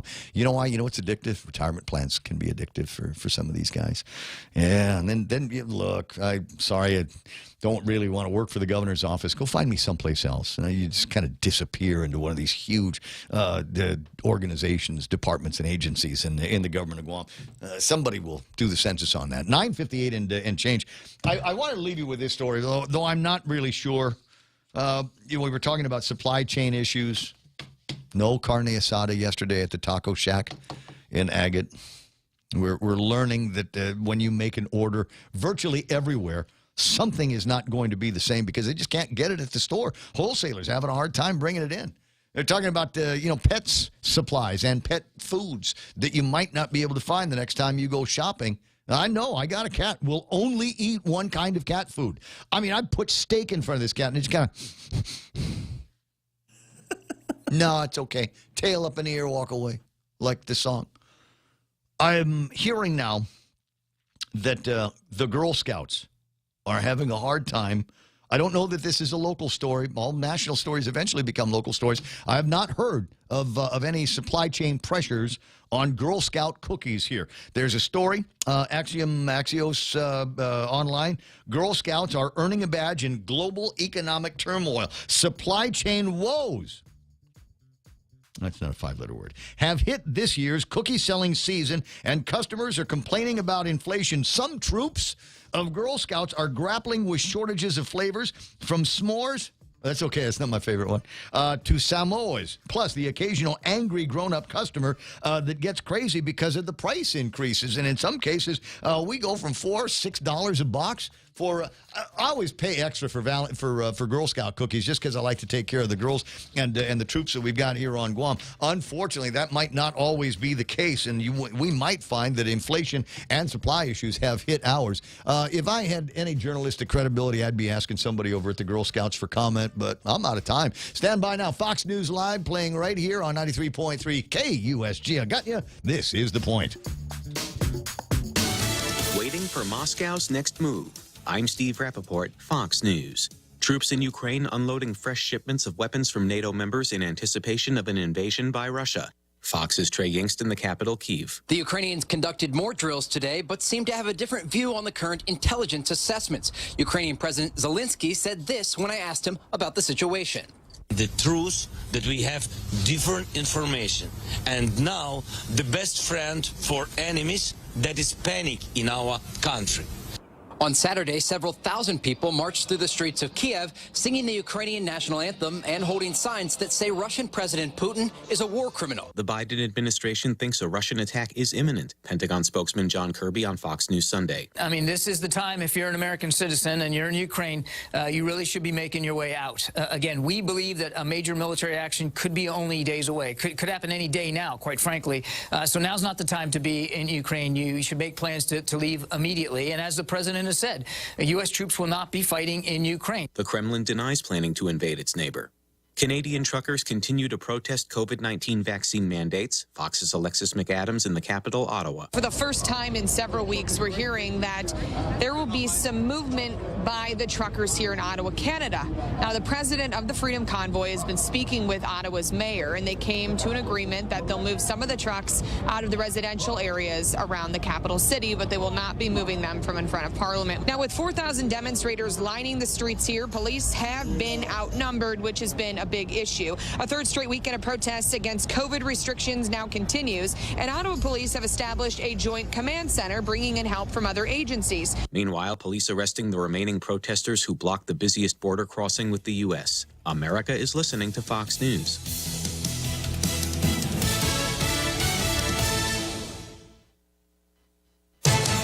From the Fox News Podcasts Network, the Fox News Rundown, a contrast of perspectives you won't hear anywhere else. Your daily dose of news twice a day, going far beyond the headlines, tapping into the massive reporting resources of Fox News to provide a full picture of the news of the day. I'm Dana Perino. I'm Brett Baer. I'm Maria Bartiromo. I'm Brian Kilmeade, and this is the Fox News Rundown. Subscribe and listen now by going to foxnewspodcasts.com or wherever you get your podcasts. From the Fox News Podcasts Network. Hey, this is Trey Gowdy, host of the Trey Gowdy Podcast. Every Tuesday, you'll hear what's on my mind. Plus, every Thursday, there's a special bonus episode where we answer the questions that are on your mind. Make sure to spend your Tuesdays and Thursdays with Trey. Subscribe now at foxnewspodcast.com or wherever you download podcasts. Hope to see you. America's listening to Fox News. Border agents at the U.S.-Mexico border are still dealing with a surge of migrants. Border agents out here every single day are having to deal with both family units who are showing up to turn themselves in, as well as runners who do not want to